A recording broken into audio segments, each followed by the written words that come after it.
Good evening, ladies and gentlemen. Thanks for the patience, and welcome to the City of Winter Springs regular City Commission meeting of Monday, May 12th, 2025. Christian, would you call the roll, please? Mayor Kevin McCann. Present. Deputy Mayor Cade Resnick. Commissioner Paul Diaz. Present. Commissioner Victoria Bruce. Here. Commissioner Sarah Baker. Present. Commissioner Mark Caruso. Here. City Manager Kevin Sweet. Present. City Attorney Anthony A. Garganese. Here. Great. And Bob, are you doing the invocation? Yes, I am. You are. If we could all stand for a moment of prayer to be followed by the pledge. Good evening, everybody. Good to see you. Let's pray. Holy One, be present among us this evening, I ask. In your holy word, you instruct us to speak the truth in love. And I would ask that you would give us the knowledge to know the truth in all situations as far as it's possible for us, and that you would guide us to speak what we know with grace and with patience. We thank you for those who have lived here long and have served the community in many capacities. We thank you for those who are moving in even today and the new energy they bring. I would ask that you would bless our mayor, our commissioners, our city manager, our city attorney, our city clerk, and all who work for this fair city. We ask you would protect our police officers, our firefighters, our first responders, and all who make Winter Springs their home. I pray in the name above all names. Amen. Amen. Amen. I pledge allegiance to the flag of the United States of America and to the republic for which it stands, one nation, under God, indivisible, with liberty and justice for all.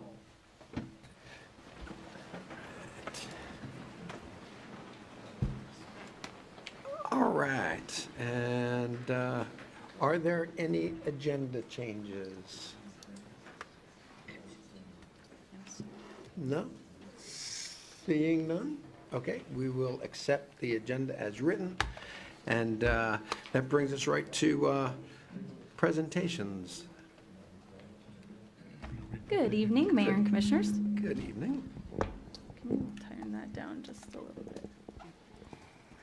Holly Queen, Finance Director. Good evening. I'm here to welcome PFM Asset Management, which is our financial advisor, to give a presentation on the most recent quarterly update of our operational investments. We have Sean Gannon here to go through the presentation.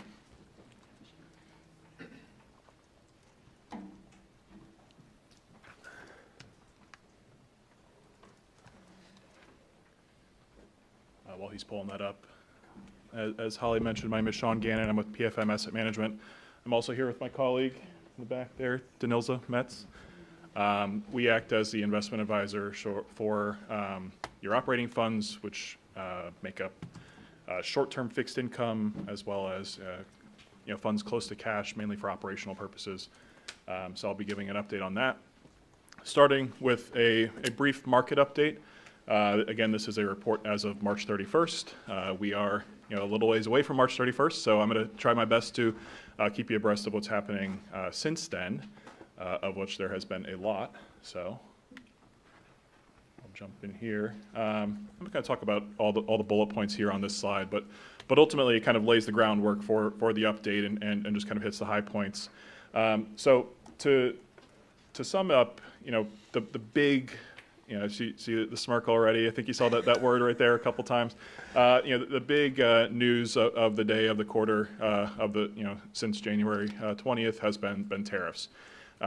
They have been a big impactor in the markets, specifically the bond market, as well as the stock market, which has kind of rallied back since Liberation Day, but ultimately it is still having a large impact and a rippling effect throughout our economy. Second point here is to talk about the Fed, right? The Fed controls the short-term interest rates of U.S. Treasuries and the cost of cash. So your portfolio is short-term fixed income and is very closely tied to what the Fed does. So if the Fed cuts interest rates, the types of securities that we're purchasing on your behalf, the yields do drop, and vice versa. When they raise interest rates, the rates move upwards. Lastly, just talking about treasuries. Treasuries will make up about half of your portfolio, so they are the kind of foundation and bedrock of the portfolio we manage for you all. And we'll touch on all those here in the next few slides. So to look at the slide here, just with a couple talking points as well as an indicator of historical tariff trends. The number that I like to pull out of this slide, if I'm going to pull one sentence out here, is in the second line here with the ship and the crane, the economic impact. Fed research suggests that 10% increase in the effective tariff leads to a 1.4 decrease in GDP. We did see a negative GDP number for the first time in a while. It was slightly negative, 0.3% to the downside. And there were other implications. It wasn't necessarily a slowdown of our economy, but the way that you calculate GDP, and which again is a measure of our economic growth, part of that is net exports. So there was a lot of importing going on, which pushes that number negative. And the goal there to dodge as many tariffs as possible. So we'll probably see that here in the coming quarters, an increase in inventory.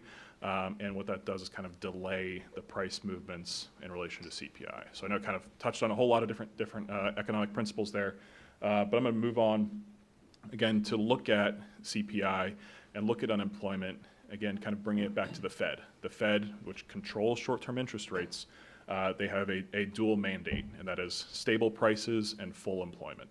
And those two are kind of measured here in CPI, which is the Consumer Price Index, a measure of inflation, and then our unemployment rate. As you can see from the past just 3 months, if you will, 3-4 months, it's been pretty flat movement. We have seen a decrease in inflation. We actually got a pretty solid reading of negative 0.1% month-over-month growth in March, so that was very favorable with energy prices coming down significantly. But on the right has kind of been the driver, if you will, of Fed policy just over the past, we'll call it 9 months. If you look kind of the middle right half portion, where we see that number tick up, we saw 3 consecutive months over the summer of last year. That is what drove the Fed to cut interest rates that first time in this cycle. So they were concerned, 3 consecutive months of rising unemployment. So they cut interest rates by 50 basis points, and we haven't really seen that trend continue, right? It leveled out. It leveled out where we're in kind of this trading range, 4 to 4.2%, where it's kind of bouncing up and down a little bit. So ultimately, they have agreed to pause where they are now.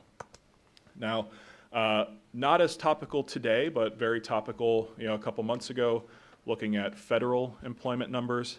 Ultimately, there was a lot of concern, a lot of noise, a lot of media coverage of the layoffs that happened at the federal level. But ultimately, when we look at the U.S. economy as a whole, they don't make up a significant portion of the overall jobs numbers. So we saw a tick up in March of unemployment. Ultimately, that was kind of just a function of labor force participation, not necessarily of the federal layoffs. But where we sit right now is that things are kind of static, where the reductions that we saw are not having a significant impact, at least when it comes to us, this portfolio, and the yields that we expect to see from the Fed and any Fed action. Now, again, last slide I'm talking about the Fed, so and I'm kind of hammering it in here. But this slide, I think I talked about it last time I was here, is the dot plot.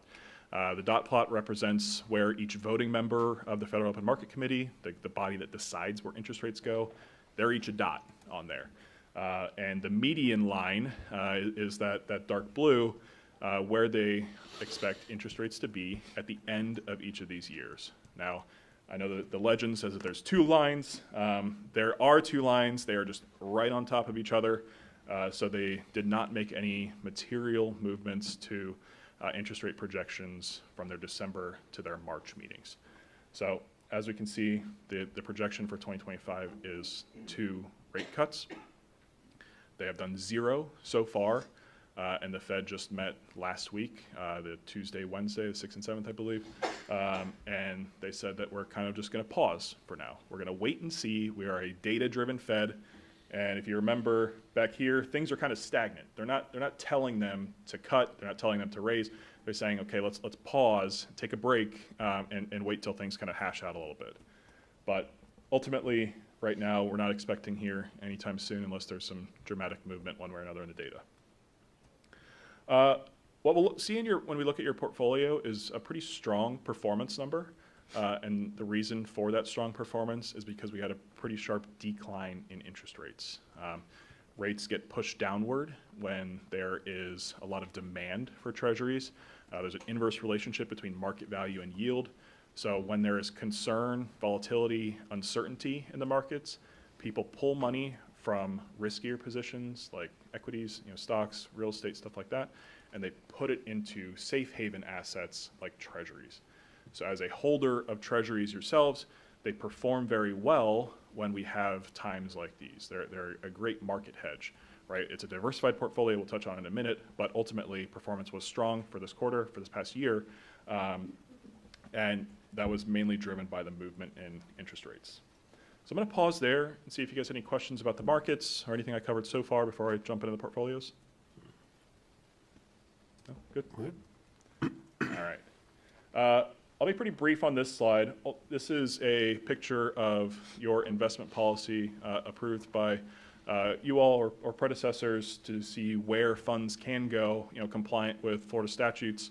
And as you can see here, all is good. You're in compliance with your investment policy. The majority, see the makeup of your assets, $48 million in those U.S. Treasuries. A lot of data points, a lot of numbers and graphs on this slide, but just to kind of pull out from the top left table here, the total market value of your portfolio here, $99 million. That is a total of the following three numbers there right below it. But I do want to call out the yield at cost and yield at market, those bottom two lines within that table. Yield at cost is the actual bond return, the fixed income, the numbers that your portfolio is holding. Yield at market changes on any given day.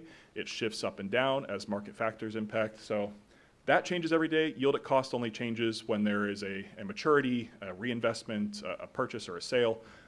So as you can see here, your portfolio is now officially earning more than the market would provide. So we've seen that downturn in interest rates. Interest rates move downward, but because you have a longer duration stance, not overly long, but 0 to 2 year space, you're holding on to those bonds longer and realizing those higher yields while the market is earning less. So good story there. When we look at performance, you see just over the past quarter, 1.24% for the portfolio, the benchmark at 1.05%, so outperformance there. And then when we look at the past year, 5.57% for the portfolio compared to the benchmark of 4.98%. So again, performance was very good. And we touch back on here, we are well diversified again with our foundation in treasuries. Treasuries performed well, and then so did your spread sectors. So all the other colors, which typically give a little bit of extra yield, a little bit of extra risk, a little bit more return, they also performed well. So fixed income in general has been very additive to the city and providing good returns. So we saw returns on the last slide. Those are on a market value basis. This is just another way to look at it on the accrual basis. It doesn't take into account market value movements, which are required by the Government Accounting Standards Board to report on. So in your ACFRs, you see market value, but on this here, we see accrual and realized, not market value and unrealized. So it's a little bit more of a static way to look at performance. But over the past 3 months, $1.1 million in income generated, and then over the past year, $4.7 million. So I do have additional market slides if you have questions, but as it stands right now, that as far as prepared comments, that's all I have. You guys have any questions or anything you wanted to talk about? No, folks, it looks as if we fell on the market in just the right way during a little turmoil, and we're fortunate to actually earn almost $5 million in interest. Yeah, it's great. Yeah, thank you. Sure. Mr. Mayor. Yeah. Oh, Commissioner, yeah. I know you talked about some of the tariff risks and what have you. What are you seeing in the short term, intermediate, and longer term for purposes of our portfolios as far as your key risks? What's keeping you up at night? So the first thing that I would say is that we have seen a spread widening in corporate notes in spread sectors. So what I mean by that is typically if you buy a one-year treasury, a lot of times it'll buying a corporate note, say a single A corporate note like Goldman Sachs, they'll pay an extra 50 basis points for you to hold that bond, to buy that bond, because there's more inherent risk with that. It's not backed by the federal government, it's just backed by Goldman Sachs, right? Which is a big name and a great name, but just for the sake of the example. But what we've seen, just over the past quarter, past 5 months, if you will, is that instead of 0.5%, now they're at 0.6% or 0.7%. And what that means is that there is more risk that the market is seeing by holding on to that Goldman Sachs bond or buying a new Goldman Sachs bond compared to the Treasury, right? Our control of the Treasury. So that's really been the risk right now. International names as well, where we're seeing a lot of turmoil in the marketplace. That's very pretty much non-existent in your portfolio, but ultimately it does impact the greater market. We did see the I guess the lead up to a deal, if you will, between us and China, where they've agreed to a 90-day pause, scaled back tariffs significantly, and are working on something. I think that's the term. It hasn't been papered yet, but ultimately there has been significant progress with China, and the UK also reached a deal. So two of our largest trading partners are in a to have a deal state, if you will, in the bucket. But does that answer your question? Yeah, and you're seeing just general interest rate risk. General interest rate risk when it comes to the spread sectors. We don't buy a lot of munis. There's been a lot of turmoil in the muni space. So in relation That's to where my your, next question was going. yeah, So. in relation to your question about this portfolio, if it was a longer duration portfolio where there is muni participation, that would have been my answer, right? Because we saw super wild swings in muni debt issuance where we had people pausing going to market because they were expected to pay out an extra 70 basis points or 80 basis points just from one day to the next. But as it stands right now, that is a big risk. Yeah. What have you been doing to tamp down some of the volatility? We've been pausing muni purchases. How do you okay? Yeah. So I don't think that there has been a lot of, and the names that we buy are typically state level, not so much local level. So state of Connecticut, state of New York, state of Florida, those types of names where we don't see the inherent risk in default, but names more. Say like a state of Illinois. Yeah. That would be inherent Yes, risk. There would be inherent risk with that. Yeah. Thank you. Sure. Yeah. If there are no further questions, I appreciate that. Just for those that are listening and those that are present. So what this is simply just like a family. We have different revenue sources, whether it be penny sales tax or property taxes and different revenues that come in. And as that money is sitting there, we manage that money in savings accounts, and we have utilities and different things. And so we're basically attempting to manage and secure that money for the long term, and then use it wisely and earn interest on it wherever we can, but being good stewards of taxpayers' money. And that's what this is all about. What are we doing with that money as it's sitting there? Thank you for your work. Thank you. Appreciate it. Thank you. Okay, that then brings us to public input. And anyone who wishes to speak during public input on any agenda item or subject matter will need to fill out a blue public input form. Individuals will limit their comments to 3 minutes, and representatives of groups or homeowners associations shall limit their comments to 5 minutes, unless otherwise determined by the city commission. I have 2 blue forms filled out initially. We can start with those. We have Ruben Trevino. Good evening, sir. Good evening. Back again. Yeah, welcome back. And name and address for the record, please. Ruben Trevino, 731 Sailfish Road. And this is deja vu. hurricane season 2022. Dry spell, water. My high water mark on my driveway is halfway up to the garage door from 6 inches of rain.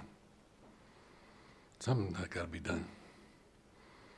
I know we're working on the contract. I believe you got a picture from Kate this morning. I don't know what to do. I don't know. Help. Thank you, sir. We will be addressing stormwater. Next is Laurel Ross. Good evening, Captain. Evening. Laurel Ross, 1778 Seneca. I just want to thank you guys for the job that you're doing. Thank you for having me here, Mayor, Commissioners, the two others and over here. I just wanted to address Memorial Day here. I know Winter Springs doesn't have an event for that, but I did want to let you know that Seminole County has their Memorial Day event at 9 o'clock on May 23rd. That's the Friday before. It's up at the courthouse at 101 Essinger Way. It starts at 9 a.m. Usually a very good, very respectful service if anybody wants to go to that. I haven't nailed down a time for Sanford. Sanford usually celebrates or recognizes it on the Monday, so the May 26th. Normally it's been like 9 o'clock events start and the ceremony starts at 10. But I did want to let you know that Oviedo, our sister city over here, does have an event at 11 at the Oviedo Cemetery, which is right across from Oviedo High School. Parking is challenging, so you can park across the street in different places. The last thing I want to bring up is if you're not able to observe on any of those days, the Oviedo Legion does do a Florida's Fallen Memorial.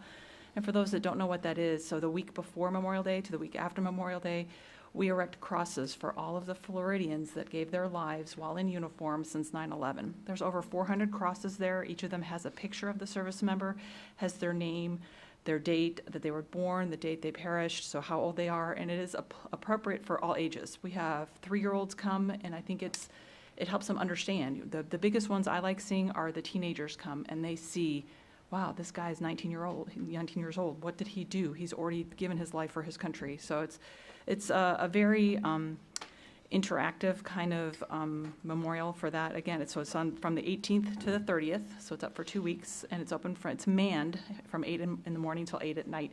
You can certainly go at any time. So thank you for letting me let our community know about those events. Thank you. That is all I have for pre-formed forms. Commissioner Miller?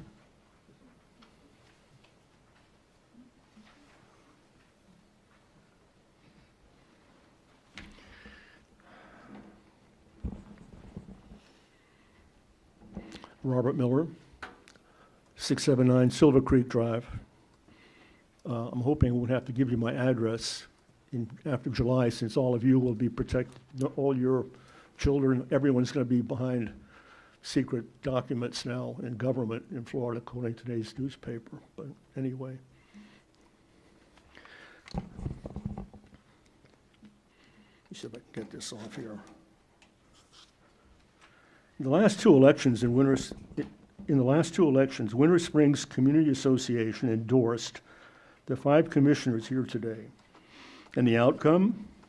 Chaos at meetings, infighting, backbiting, attacks on city employees, even idiotic or even a crusade against the $5 tax for stormwater, instead to raid the city's rainy day fund, reserve fund. Informed citizens and voters are essential to our democracy. Without them, as Forrest Gump once said, those listening to the stupid sometimes become stupid themselves. And if this gets too far out of hand, all the stupids will then eventually end up destroying their own homes and their villages. Troubled residents believe the city commission motto here might be, let the residents eat beans and rice, or maybe rice and beans. Residents pray, too, that Central Florida's public media begin paying attention to the insanity now overwhelming this city's commission before it's too late. As you know, I've been sat up there for 12 years, from 1980 or 1998 until 2009. And in my 12 years, and I have never seen anything like I'm seeing these days, and it really concerns me, not only your behavior, but people that are pushing from the background to bring about some of these things I just mentioned. Sometimes, I spend a lot of time in foreign countries, and I've seen people act like this in the Greek government, for example. They started throwing things at each other. I hope we don't reach that point. I implore all of you to work as a team and do the right thing. Make Winter Springs the best city it can be. And insist on it, too. So if somebody wants to put a gas station in, make it the best gas station that's ever been built by any gas station company. So everyone in the world will say, have you seen the gas station that Winter Springs has? It's a unique one. Thank you very much. Thank you, Commissioner. Anyone else? Ms. Weissman?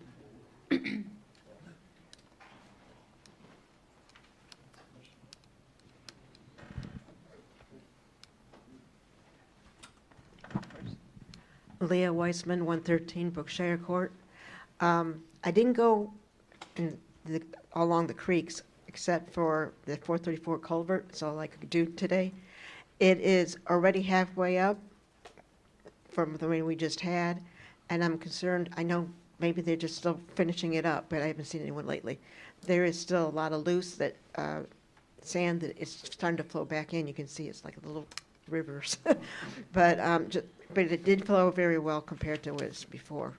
But I just want to say that I don't know why for $5, Anyway, that I would encourage you to vote a yes for that, because we need to have the other kinds of money for those years that we have major disasters. We had to put bridges back together like we did after, I guess, Ian. Thank you.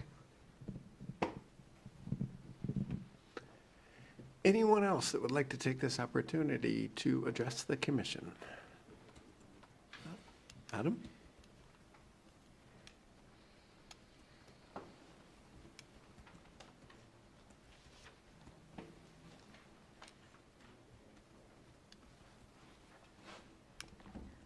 Gina Schaefer, the Winter Springs Village. I am here on behalf of speaking about the Veterans Family Advisory Committee regarding the Winter Springs banners proposed. And I did watch their presentation before, and it is an outstanding project for us to take into the city. The Oviedo Cemetery Memorial is outstanding, and I believe I've gone quite a few years now, and it is outstanding. And for anyone who has a child, to teach them what Memorial Day is all about, it is one of the most important things that we should teach our children and our citizens, because this is why people have died. And there are people that I have pictures of them, and I've showed my grandchildren that are from Oviedo, from Geneva, and these are our people that went there and fought in the wars. And it is very outstanding display, and I wish that all of you would partake in something about that. Take your family and enjoy it, because it is important as Americans that we recognize how important this is. In fact, personally, I believe that we should do something in our city for Memorial Day.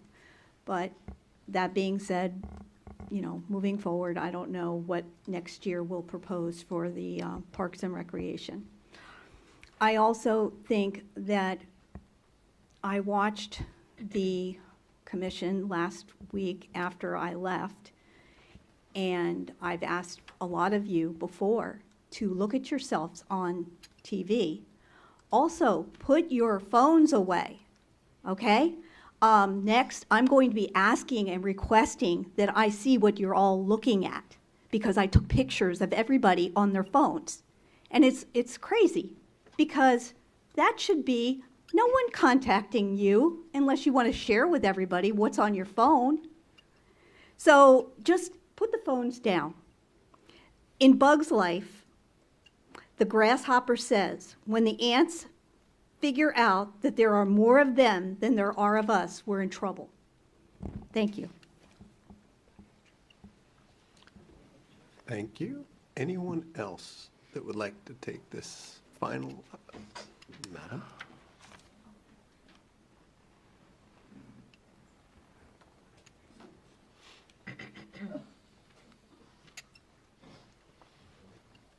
Hello, I'm Linda Freeburn, 1604 Cougar. The water's terrible, and, I mean, if you drive around just with that little bit of rain, even on the streets where we are, you can see that things are backing up, the pond's filled up like that. On the consent agenda, can we talk about item 300? Is there any way that we can get some kind of a rundown on what money was moved and why it was moved and where it went? Just an explanation of what happened there. And then, I don't know if everybody speaks on the public hearing agenda individually. The change for the corner store with gas, You will have that opportunity. while I'm here, Okay. call it a corner store, call it a convenience store. Once those gas pumps go in, it's a gas station. So if that's the best thing that we can do on that corner, then go ahead and do it. But you have the ability to stop it now and maybe try and find something different to put in there. If that makes sense. Thank you. Anyone else? No? Okay, we'll end public input at this time, and we'll move on to the consent agenda. Is there discussion? Commissioner Bruce? I agree with Robin Freeburn, and I'd like to pull 300 just to get a clarification of any changes. Okay. Ms. Queen, maybe, or questions should be directed to the city manager or to Ms. Queen? Yeah?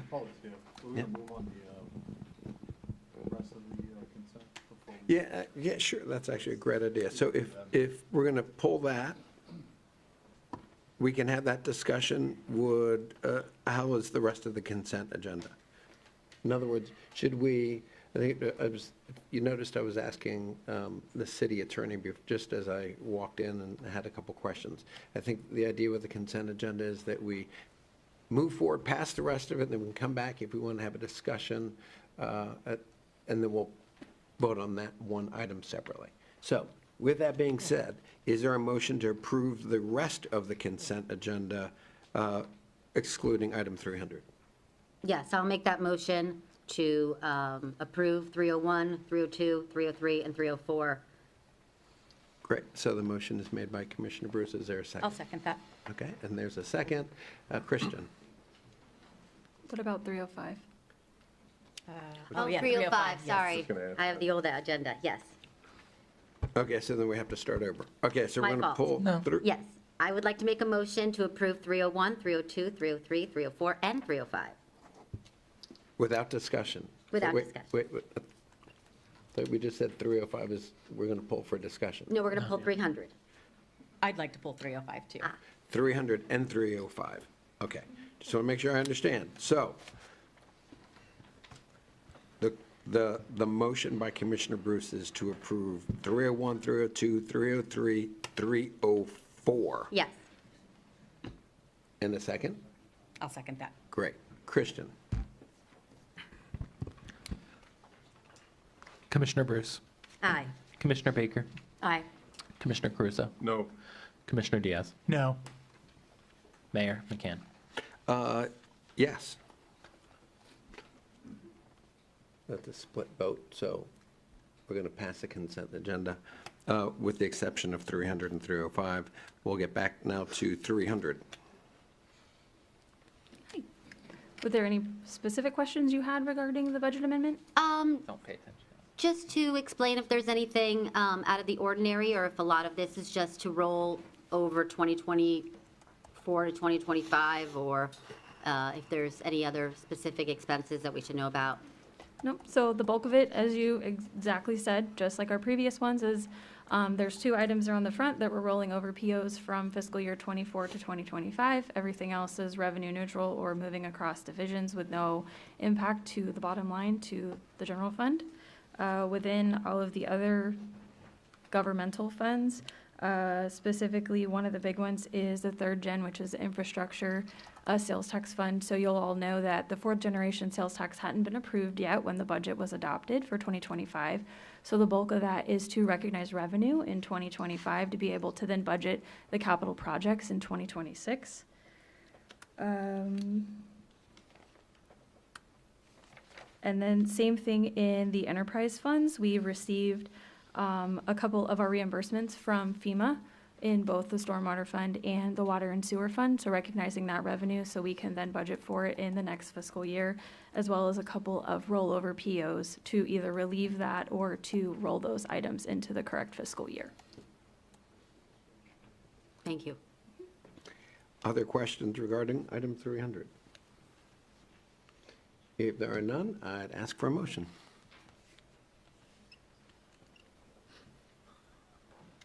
Is there a motion to approve this piece of housekeeping? I'll make a motion to approve 300 on the consent agenda. Second. Okay, motion's made by Commissioner Bruce. We have a second. Christian? Commissioner Baker. Aye. Commissioner Caruso. Aye. Commissioner Diaz. No. Commissioner Bruce. Aye. And motion passes. That brings us to item 305, the intent to award creek debris removal services. And who should be, the city manager?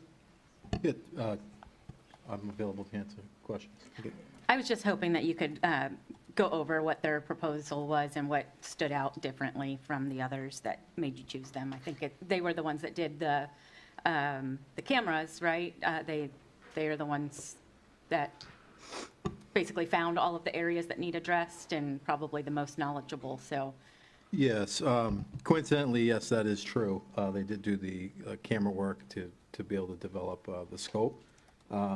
This was an invitation to bid, so this was not a request for qualifications. So they weren't scored in that, as in prior contracts that we typically have seen, that this day it says approved. This was an invitation to bid, which means it's the lowest responsive bidder. The lower 2 bidders were deemed unresponsive as it was related to certain paperwork, items that weren't acknowledged and or missed in general analysis of the actual project scope as to the project plan on how they plan on addressing and doing things. So it's recommended for the vendor, Zulu Marine Services, to award the bid to. But all of their references, Zulu has done work for the city. After Hurricane Ian, they actually did the sediment removal at the crossings, and everything that I've been told, they did an excellent job. They've been a good vendor for the city in other areas. You mentioned the videoing of the creeks, but the city has utilized Zulu's services, and everybody has spoken very favorable of them. Thank you. Did Zulu do last year, or was that Looks Great Services? Zulu did the sediment removal. They did not do the debris removal. That was that Looks Good Services? That's correct.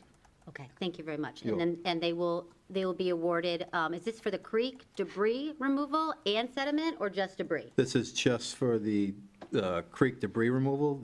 This Friday, actually, the sediment removal contract, and that will be before you folks at our first meeting in June to award that contract. Thank you.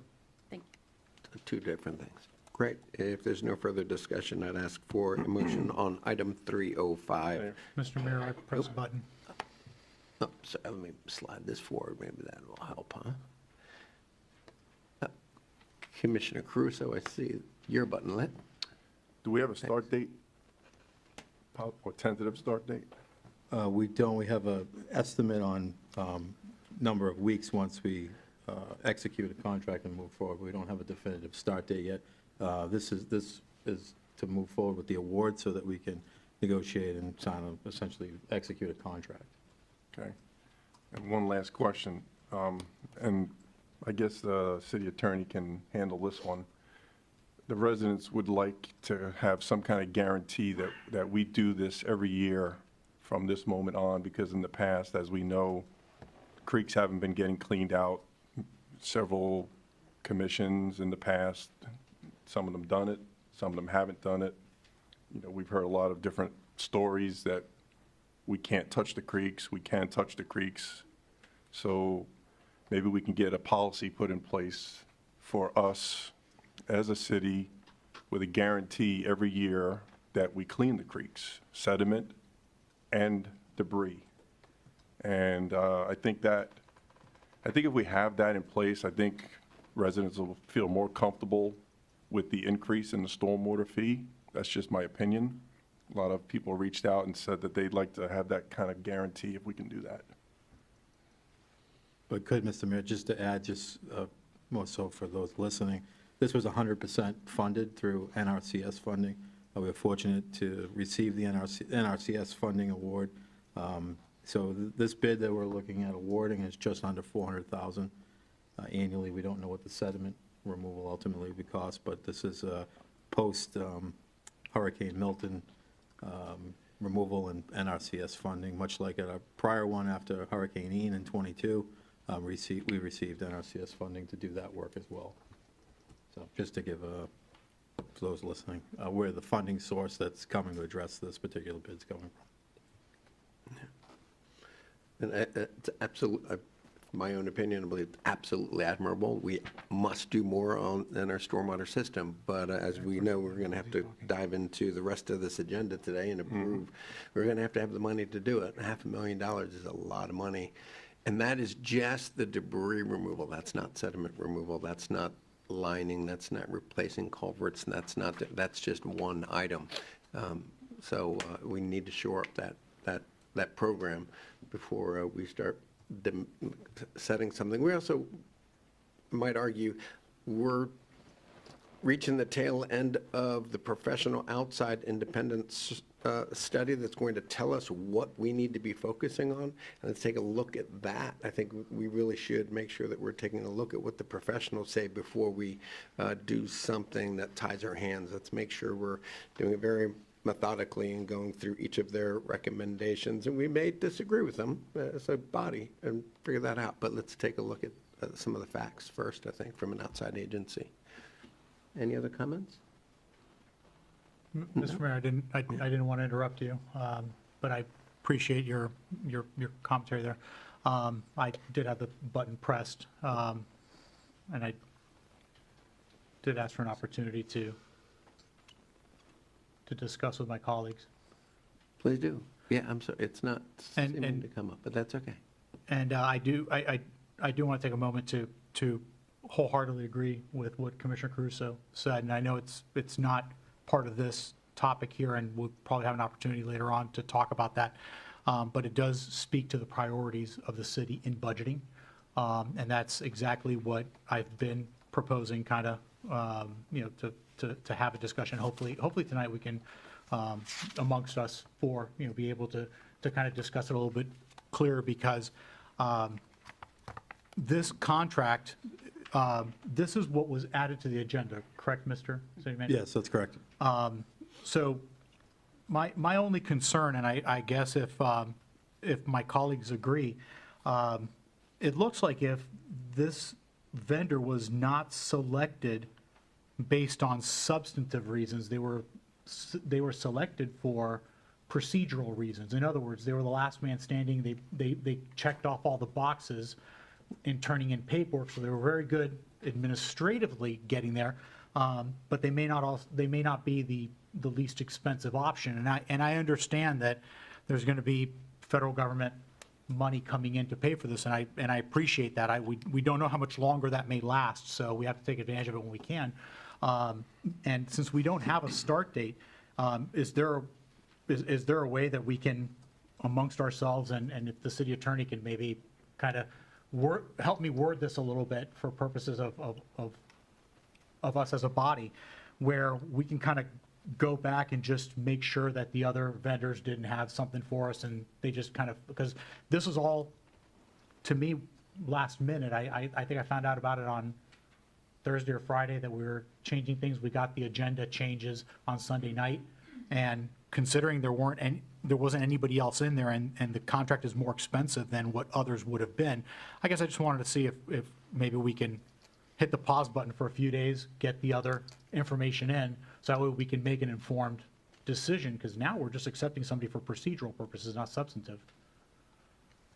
I would, if I could, Mr. Mayor, I would say it's a combination of all of that. I mean, most of this is procedural when it's an invitation to bid.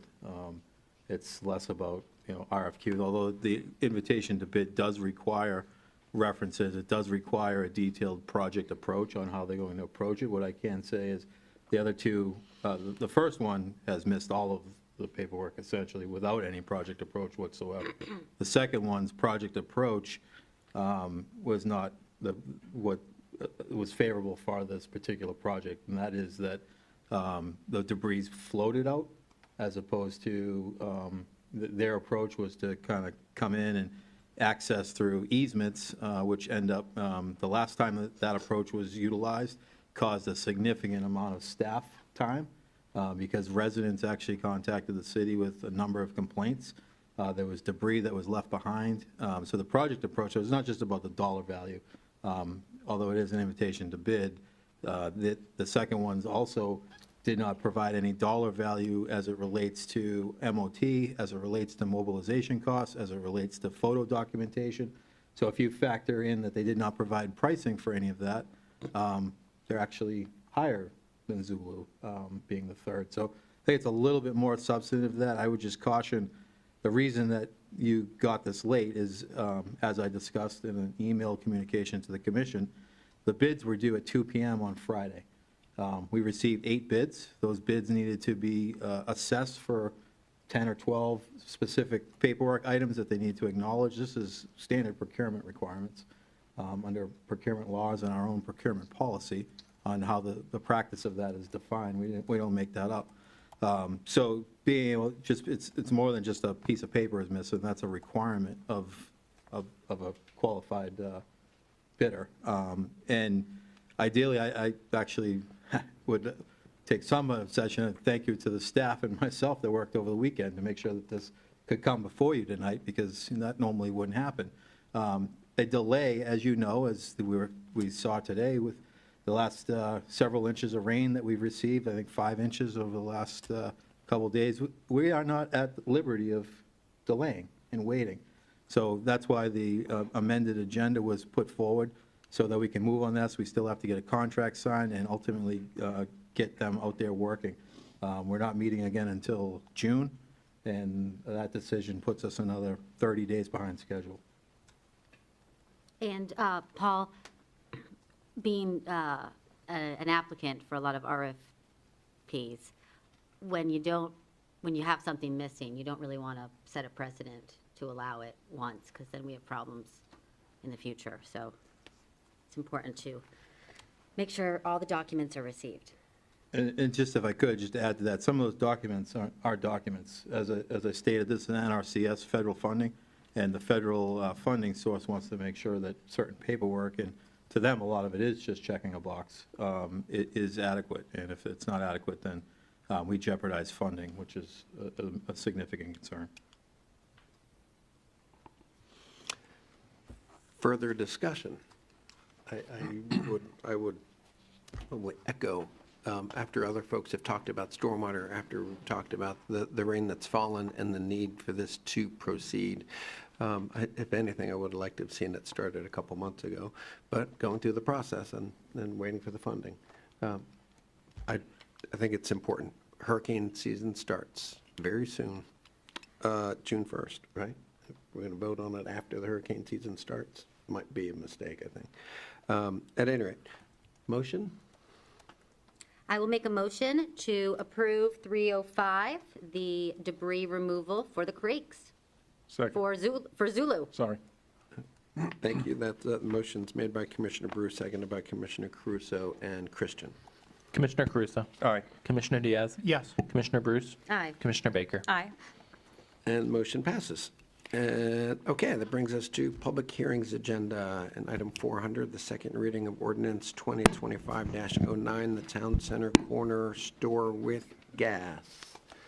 Okay, this is second and final reading of ordinance number 2025-09, ordinance of the City Commission of the City of Winter Springs, Seminole County, Florida, amending section 20-323 permitted uses in the Town Center District Code regarding corner stores and neighborhood convenience stores with gas pumps on properties with a T5 Transect designation, providing for the repeal of prior inconsistent ordinances and resolutions, incorporation into the code, severability, and an effective date. As I noted, this is second and final reading of this ordinance, also a public hearing item. There haven't been any changes since first reading. Currently, under the Town Center District Code, corner stores or neighborhood convenience stores with gas pumps is conditional use in the T5 Transect. This ordinance doesn't change that.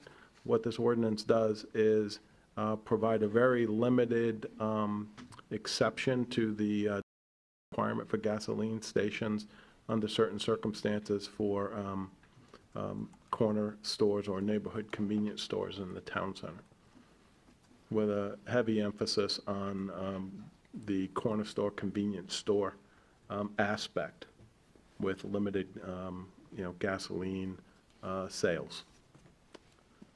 Be happy to answer any specific questions.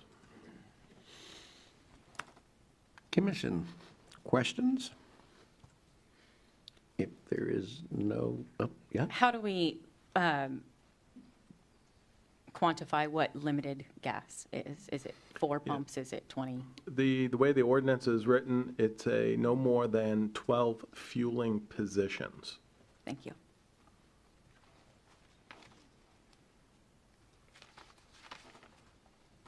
Right. Other questions?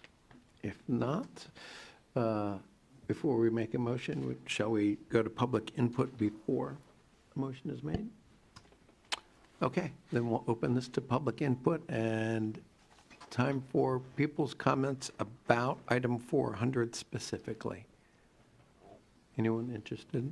No, Mr. Miller. Yeah.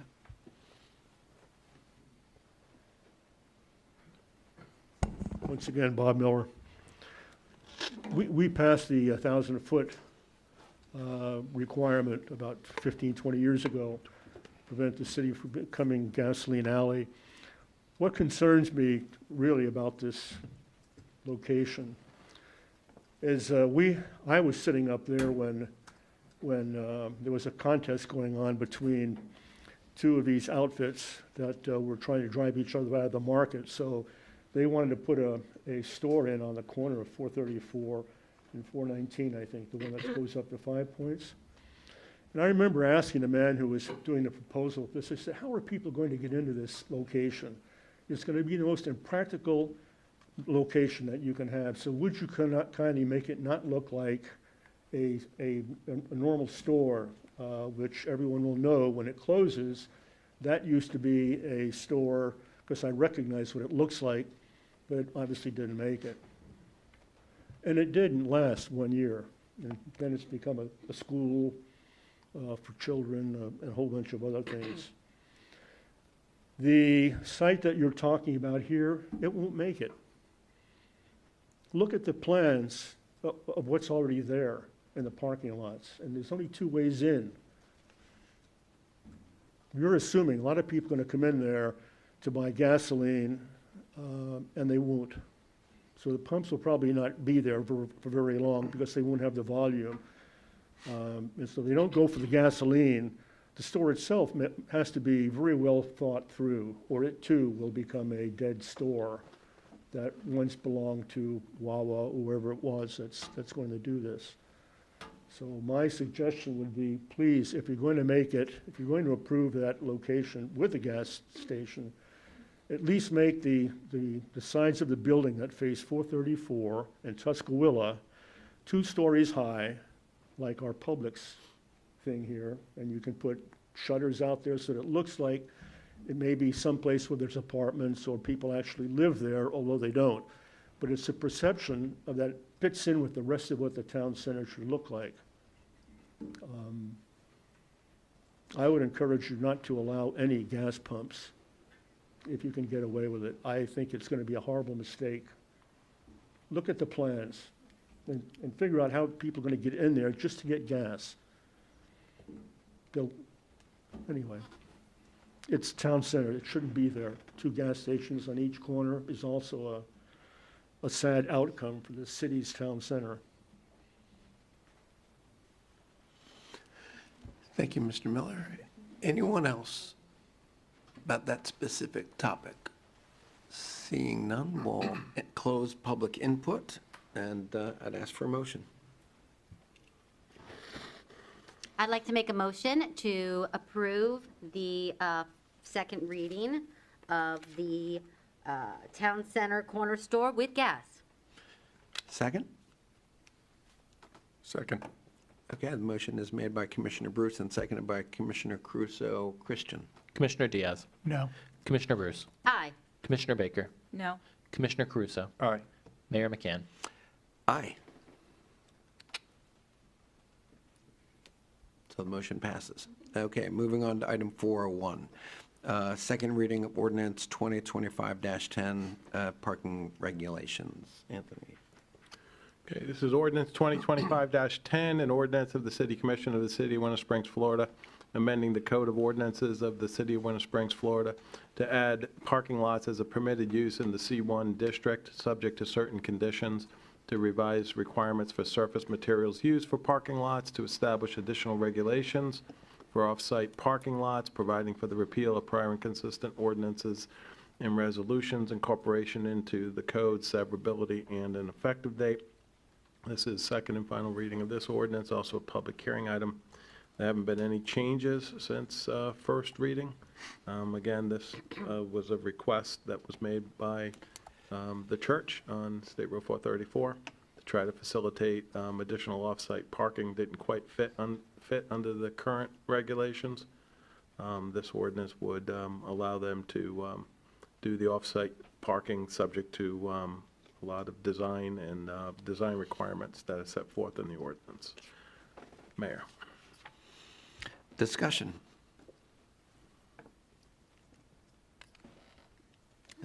If there is seeing none, then we will open this to public input for item 401, making an amendment to allow the church to have parking. Anyone here that would like to comment before the vote moves forward? Seeing none, I'd ask for a motion. I move that we pass 401 as read. I'll second. Okay, motion then is made and seconded. Christian? Commissioner Bruce. Aye. Commissioner Baker. Aye. Commissioner Caruso. Aye. Commissioner Diaz. Aye. And passes unanimously. Item 402, second reading of ordinance 2025-11, updating the stormwater rate. Okay, this is second and final reading of this ordinance, ordinance number 2025-11, and a rate ordinance of the City Commission of the City of Winter Springs, Florida, updating the stormwater rates as provided in section 19-164A, providing for the repeal of prior inconsistent ordinances and resolutions, providing for severability, and providing for an effective date. Again, second final reading, also a public hearing item to increase the stormwater rate, which is based on an equivalent residential unit basis. The proposed rate is $10 per equivalent residential unit. Mayor. Thank you. Point of order, Mr. Mayor. Sure. This ordinance, and I asked the city attorney for a ruling or clarification, proposes a fee increase without matching update to the capital improvement elements of the comp plan. Florida statutes, specifically 163.3177, Section 3, subsection B requires that these financial tools align. So without that, this ordinance is procedurally invalid. I'm not quite sure I follow that. Will you read that one more time? In terms of capital improvements plan, as I think has been noted, currently the stormwater utility fund appears to be underfunded, right, for the capital improvement projects that the city currently has on the drawing boards. So, I mean, I'll let the manager speak to the, the financial aspects of it, but my understanding is this rate would offset some of those projected expenses. And it's my understanding that there's also a more detailed rate study that's in the works too.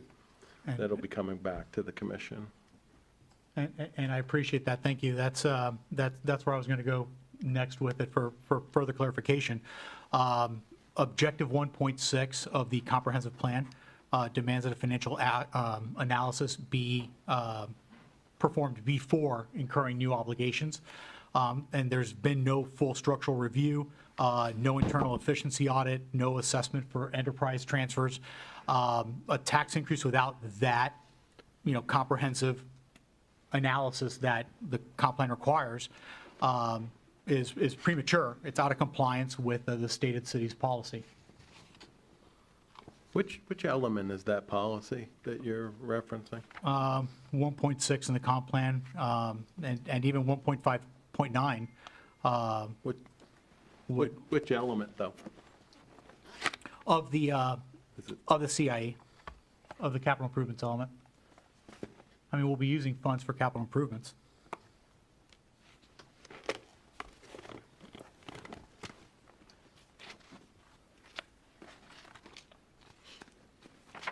While you're looking that up, is creek maintenance capital improvements? No. Or is that maintenance? Maintenance. I would venture to say beyond some basic capital improvements within that even with this proposed rate structure, it's really just the ongoing, be able to fund the ongoing operations.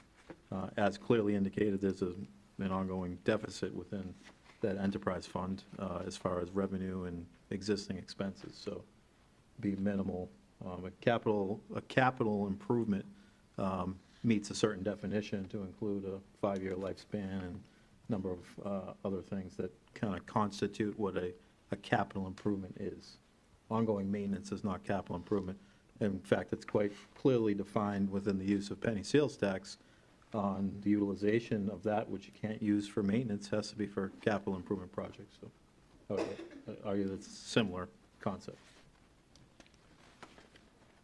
So it's not a capital improvement project. The point is somewhat moot. The truth is that this program is significantly underfunded, and we know that Hurricane Ian, we lost hundreds of homes. We know that the homes continue to struggle. Families in our community continue to struggle, and the fund doesn't have enough money. We just cannot put our head in the sand when we know that Oviedo charges $15, Castleberry charges $9.75, Winter Park charges $23, Orlando charges $27. We're talking about still remaining one of the lowest in the region at 10. But and remember, we have stormwater issues that none of those other communities have. Of the 7 water basins that flow through Seminole County, 5 go into St. John's or Lake Jessup via Winter Springs. We are the low-lying land. We are very different from them, and we don't even approach. I'll give you a second, but we're polite. You're out of order, Mr. Mayor. I know that you're trying to find some, please, I know that you're trying to find some legal niche. I know that you're anti-government. I know you're anti this fee. I understand that. Mr. Mayor, did you really intend to say that? Is that not true? When, are you implying or saying that I'm anti-government? Yes, sir. Because I sit in the government. That's very interesting. Did you really mean to say that? Yeah. Okay, good. I did. Good. And just since we're in government, there's a point of order on the table. We're not having a discussion on this right now, but you chose to give us a sales pitch on it, and we appreciate it, but it's out of order. I'm just calling out the parliamentary procedure, sir. Okay. Anything else? Yeah, I'm sorry, Commissioner, I could not find, I've looked both at the infrastructure element and the capital improvement element, at least a copy of the comp plan that's at the dais, and I don't see, I guess, what you're seeing. So I'm not prepared to answer that question. So I wasn't, given that question before the meeting, so I could even look at it. I would rank this as one of the most important votes that this commission will undertake in years. This is critically important. We cannot continue to have our fellow residents losing their homes storm after storm after storm. And we are elected not to represent our political philosophy. We are elected to represent the residents and the families of Winter Springs. We must do our job. We must protect the families of Winter Springs. With that being said, if there's no further discussion, I'll open it to public input. Point of order. Sir? Just for my colleagues, you can second something to open discussion. It doesn't mean that you support it. It just means that you'd like to go ahead and discuss it. Obviously, there's been a lot of discussion today outside of a motion, which is, again, out of order, and I think that that's contributing to maybe some of the angst and animosity that we've been having, the constant, stirring of the pot, if you will. If you believe that something deserves deliberation that we could talk about, we could make a motion. It could be seconded. We can have our conversation, and then we can vote yea or nay. And obviously, the Republic did its thing. We owe a conversation to our residents about this topic, a real honest conversation. And it's interesting that the mayor brought up a point that I was going to make. So, Mr. Mayor, I disagree with you on your inflammatory statement, and I apologize to the residents on your behalf. But I'm going to offer a motion not to inflame, not to antagonize, because this commission specifically is sitting one member short tonight, and we deserve to consider this issue in its full seriousness that it warrants. And like any major, for example, judicial decision, the city attorney would agree, the appellate court would sit en banc. I mean, here we're missing one of the legs of our five leg table here. So I'd like to make a motion that we postpone final action of this particular item until the entire commission can sit here and discuss it, and we can have an honest discussion about the topics at hand versus just a lot of the innuendo. Is there a second to table this important issue? Discussion first, Mayor, on that what motion? Commissioner Diaz just said on that motion. Sure. I'm in agreement with him to table this vote and until the residents have a guarantee in place that we are going to do this every year with the creeks. I think we can do that at least for them before we move forward with this, and I think they'll be more comfortable knowing that. So I think I would want to table this as well. So effectively, you're giving it a second. Yes. As you are allowed, and I respect your ability to do so. To put it off. Call the question. For months and months and months. There's a motion on the table. There is a Seconded, motion. Mr. Mayor. I agree. There is a motion made by Commissioner Diaz, seconded by Commissioner Crusoe. Let's see, actually, hold on there. That's not actually the topic that's at hand. That's not what's on the agenda. Well, I mean, there's a motion to table, but there's two components to it. One is a motion just to table it until the entire commission is here. And then I also heard that there's a condition that's being placed on that by Commissioner Caruso, and that he wants some sort of commitment that the city would modify its stormwater management plan to include annual creek debris cleanup. Point of clarification, I'd like to accept a friendly amendment to my motion, and I'd like to rephrase my motion. I move that we table this discussion until the entire commission is present to be able to discuss it, to include, in fact, first discussion to include Commissioner Caruso's point that the city prioritize annual maintenance of the stormwater concerns. I guess it's a friendly amendment, but I mean, there's, again, two components to it. So if that addresses Commissioner Caruso's concern, the tabling basically tables this, as I understand it, indefinitely until that policy comes to the commission to be considered in conjunction with the rate increase ordinance. So it's. Effectively, I it's think that's indefinite. what. It kills this. Well, it's indefinite until that policy document that I hear Commissioner Caruso and Commissioner Diaz wanting in place before consideration of a rate increase. I think that's how I understand their concerns. So, and there's a motion, so that, I think Commissioner Diaz is amending, friendly amendment to his tabling motion to include, I think, Commissioner Caruso, I mean, I don't want to speak for you, Yeah. but I think. You got it right. Okay, so then you would need to second that friendly amendment, and then the commission can vote on that motion to table.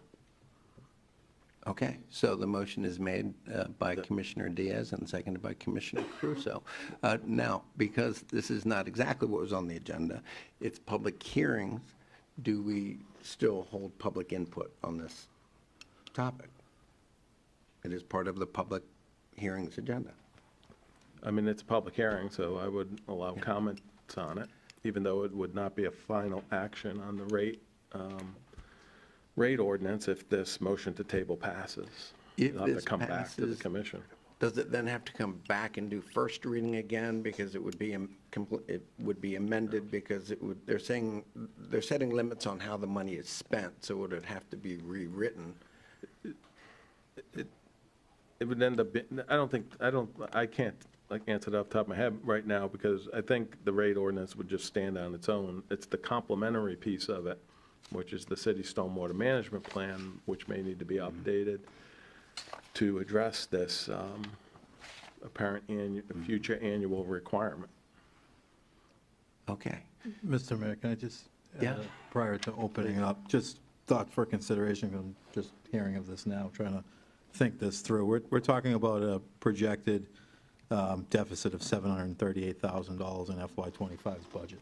We're talking about making up, just under $1 million with regards to that. We just approved a contract for the debris only at $400,000. We don't know what the sediment removal, I guess from sitting here and one that's going to have to try to prioritize and budget for how we're going to accomplish these things without the money. I just want to have that real conversation. If that is the direction we're going, there's going to need to be a commitment that, because clearly an increase of stormwater rate's not going to get us there. So there needs to be a commitment for some other influx of funds to this, if that's the direction we're going to go to. And also, I don't know from a prioritization standpoint, the city spent $1.5 million on a study analysis with Kimley Horn to identify prioritization and identify rates.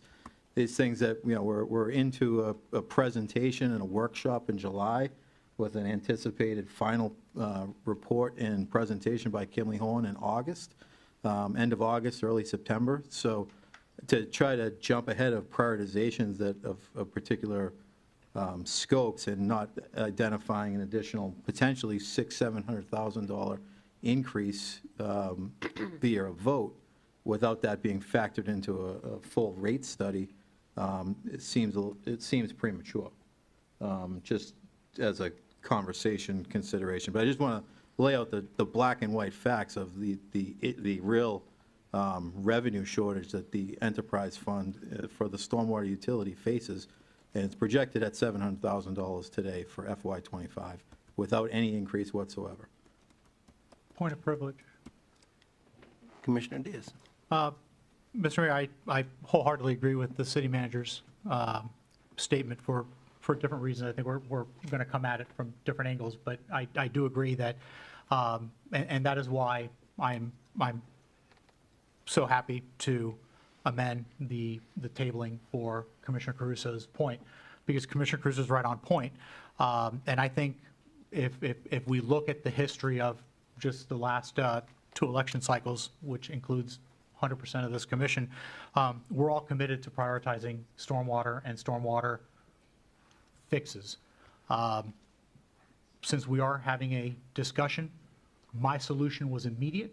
It was, we had conversation, we have the money to be able to move immediately to take care of this item now. In other words, the tax increase doesn't mean it would not be something that we can discuss in the future at a time when we've had then the rate study that I believe is supposed to be coming in at the end of this year. But in between that, we're going to have something even more important than that, which is the conversation about the budget. And the budget really is a list of priorities. What are we deciding to prioritize as a body, as a commission, and what we feel is the right path forward for our residents. At this time, and I think I've been very clear about that, I don't think at this time right now, the rate increase has merit. There's a valid point as to why, but my suggestion, and I hope my colleagues would agree with me, is let's get to the here and now. Let's have a deliverable today. We're talking about money coming in from the federal government. We still have to front it, obviously, and then the monies get reimbursed. So obviously, we're taking on those risks, which means we have chosen to prioritize those risks. So moving forward, Commissioner Caruso is making a very valid point. We are saying that in our budget, we will prioritize stormwater. In fact, that is going to be something that we would all say comes right off the top, a top-of-the-line deduction, if you will, from the revenue that the county and others provide us. All I'm asking today is that we table this until all of us could be here to discuss it. We have an empty chair. That is not what the residents of District 4 and citywide deserve to have all 5 voices heard as we move into this. And I amended it to include that we have a priority to discuss funding stormwater. But as it stands, we do have a motion to table this until we can all discuss it, and that we show that we have a priority towards doing this annually.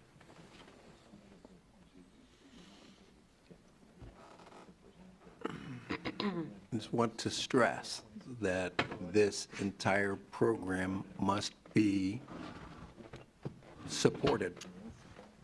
A one-time influx of funds isn't going to do anything, and by spending $1.5 million on an outside independent study, and then already before it's even finished saying, we don't care what the independent engineers say, we don't care what that is, we want this. None of us are engineers. None of us are professional stormwater engineers or do this work for a living. But we've already said we're not going to listen to what this $1.5 million study is going to say. We're not going to listen to the professionals. We're going to say, no, we want this. And we're going to have, we don't need a one-time fix. We need to secure this fund and make sure that we are working for the residents of Winter Springs for decades to come. When Hurricane Ian hit, we said never again. Now we're saying, well, maybe. I think the residents of Winter Springs, if this is not put through, should be very upset. And for all those hundreds of folks that had water in their homes, you should be upset. We're failing to do our job. With that being said, if there's not more discussion, I'll go to public input. Mr. Mayor, just a quick point of rebuttal, and I appreciate your eloquent words on the topic. Unfortunately, and I understand that perhaps I may have not been clear in the past as to the priority, but even Commissioner Caruso is uttering a similar concept than what I've been saying, which is to prioritize this annually, not as a one-time shot. The one-time shot is right now because we have hurricane season in 30 days. The one-time shot is so we have a deliverable today on this. Again, this is not on the tax itself. It is at the appropriate time for the passage of this particular tax. But Mr. Mayor, you made a really important point, and I'd just kind of like to share a point that you made and highlight it for my colleagues, that we can just internalize what you said. because you said that we're not engineers. Therefore, we really, I guess, my interpretation, maybe I misunderstood you, was that, we should not then have an opinion or a voice as to how this money should be spent. Mr. Mayor, no, I'm not an engineer. I'm not. My MBA is in accounting. I'm a numbers guy. We are talking numbers. I don't want to go into the individual resumes of my colleagues, but I'll tell you what we all have in common up here, all 5 commissioners. And no, we're not engineers, but we're elected officials. And in a Jeffersonian democracy, that is the final voice, because we are the voice of the people, because we were elected by the people to speak. And in a constitutional republic, that is who has the final word. Not an engineer, not a staff member who was unelected, but the elected people of the city. And that is what I'm proposing. What I'm proposing is that we as a body put oversight on this money to make sure that the priority is the cleaning of the creeks, the dealing with the ponds, the dealing with the waterways, not more administrative bureaucracy that is wholly bought and paid for by outside unelected folks. That's why, again, I reiterate, there's a motion on the floor. It's been seconded. I would, I would highly encourage my colleagues to have us call the question. And Okay, but, and as you rebutted, I believe in our democracy, and I also have a voice. And no, we're going round and round. Look, the state law is clear. Any money raised from that fee, from a stormwater fee, must be spent only on stormwater issues, period. This is not something where we're taking the money and doing something funky with it. Look, we know the program's upside down. We're short $750,000 right now. We know that we're barely going to make up for that. We know that it's going to have a hole. We know we're going to start pulling out of reserves. It's not a matter when the next, and I'm not talking about a Charlie, Francis, or Ian. I'm talking about a big one, where we get the winds of Charlie and the floods of Ian. And it's not a matter of if that's going to happen, it's when. And are we going to be, as a community, prepared for that disaster? Are we going to have the resources, the reserves, and the infrastructure in place? Or are we going to play games with this? How many hundreds of homes do we have to lose? I will tell you the residents should be upset if this does not go through. We have the safety of our residents is the #1 priority of government. Nothing above that. The safety of our families is #1. I won't respond to anything else. Please, you say whatever you'd like. I won't respond. I'm done. Mr. Mayor, can I just add one more thing? Just for understanding purposes. As you know, we're fully underway in the FY26 budget. If we do not have a revenue source that's going to be increased, we can't adequately address that stormwater enterprise fund budget. It's going to require us to vote a rate increase where we can do a revenue projection on what that will bring in order to balance, because budget has to be balanced, has to come from somewhere. Or we're going to have to look at another mid-year budget amendment to move money into balance that account so that we can then adequately budget for FY26 budget. That's where we are right now. We need to be able to do that. Otherwise, we're going to be looking at, as I said, not having any revenue source to address an enterprise fund that's already upside down, and that's concerning. Look, I think, unfortunately, we're paying, from my perspective, coming in 6 months, we're paying from a lot of sins of our past, and nobody that's sitting up here this evening. The reality is, I can tell you, because I've been here long enough and looked at enough numbers in history, this has been an issue for years that prior administrations, prior elected officials, whatever you may have, decided to not address it then. So we're paying for that because we have not had an increase in 20 years. It's 2005 was our last increase.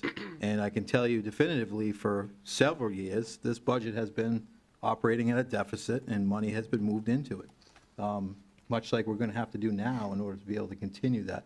So it's just an ongoing cycle without having a source of revenue to be able to fund an enterprise fund. An enterprise fund is designed to be self-sustaining. It's not. It's clearly not self-sustaining. So we can talk about other money, we can move in, and that's been the practice in the past to write this, but we're going to continue to talk about it if that's a step we take, because we're going to take one-time revenues to deal with reoccurring expenses. That's not a financial mindset that we should be having. You know, if we want to talk about one-time revenues to deal with buying a vac truck, for instance, which we desperately need at $600,000, that would be a capital investment. That's the recommended use of one-time revenues.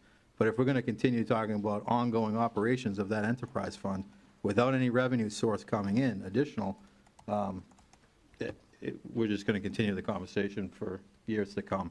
And frankly, I don't know how we're going to deal with our FY26 stormwater budget unless we can address the shortage of revenue, whether it be an insert one time. Either way, we're going to have to get that so that we can properly budget for our stormwater department related to FY26 budget. Commissioner Diaz. And the city manager makes a great point, which is exactly what I've been saying as well. Just again, coming kind of at it from a different angle, and I agree with you. The utility fund is not a going concern. It has been a problem for many years. I've gone back through a lot of the reports, and I agree with you 100%. It's been a problem.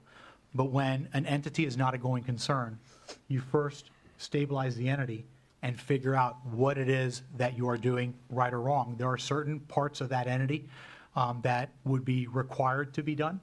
There are parts of that entity that would not be required to be done.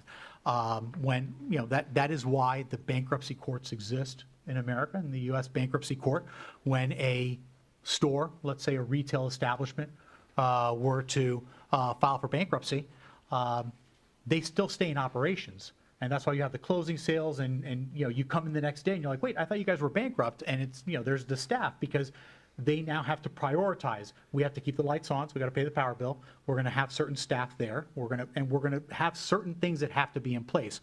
The first thing that I would say that we need to do is not a backward-looking function, but a forward-looking function, which is where you and I agree, is we need to look at this budget as to what are the deliverables and what is it that we are going to be doing and prioritizing within that fund.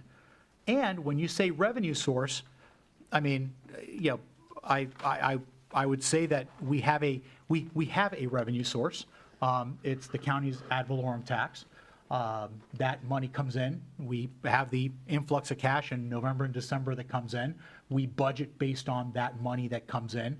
So if you look at Mr. Caruso's point, Commissioner Caruso's point, which was that we prioritize taking care of the stormwater issues, we have money coming in. That doesn't mean that by the time this rate study comes in, that is already in the works, that comes in at the end of the year, that doesn't mean that at that time we don't revisit an actual rate increase of that fund.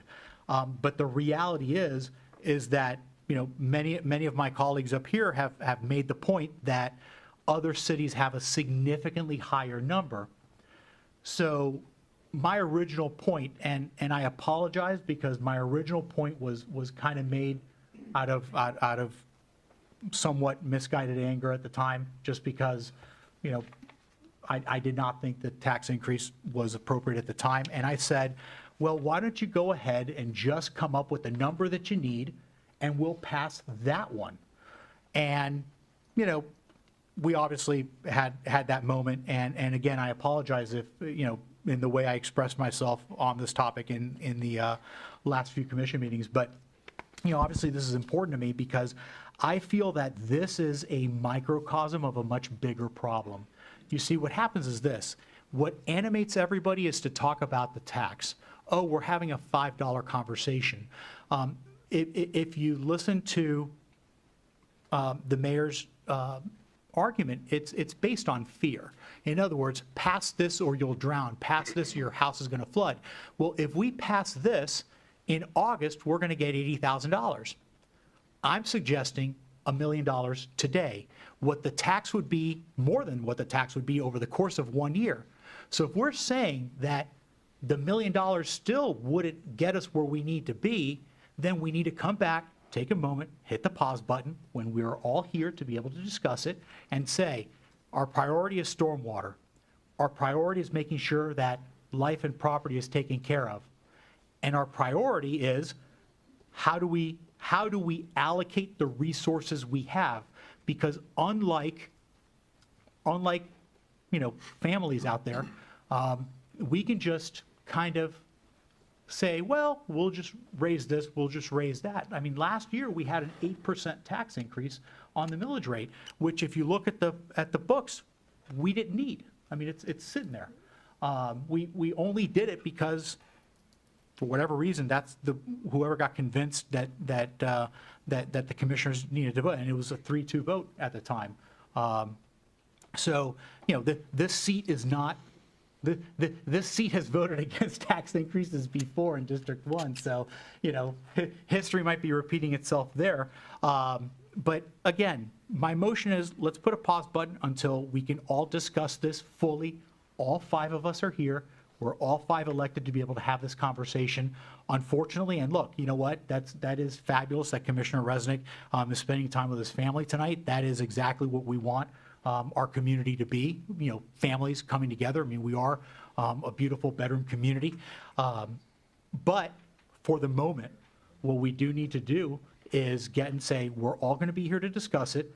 And like I said, with Commissioner Cruz's point, we can go ahead and also talk about prioritizing, how the spending is going to be and being able to allocate that and watch how it's going to be spent. Okay, Commissioner Crusoe.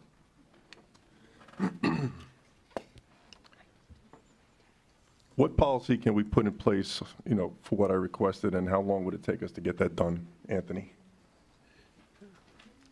Do we, by the next meeting, by the next meeting, maybe we can have it done?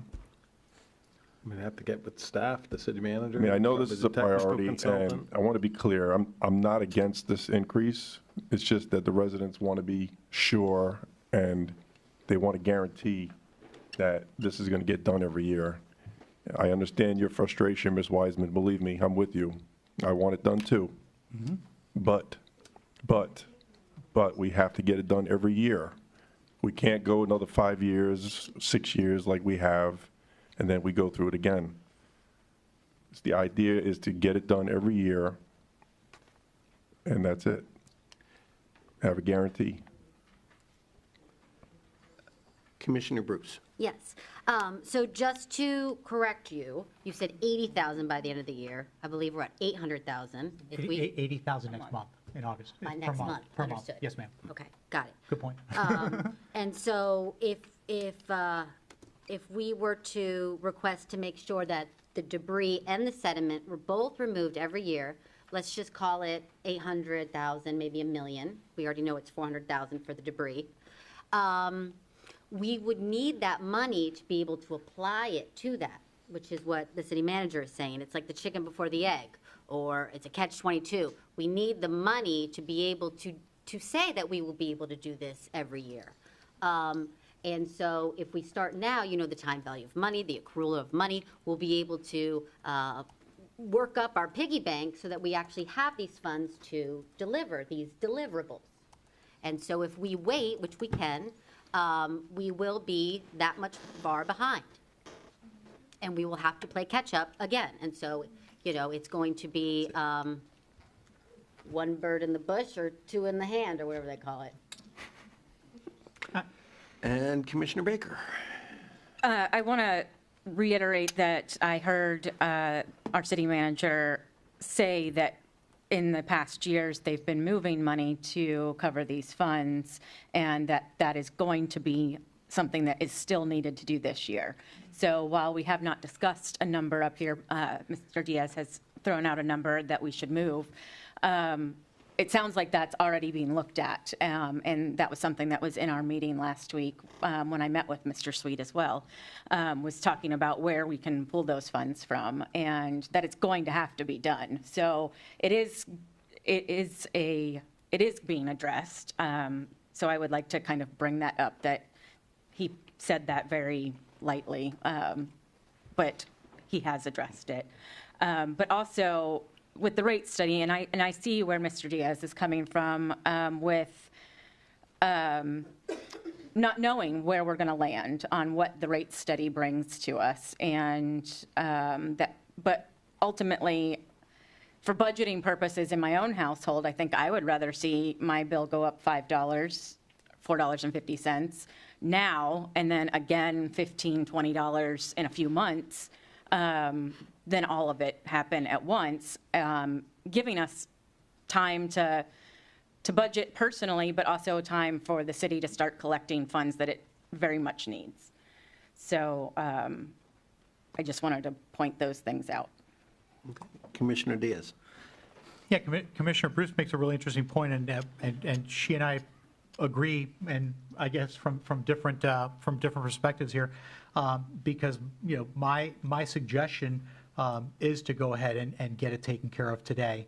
And in fact, if Commissioner Caruso would agree and be agreeable to work with me, and all of us even work together on this, with staff and being able to put it properly into the upcoming agendas, we can actually go ahead and say, we can come up with a number, we can move that money. The money's going to be moved anyway, whether we like it or not, regardless of the tax increase or not. The money's going to get moved. That's the writing's on the wall. We can go ahead and put in where I think we would all agree that one of the biggest concerns is oversight, is how's the money being spent. As long as the money is being spent on what it's supposed to be spent, but keep in mind, it's interesting when we say that the money can only be spent for this particular topic. Yes, the topic is stormwater, but it could be spent on consultants, staffers, admin, the bookkeeper that is putting in the tax revenue into the books. That person's not with a shovel out there clearing out a creek. So, one of the oversight suggestions would be, and if my colleagues would agree, would be that we actually know that a very high percentage of the money, very high percentage, 90, 99, 100% of the money be going to actual stormwater and debris and sediment and everything that we've been talking about. And I remind my colleagues that today, in the consent agenda, we moved millions of dollars with just a pen stroke. We only had a discussion because a resident came up and said, well, let's kind of get clarification on it. But just keep in mind, we were moving money today. The same exact thing I suggested a few meetings ago. All I'm asking tonight is that we just hit the pause button so we can all five discuss it. And yes, we do need to have a priority that the city says, you know what, we are getting X of tens of millions of dollars every year in revenue. We have that check that arrives from Seminole County thanks to our residents paying a very high property tax for their properties, and we appreciate that. And say, you know what, we are allocating, and I would even propose that that we as a body instruct city staff that when the budget arrives, the budget starts with that line item. In fact, that's line item number one. We can even give it its own little line with a highlight and everything. It says stormwater. I suggested, I only threw out the number because we were throwing out a number of $800 some odd, $900,000, which is what the tax increase was going to collect. I suggested $1 million just to round it up, but $1 million be moved now from monies that we already have. They are sitting there earning interest. We learned more about that today. And get the deliverables going. Let's put some oversight on that money, but for now, let's hit the pause button so we can all five discuss it, but at the same time, let's go ahead and say this is a priority for our residents, life and property, and we're going to deliver with the money. So in other words, Ms. Wiseman, we get the money today, and we prioritize. It does matter. It does matter. Others are in the queue to speak. Commissioner Bruce. Yes. So other than solitude and street sweeping, are there a lot of other expenses that I'm leaving out for deliverables? Or are those really the two big ones currently? Because street sweeping is a very, very, very big concern of mine for water quality. And I think that as far as financially and with coordination, and to make sure that there's a schedule and we're doing the right thing for the street sweeping. I think it's very, very important. I just want to make sure that we have enough funds to do so at the moment, or are we, I mean, I know we're currently in deficit, so obviously we can't pay the bills. But, you know, street sweeping is very, very important. That's how we uphold our BMAP score to make sure that we are offsetting our impacts before all the water goes into Lake Jessup. And so we have to make sure that we are prioritizing these initiatives. And if we don't have the funds, you know, where do we go? We go to the general fund and we cut personnel. Well, who do we cut? You know, who's just indispensable? And so there's a time and a place for us to look at this, and this is during the summer months when we are going over the budget. And so we're getting ahead of ourselves right now, and all those things such as the creek, you know, if it be debris and sediment removal, all those different initiatives will be discussed in a month or two. That is correct. Okay. We have spent a lot of time on this one. Commissioner Diaz, you're up. Commissioner Bruce makes a perfect point, on point, and your knowledge of the environmental impact of some of the things that we're doing is extremely important, and I really I'm appreciate learning. that. Yeah, no, and I've seen a lot of the stuff that you put out, and I learn every time, you know, from what you're putting out, because you're putting from sources that I probably would never come across. So I really do appreciate that. You're absolutely right, Commissioner Bruce. The time to have a discussion about the money and about the revenues, in other words, how everything comes together. We throw the word out, but this is what the word is. It's budget. And when we have that budget, we are right now discussing something mid-year, which, if you look at your agenda, that's what we did today. We had mid-year adjustments to the budget. What we're saying is we're making an adjustment right now. We're calling an audible on the field because we saw the defense lined up a little bit differently. But what we'd like to go ahead and do is during the budget time, have the discussion. And, you know, you mentioned, you know, the word cut, and I know I get a lot of, I get a lot of, you know, credit or not for wanting to cut certain things. And a lot of it is, yes, there is a particular governing philosophy that not everything is the role of government. And right now, we are discussing probably the most important aspect of the role of government, life and property. Why do we discuss the wastewater plants?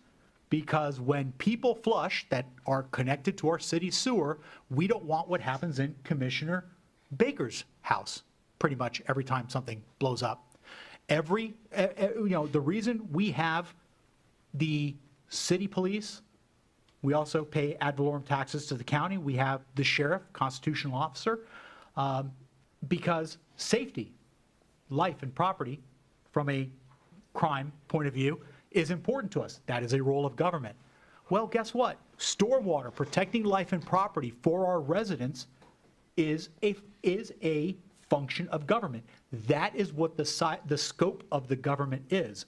Some of the other things that we do, obviously we will decide as a body if there are things that we want to do, but sometimes we have to prioritize. It's interesting that Commissioner Miller mentioned beans and rice, and I'm sure he probably recalls me bringing that up at one point during I think my first or second commission meeting, because, you know, the reality is, and those of you that follow Dave Ramsey know that he tells folks all the time, you know, sometimes a family needs to be on beans and rice, and proverbially beans and rice, meaning you sometimes have to cut back on your personal budget in other places and other splurges while you go ahead and prioritize other things that are important. So, for example, Folks, do with you all pay due your respect, mortgage, if I can, or do you have please, coffee? we're losing everybody here. You know, I don't mean to. I would like you to- Mr. Mayor, I didn't you have interrupt you. I didn't interrupt you, Mr. Mayor. I know just you're not. Your asking to intent get is to a not to point. interrupt me. Yeah. Mr. Mayor, you pontificate as well, and I apologize that I'm having a stream of consciousness. Again, I apologize to my colleagues for doing that. But priorities are important. And Mr. Mayor, my point is that sometimes families have to prioritize paying the mortgage, buying medicines, buying food, versus maybe doing something else. And that's all I'm asking the city to do when the budget comes around, but that's not the conversation for today. Today, the conversation is, this panel is not sitting Again, I use the legal term en banc when the appellate courts sit, all together and make a decision that is important. This is probably one of the most important decisions. Mr. Mayor, you said that yourself, and I agree with you. This is one of the most important decisions, and making that while one of our colleagues is not here, while 20% of the commission is not here, would just be malpractice, Mr. Mayor. It just really would be. I stand by the motion. Let's go ahead and just hit the pause button until we're all here. We can discuss it and prioritize stormwater spending once and for all in the city. The city charter allows for such absentees. It's set in our constitution, which is called our charter. It's been approved by the residents of Winter Springs. There is legal precedent for this exact thing to move forward when one person is missing. With that being said, I would encourage us to allow public input and we can move forward. So I just want to make sure I understand, because we've gone round and round and it keeps changing. The motion made by Commissioner Diaz is to table this, and then with Commissioner Caruso's input is to table this item until we have a complete representation, there's no absentees, and that we predetermine how we're going to spend the money on clearing of the creeks. Is that correct? Is that on your part? Is that correct on your part? Motion's made, seconded, public input. Captain. I'm going to rest 5 minutes as the president of the local HOA, Chelsea Woods of Tuscola, just so I don't feel rushed. First of all, I have to say I'm very disappointed. You obviously researched what you were going to ask the lawyer before you even came to the meeting. That's not good practice. If you want your team to work together, you have to tell him, hey, I'm bringing this, so he can do his homework before he comes to the meeting. Okay? Secondly, last time we met, you guys met, you had a full deck. Commissioner Resnick was here. He weighed in on this issue. We all know what his position is on this issue. It's legally allowed to go ahead and make this decision tonight.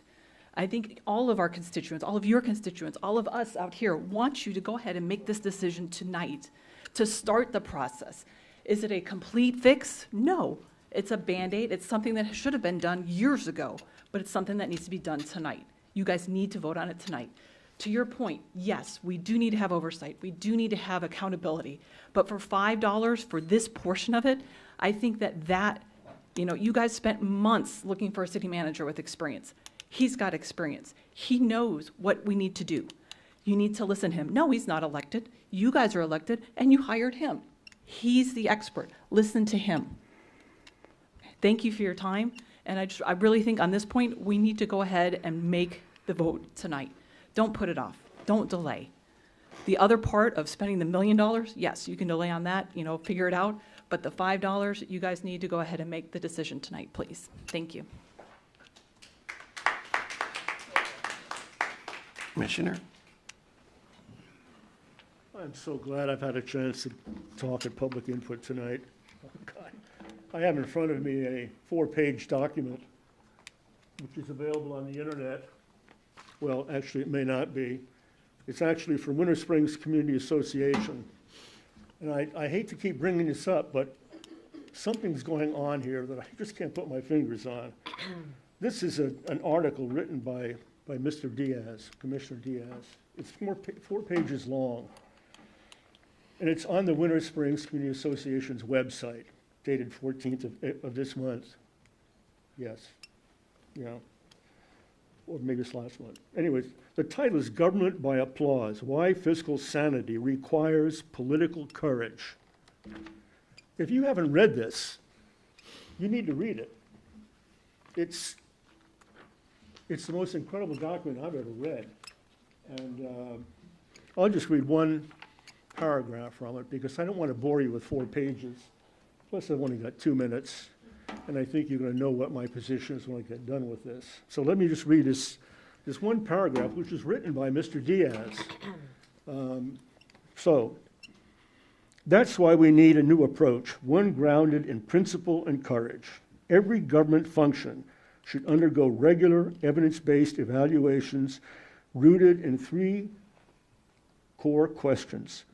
Can costs be reduced while maintaining or improving services? Can efficiency be increased through judicial reform? should this function be transitioned to the private sector? It's loaded with stuff like this, and I don't know where it goes. And I don't know where Commissioner Diaz is coming from. Tonight's discussion reminds me of, what the guy who was in charge of the Titanic, when he saw the iceberg coming up, somebody said, bear to the right, and he probably said, well, I'm sorry, I can't do that, because the regulation says that I can only do that within 5 minutes from now, and I can't do it right now. You have just spent an hour talking about something you spent an hour, as this lady just pointed out, the last commission meeting, and you just won't give up. So if you don't reach a consensus here tonight, a lot of people are going to be remembering when the houses flood in Winter Springs, and it was delayed because of this issue that you're talking about.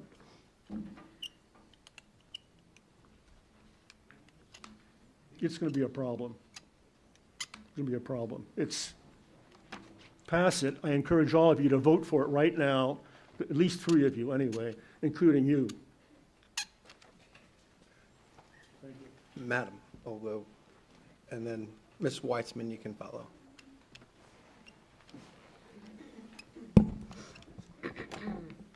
Karen Meyer, 741 Andover Circle.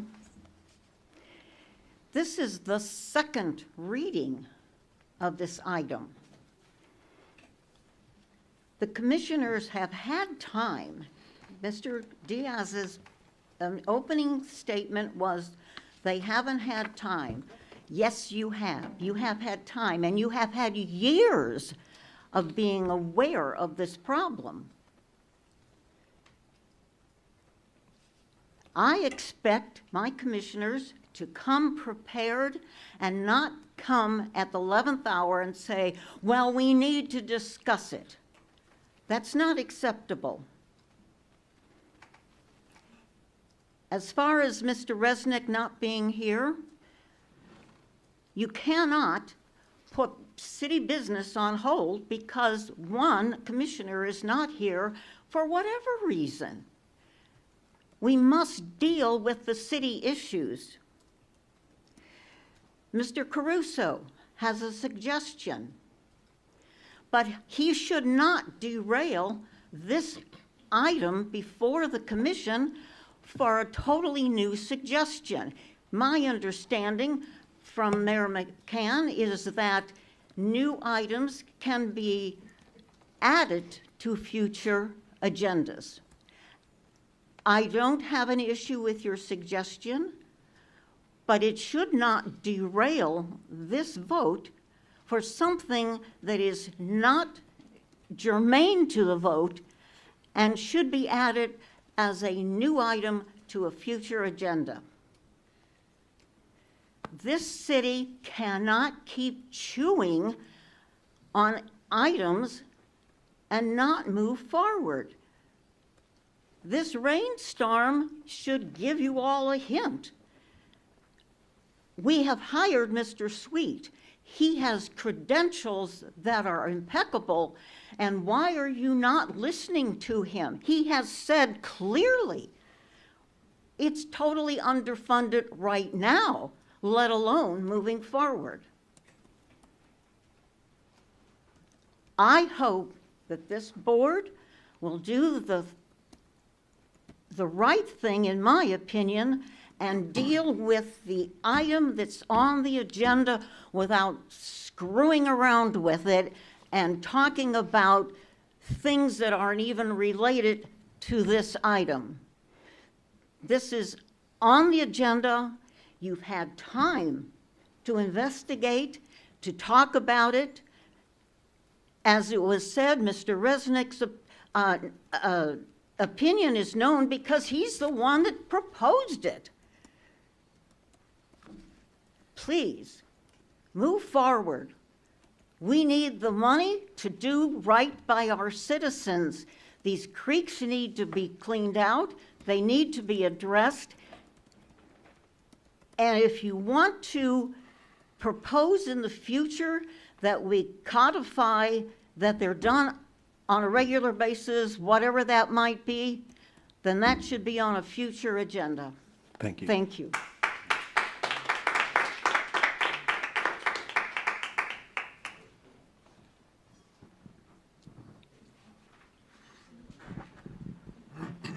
Leah Weissman, 113 Brookshire Court. Everything she said, plus, makes it faster. You know, when people say, oh, Ian, well, it didn't start with, I had to look for the dates. It didn't start for Ian in the neighborhood, and I lost my note. It started with, actually, in 2008, Tropical Storm Faye. Then there's Irma in 2017, after Irma, they did a study, outlined to the T what it would cost. It's, of course, in old money, as they say, but in 2018 money, you can figure out the change. And nothing was done. Why? No money. And the people who had money or thought of it didn't bother raising rates because they wanted the job. That's right there. They didn't raise any rates of anything until the last commission, and that was one reason was one of them didn't care if he got reelected or not.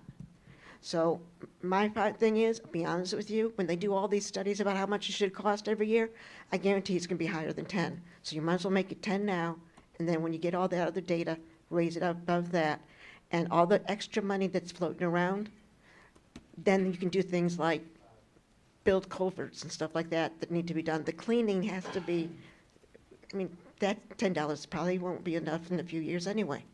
2005, last time it was ever raised. And so what I keep thinking is, well, it might have gone down, price of eggs. 1 dozen eggs, less a month, and you can pay for it. It's not thousands of dollars. It's not big parts of the park or something. And they may have mismanaged. Personally, they didn't raise taxes in so long, so it seems like a big deal. Because if they just raised the stormwater rate, I guess, what, 15 cents a year? Maybe a quarter if we want to push it? It'd be fine now.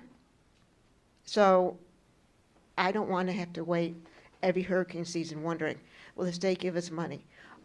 Wait a minute, property taxes, we may not have those. Oops, where's that money going to go? Where are we going to get the money instead of that? FEMA, maybe out the window too. Wait, where are we going to get the money then? So at least now we know this year we cleaned out. But I don't understand why we have to have that in a rule somewhere when that money must go to the creeks. It can't go anywhere else. So to me, cleaning and regular upkeep should be what we're paying for in the fee. And then when we have the big products like new culverts, that make a difference.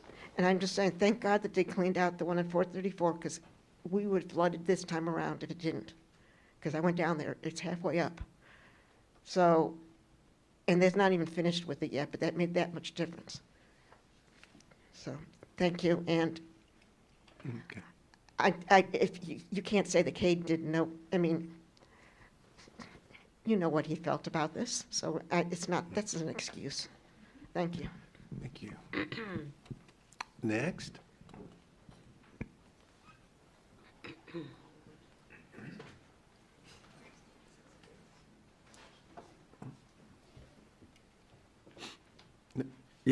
No, sir, no, I acknowledge you. I saw you coming first.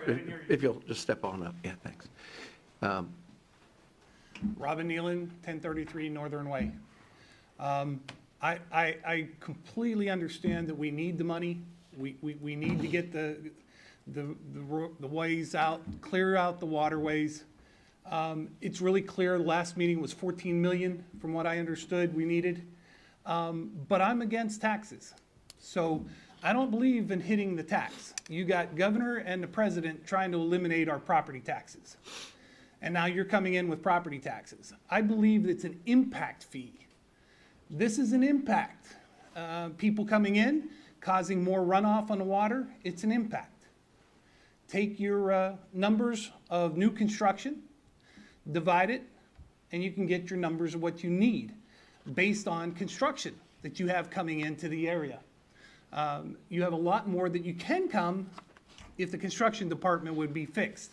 You'd have a lot more resources and financial from your impact fee. You currently have new building impact fees of between 10 and 15,000 for every new building is built. That is an impact fee. What's wrong with just getting the calcs out and adding a little bit more, another 4,000? It's easier to pay an extra 4,000 on a home on an impact fee in the beginning when you do a loan at over 20, 30 years as it is to continuously hit more in your bill for your monthly. for the elderly. So I'm more belief that you should hit the impact fee on the new construction and new buildings that are being built, as opposed to taking it as a fee. Whether you need it, yes, we need it. There's no doubt. The question is, everybody here wants to do the right thing. Everybody here in the community wants to get it done. It isn't a matter of whether it needs to be done. It's clear everybody wants it done. Where are we getting the funds? I say we take it from new construction. I say we take it from the people that are actually spending money, not from the people that aren't spending money, that are trying to retire. That is my belief. Thank you for your time. We'll go with Mr. Gallo, and then we'll move on to our representative. That's okay. Yeah. Mr. Hamstra, thanks. Good evening, Art Gallo, 199 Andina Terrace. I don't believe that this is about need.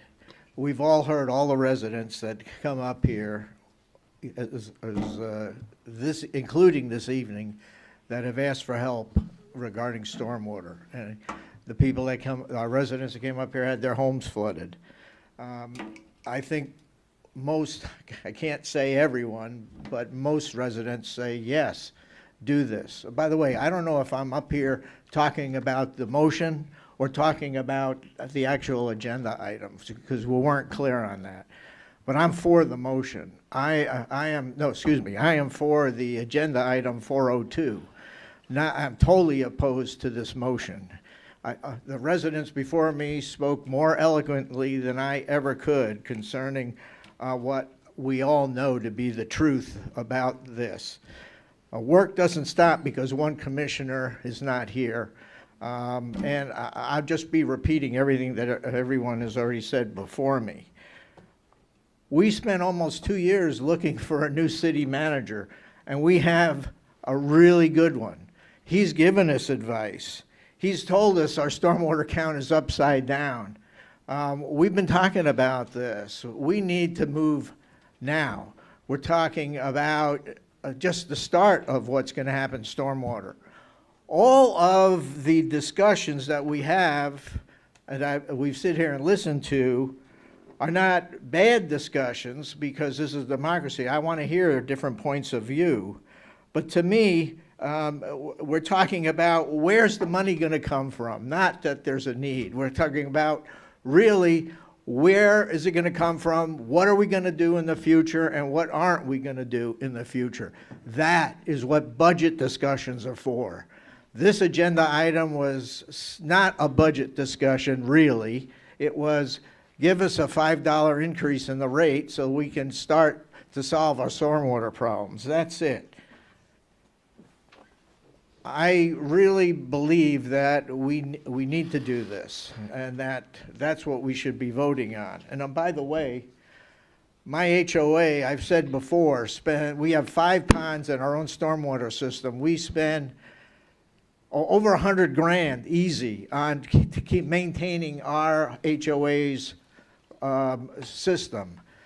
We still need, you didn't talk about if this is going to include that 25% credit or not, which we really don't see. All we're able to do with that credit is say that, well, we need to make sure that we set aside some money to continue to take care of our stormwater issues in our ponds. But that's only like $7-8 a year. We spend a hell of a lot more than that. So I hope that's part of this whole deal. Thank you. Thanks. Mr. Hamstra, There's more public. okay. Ms. Schaefer put her hand up first. Yep. My name is Eddie Rivera, 100 Bay Tree Court. I don't stand before the commission as a chaplain of the Seminole County Fire Department or our finest here, the Winter Springs Police Department, or a veteran, or a pastor, or a community leader. I stand here as a homeowner and really one that's not really affected living in my community, but hearing the residents and doing some research and just hearing what the perspective and the perception of this commission is that you're divided, and really you are more like united than you may think. Like Commissioner Diaz, you bring up some great points, and yes, we should look at the budget, and we should look to reallocate some funds and really like look at it and say, hey, where are we wasting? And so I really appreciate that you're coming in here with a fresh perspective of saying, hey, where are we wasting money? Let's really look at this. But and Commissioner Caruso, like, that's a great point. What are we going to do ongoing to not find ourselves here in the future? And you have constituents that want to guarantee that this is not going to happen again, and you're standing for them. But at the same time, we have an issue. And the city manager has the rent is due, and so it's a past due balance. We got to just do the right thing. And so what I'm saying is, all of us are right in our own way, but I think that something has to happen today. To the lady's point, yes, this should be a discussion, and that should be a priority of the commission. And this, Commissioner Diaz, should be a priority to look at the budget. Where can we reallocate funds so that the citizens of Winter Springs believes in a united commission? But I just want to say that we are so much closer to this. And if we would just hear each other out, like, man, this is a phenomenal city, and this is a phenomenal commission if we can truly look to really bring about unity. That's all I have. Thank you. Thank you. Ms. Schaefer.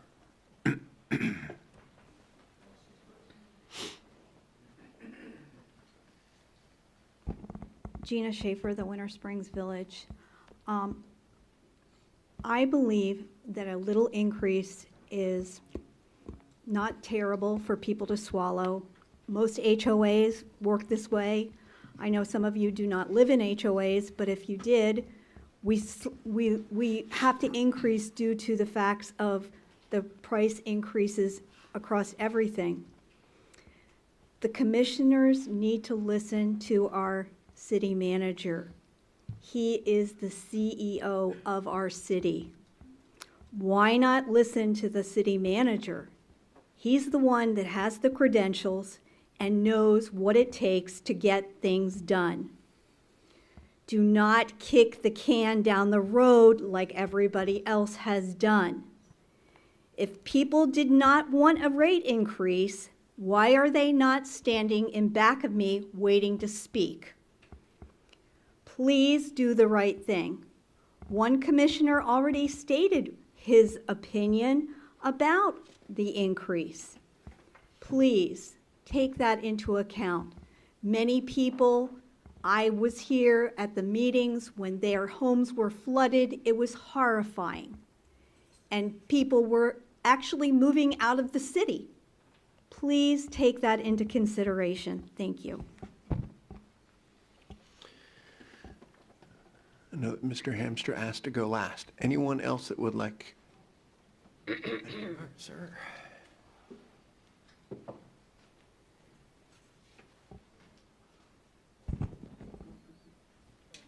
Good evening, Ken Greenberg, 1635 White Dove Drive. I've heard what everyone said. I wasn't at the last meeting. I was out of state, but I did watch most of the meeting. And you know what? There's really good points across the board, totally across the board. I happen to agree with Commissioner Diaz, and I find myself even agreeing with Commissioner Caruso. I can tell you, if you don't put something in place for continuation of the process of cleaning out the creeks annually and everything else, because I was on the board in 18 and we were doing it into 2018. I don't think a damn thing has really been done since then. And I can tell you right now, if you don't do it, it's going to get washed down the boards, and we're going to have the same conversation. So I do agree with you on that. I also agree that Kevin Sweet is a wonderful city manager. I happen to like Kevin. We have spoken. He is responsive, and I do believe he knows what he's doing. But that said, you got to listen to what he's saying. What he's saying is we don't have the money. What we're also saying is to put a $5 tax in when we have no market study, no rate study, no nothing, just pulling a number right out of the air. Here it is, $5, that's going to fix the problem. When it's not even going to start, at best, till I think you said July, if it was approved tonight, that means you'll have raised $160,000 against a $700,000, $800,000 problem. And I agree. with every one of you that says our main priority is, property, lives, et cetera. So what is the objection when I heard about a month and a half ago when Holly Queen moved $17 million, from one account to another? Tonight you move millions of dollars again. So clearly there's money to move. I heard a guy make a presentation that we're making money hands over fist, in our accounts and everything is going great. And I know the market was wonderful today, so I assume that, we'll have some benefit there as well. Why would we not move forward and move money into the accounts now so our city manager can do the job he knows needs to be done and stop? You want to talk about kicking the can? Why would we kick the can down the road? Why wouldn't we just move the money now and then do a proper rate study? I mean, listen, I don't care if you move it $5, but that does nothing. So if you want to pacify a few people that are making some noise that we need to raise, the tax now, okay, do it. It's less than a lunch. But that doesn't accomplish anything. So if you want to accomplish something, let's move money now. You want to accomplish something, don't make hard decisions on a policy without incorporating what are we going to do next year, the year after, because this conversation won't be remembered. Yeah, eventually we'll have a bigger hurricane. We may not have anything for 5 years. Who knows? God willing, maybe we'll get lucky. But seriously, everyone's saying the same thing as he just said, but we're saying it in different ways. Problem? Yes. Needs to be addressed now, tonight? Yes. Move the money now? Absolutely. Make decisions that are without basis? I would not do that. Incorporate, bringing in a plan for, over the future and force that plan? Because it ain't going to happen otherwise, I'll tell you right now. And I don't understand Commissioner Miller's obsession with the Winter Springs Community Association, but God bless you, thank you, I'm impressed. Flattery is indeed the sincerest form of flattery. But Commissioner Diaz's article was wonderful. That's why we put it on our site. And everyone should read it. He's absolutely right. You should read it. I mean, there hasn't been a meeting recently that he hasn't come up and spoke about us. And if he wants to talk to me about something, just call me, Robert. But dang it, if you want to keep bringing me up, just call me. I'll have coffee. I'll pay. So anyway, in summation, why don't we do something positive? Move money that we obviously have. Give our city manager the tools to work with, and put something in writing, not tonight, because it's not going to happen tonight. Put something in writing that does enforce that we maintain our damn properties that has gone ignored, and move forward in that way. Otherwise, $5, you're going to have the same conversation. And then you're going to have the same conversation because you probably need $15 or $20 in that fund. It's what you probably need, but you're not prepared to do that. So why put a tiny Band-Aid when we have a big problem? But we have the cash, spend the cash, do what's right, protect our residents, and let's stop this crap.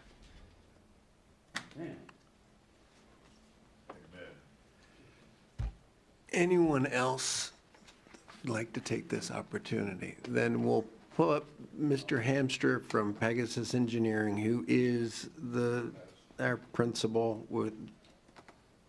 that helps guide us with our stormwater issues. Your final say? Always hard to follow a preacher and an ex-commissioner. David Hampshire, city engineer. 2 reminders that's very important before you cast your vote tonight. In about 4 to 6 weeks, we're going to advertise for bid for Tuscaloosa Crossings Pond 1, which is a $2+ million project, not grant funded. So that's coming out of our city coffers. Probably 3 or 4 months after that, we're going to be advertising for Tuscaloosa Wetland Park, which is another $2 million project. We just sent pumps out today for Winter Springs Village because it was flooding again. So this year alone, I can tell you without grants, we got 2 large-scale city projects that we're going to be advertising for construction this year, totaling over $4 million. And that's all I'm going to say tonight, unless you have any questions. So, Over what period of time are those $4 million? hopefully we'll start physical construction in September for Tuscaloosa Crossings, and hopefully about 2 or 3 months after that, we'll be doing Wetland Park. So we'll be breaking ground this year on both of them. And those are not grant-funded projects. Those are just, unfortunately, The pond failure was not a CIP project or a capital project. It was a failure. It's held up well so far, but I wouldn't want to go through another couple more years of delaying that one. And then the Winter Springs Village is on the books this year as soon as we get through the wetland mitigation aspects of that. So, And in the Tuscola Crossings issue, we have potential pending litigation, if I understand correctly? I can't speak on that. I'm just here to report I'll let But- Anthony if he wants to talk about that. I'm just here telling you we got $2 million projects this year happening, putting aside Mr. Caruso's requests and everything else that's going on, so. So when you're saying $4 million and you're saying this year, are you saying in the fiscal year or are you saying in This the calendar year. So you're saying in the rest of this year, $4 million complete outlay? For 2025. We're going to award a contract to a contractor. Right. Probably in late summer to do Tuscola Crossings. And then a couple months after that, I hopefully will get a contractor underway on Winter Springs Village Wetland Park. And would you say that the $4.5 million exceeds the $160,000 a month of revenue that the tax plus the increase, the current tax and then the increase? It would be more than that, correct? I'm just telling numbers now. We also have Kimley Well, Horn. I'm telling numbers too. You mentioned $4.5 million. Did, Mr. Mayor, if I could. so the money exceeds the $4 million, the money that we're collecting, correct? I can provide clarification as it relates to budget stuff. Yes, we're kind of clouding all the revenue sources, and it's not really accurate. So penny sales tax, third gen, as well as some combination of fourth gen as that becomes realized. The city has historically done any major capital improvement projects because this fund is underfunded, has no money for real capital projects, frankly has no money for operations as we've laid out. Arguably, I would love rice and beans, but we're in bread and water situation. The reality is we're staffing at 50% less than our neighboring city, and the ongoing cost of those is upside down. So to try to think about the capital project that Mr. Hampshire referenced would never be funded out of the Stormwater Enterprise Fund. The only thing that we've been thanked generously that the fourth generation passed, because this city's reliance on that money, short of that, is millions of dollars a year to be able to address our projects. We cannot use and budget for penny sales tax or county tax that's been referenced as part of our stormwater operations budget. It's an operational enterprise fund. It's not capital. Yes, we can take those capital items and budget for those, which we do. If you look at the budget book, I mean, transparency is as clear as day when it comes out to where the money's going. And there's no hidden secrets in any of this. The money's pretty evident. You got Commissioner, you asked what the funding source. Yes, we do outsource street cleaning. That's a big cost. We do outsource engineering services. So does every other city, frankly, in the country. Short of that, we have a staff of 6. We had 8 that were part of that stormwater utility that's coming out of there. Again, I made that point, last meeting with regards to where we sit with arguably substantially more related stormwater issues than our neighboring city that has double the staff we have. So, I mean, I think it's pretty black and white, but just to be clear on those projects that have been identified, and there's another 12 million in projects that'll be presented in 12 million plus. It'll be presented in August, September when the Kimley Horn study's done. Where's that money coming from? So it's a different conversation about those funds as it relates to the fund we're speaking about right now with regards to our ongoing enterprise fund and our ongoing operations. Those capital projects, we have to prioritize the limited money we have from penny sales tax, which is county funds, and prioritize which projects we're going to do first. The Tuscarora one that was referenced is kind of slated for third gen, and we're looking at fourth gen money, and that's where those capital projects will be addressed from a budgetary perspective. Never be able to afford those in the Stormwater Enterprise Fund. Lastly, I'll sit down. We do have grants sitting on FEMA's desk. As soon as they sign them and comes in front of you for signature, those other dollars are going to float to get started, namely the police station, the public works generator, and elevating some homes that have already been approved. So with that, I'll sit down. Thank you very much for your time. Okay, so we'll end public input at this point, and so the motion has been made and seconded. Christian? Commissioner Baker, No. Commissioner Caruso, No. Commissioner Diaz, Yes. Commissioner Bruce. I'm so sorry, I need clarification of what I'm voting for. So this is the motion to table with the associated conditions. Got it, no. Okay, so that motion fails. Now, back to the original agenda item on the second reading to approve the increase in the stormwater fee. Is there a motion? I'll make a motion to do that. Okay, motion's made by Commissioner Baker. Is there a second? I'll second. Seconded by Commissioner Bruce. Do we need to do public input again? I think we're okay, right? I think moved you right on. opened it up, I think the we whole did. item. Yeah, I think, okay. Christian? Commissioner Caruso,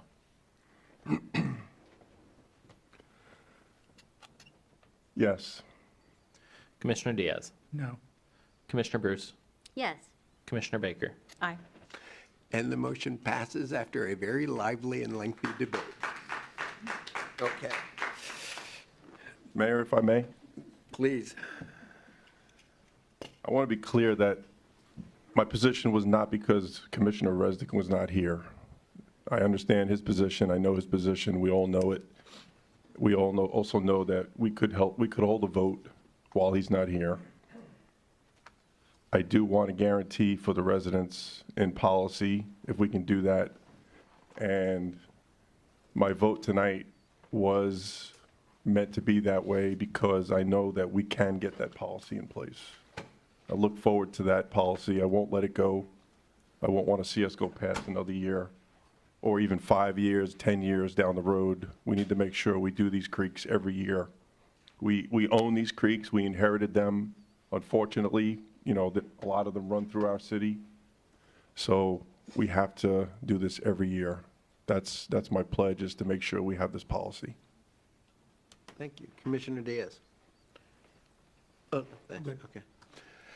All right, then, moving on then to item 403, Sutton Crossings Phase 1. That's the Ace Hardware. Thank you all for your patience.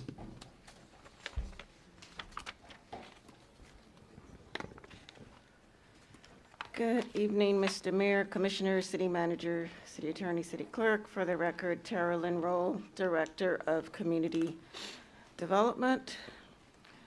And we are asking the Commission to conduct this public hearing for the Sutton Crossings Phase 1 project in the Ace Hardware Store.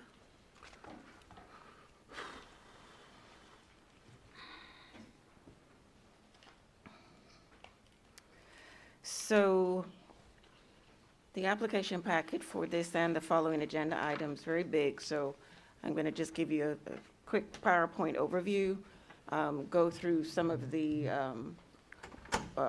waiver applications and the conditions, and then the applicant would like to speak to the commission and address a few of the items from the conditions of approval. So the site is located at the intersections of 434, Michael Blake Road, and Tuscaloosa Road. You see that here.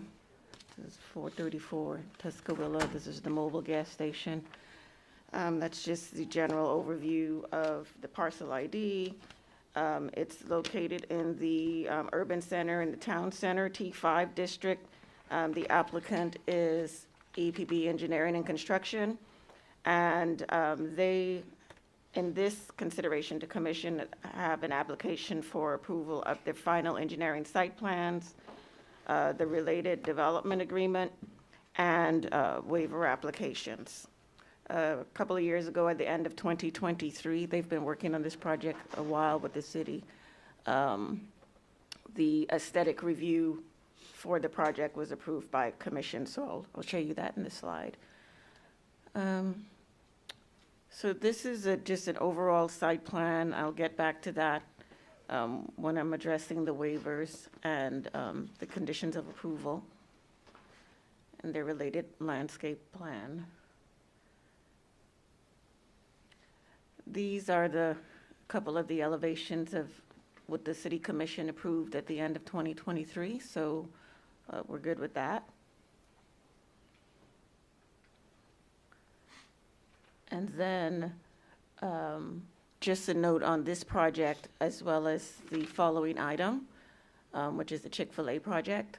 The Sutton Crossings application conducted a transportation impact analysis for the entire site, which houses the ACE development. So this is phase one, the ACE development and retail in there, as well as the Chick-fil-A. So this applicant conducted the transportation impact analysis for the site, as well as provided the master drainage plan. So we had a transportation plan submitted back last year or the year before, and it had over 3,000 trips, but there was assumptions regarding all of this being developed and having more than just one quick serve restaurant. So they revised it, and so we have 2,396 daily trips generated from this project, as is with the ACE and the Chick-fil-A. And per the comp plan, the applicant would have to provide for as minimal disturbance to the community and providing for pedestrian and bicycle infrastructure or consideration. So with this number of trips per day, they would be required to supply 3 mobility credits, but they have provided for 4 mobility credits in the form of bike racks at the Chick-fil-A. I believe there's 8 of them. Sorry, this is ACE, the ACE. And 4 bike racks at the Chick-fil-A. Again, they're responsible for the transportation for the entire site, as well as providing for connectivity interior to the property, across the property from the ACE to the Chick-fil-A. So that's just a little bit of information about what that is. That was a question that was brought up during the Planning and Zoning Board by the chair, Mr. Ma, regarding those mobility credits. And so the applicant for the Sutton Crossing site has satisfied this requirement as per the comp plan in terms of providing the requisite number of mobility credits. And so their final site plan, whatever the commission approves or chooses to approve, if that be your wish, will include these modifications submitted here in this markup. So before we get to some of these conditions, I just wanted to speak to some of the waiver applications that were included in this packet for the Sutton Crossings ACE Hardware. There were 6 of them.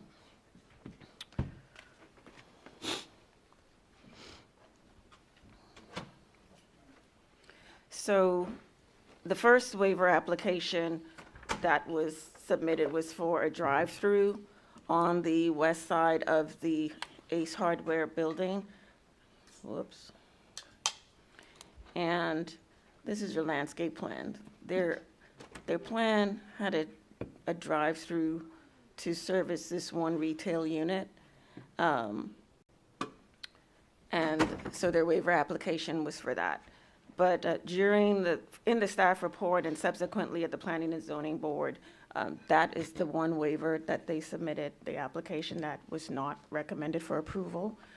It was not included in the original plan. It was not factored into the transportation study. But either way, the applicant has since decided to remove the drive-through. And so their final plans will reflect just a retail building, and no drive-through here at Michael Blake and Tuscaloosa. So that's just the background on that one waiver. The other 5 waivers were approved. The second waiver was for having lots that are larger than the 160 by 180 requirement for the town center. The other 2 waivers relate to monument signs being placed on Tuscaloosa Road in this area. And then, oh, I cut it off. Let me go here. And then over in this area here on 434. So, it being a shopping center, that's the town center, it's not allowed, you have to request a waiver for that. So the 2 monument sign waivers are recommended for approval. And then the final waiver, not the final waiver, the 5th waiver that was submitted was the acceptance of a statistical waiver, a statistical tree survey versus, in essence, a representative group of the site, of the trees on the entire site were counted. And so they don't have a tree for tree location by location count. That's a very different type of tree survey. So the acceptance of the statistical waiver it's being recommended for approval. Later on, when I get to conditions, I have to give you all some information regarding the mitigation regarding tree removal. But that statistical waiver for the tree survey was accepted. And then finally, the last waiver on the Sutton Crossing ACE project was the removal of a specimen tree.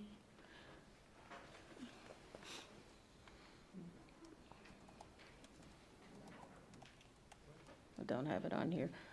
But the Sutton Crossings ACE project is doing the clearing, and the specimen tree is in the proposed building footprint for the Chick-fil-A project.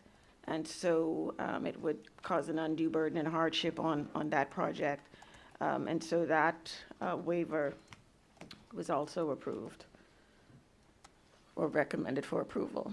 So I'm going to get to lots of the conditions here, and that's a typo there, that Planning and Zoning Board. This is that the City Commission considered the waivers, the specimen tree removal, and the final engineering plans and the development agreement for the Ace Hardware store with 3 additional tenant spaces. So the first condition is that the tenant spaces will need to submit a conditional use application and obtain approval from the City Commission. The second,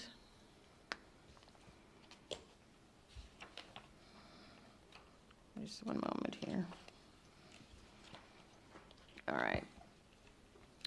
As I mentioned earlier, the ACE Sutton Crossings Phase 1 project did the master drainage for the entire site, so that would be applicable to this application as well as item 404, the following. We work very closely with our stormwater consultant, professional engineer, as well as the Water Management District to ensure that this project site not only was allowed to drain into, in this case would be the Tuscaloosa Crossings Pond, but also that they met all of the requirements based on our new stormwater design criteria. And so this condition then, and David Hamster, if you wouldn't mind coming up and just making a quick mention on this. So this condition is tied to 2 ERPs from the Water Management District. One is the permit tied to the repair of the pond in the Tuscaloosa Crossings community, which I believe the city's close to getting that permit. And the second would be for the Sutton Crossing Phase 1 plans, as approved by commission, should you move forward with that they would have to get their permit for those plans before any site work and clearing is done. And so, like I said, the applicant's going to come up, but David, if you wouldn't mind just a moment speaking to that when we get there. So another condition, well, not a condition, but related to this, is that not only did they get those permits, but the infrastructure. So for this site, there's some underground tanks, as well as ponds. And so before any impervious surfaces go in or any construction for this application, as well as the Chick-fil-A site, that the infrastructure needs to be in the ground before the buildings can go up. So that's very important. Again, I'm going to ask Mr. Hamster to speak to that a little bit later on to clarify the details of that. But again, those two permits are required before they can get their site work and clearing permits and to do the construction. So that's the second condition. Related to that stormwater infrastructure that the project's going to put in is just the applicant's, so let me back up. So the project has related to it a right-of-way vacation as well as a plat application. So this, that's under review right now. So this item number 3 for the condition of approval just speaks to the maintenance of that said infrastructure, and that these covenants and restrictions be submitted before the final plat approval is issued. The fourth condition, I spoke to that already. They did submit the new plans after the Planning and Zoning Board. So the fourth condition is that the applicant remove the drive-through on the west side of the building closest to Tuscaloosa, and that's been done. So that condition has already been met.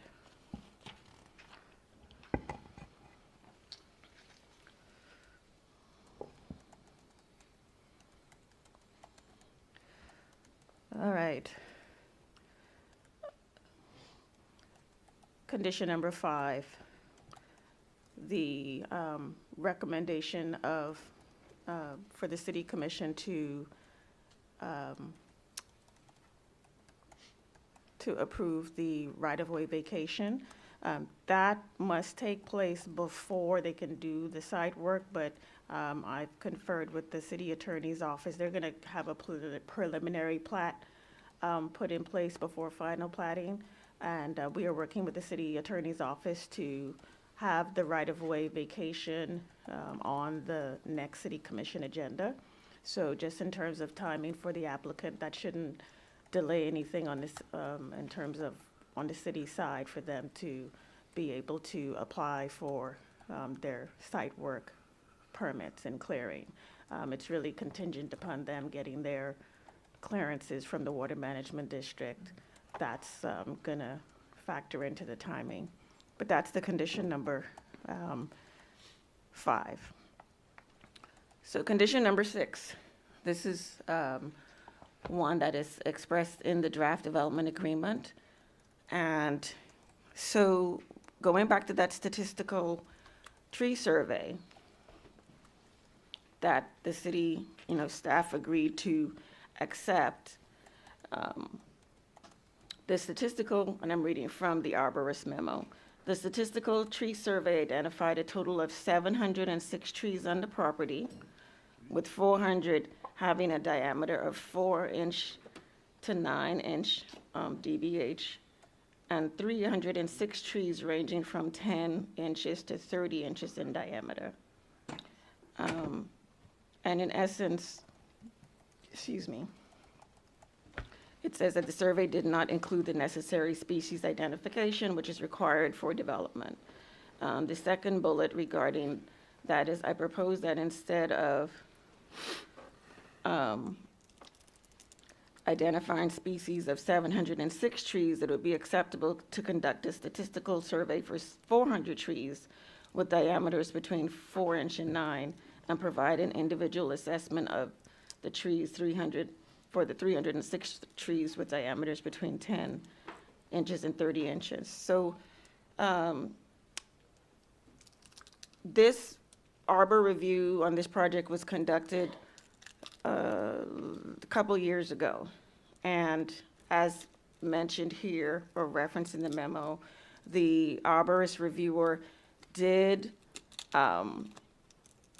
calculate 89 mitigation credits for those trees of 10 inches or greater. So those trees were listed by species, et cetera, and it was determined that those trees would either need to be replaced or assigned the 89 mitigation credits. So the project site is, there are going to be trees replaced, so that requirement is going to be met. So that's why it says here 89 mitigation credits for the removal of those 10-inch and greater trees, right? What wasn't included, and what the arborist report or memo does not speak to in terms of what the code requires, is that the arborist report does mention the 400 trees of 4 to 9 inches. The report does say that 220 of those trees are invasive species. Typically, we haven't assessed, replacement or mitigation on invasive species. 4 of those trees were identified as dead. So that's 224 of the 400 trees, which are 4 to 9 inches in diameter. So that leaves 176 trees that have been confirmed as being removed. Our code requires that the trees, if they're removed, they need to be replaced or assigned the mitigation credits. And so for those 176 trees, this $52,000 is is the amount, because the applicant hasn't stated that, they're small trees, so they're not going to be replaced. So this $52,800 is the mitigation of the 176 trees that are going to be removed and not replaced. So this will be one of the items that the applicant's speaking to, but the recommendation from the Planning and Zoning Board as well as staff, and also drafted in the current development agreement draft, is that the applicant be required to pay the mitigation on the 176 trees of 4 to 9 inches, which is that $52,000, and that the 89 mitigation credits is from the initial arbor review, but that was only for the trees greater than 10 inches. So we did make an amendment to where they're not going to be paying a fee, because the plans that they have submitted, their landscaping plans, can account for those 89 credits. However, there's no accounting for the 176 trees that are going to be removed. And so that's the recommendation of approval, one of the conditions of approval. In addition to that, their waiver application number 6 was for the removal of a specimen tree, and that's any tree over 24 inches in diameter. This particular tree that they're submitting the waiver for, the $2,400, is the maximum, which equates to 8 mitigation credits. This tree couldn't be removed or relocated or anything because it's in the building footprint, and it's a 42-inch DBH tree. So for this particular tree, the maximum mitigation credits of 8 were assigned, and it's recommended that the $2,400 associated with that be paid into the tree bank. So for items 6 and 7, we'll get to the development agreement. Number 8, final engineering site plans must include, that should say bike and pedestrian facilities proposed to satisfy 4 mobility credits. We spoke to that already. they are going to be providing the 4 mobility credits. Number 9, the execution of a development agreement prior to the issuance of tree removal and land clearing permits.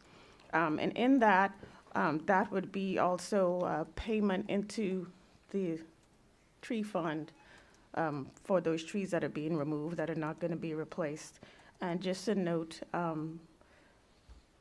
the draft development agreement has an exhibit for the final site plan, and staff will attach that final site plan after this commission meeting, should you choose to approve it. Condition of approval number 10, there shall be no sales, manufacturing, or compounding of any products derived from the hemp plant or cannabis plant. And condition number 11, we're just having that in all the development projects moving forward, that all the grass on the property shall be Bahia, not St. Augustine, or types that have low drought tolerance. So that is all that I have for the ACE Sutton Crossings Phase 1. Be happy to answer any questions you have, and then when you're done, we have representatives from the project team that would like to address the commission regarding the application. Okay, questions from the commission? Okay, Commissioner Bruce. Yes. Hi, Tara Lynn. Can you confirm where Phase 2 is? Is it on this same property? I'm going to go back to. Chick-fil-A is I'm gonna- Phase 2? Yeah, I'm going to. Okay. No. No. So this is, well, all of this now belongs to Sutton Crossings, but this part will be where Chick-fil-A is. Okay.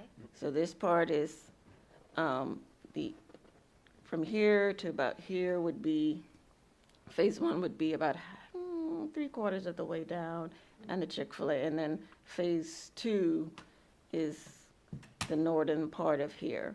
So the Phase 1 will include the ACE as well as the Chick-fil-A, right? But Sutton Crossing, the owners of ACE are also the owners of the Sutton Crossing site right now.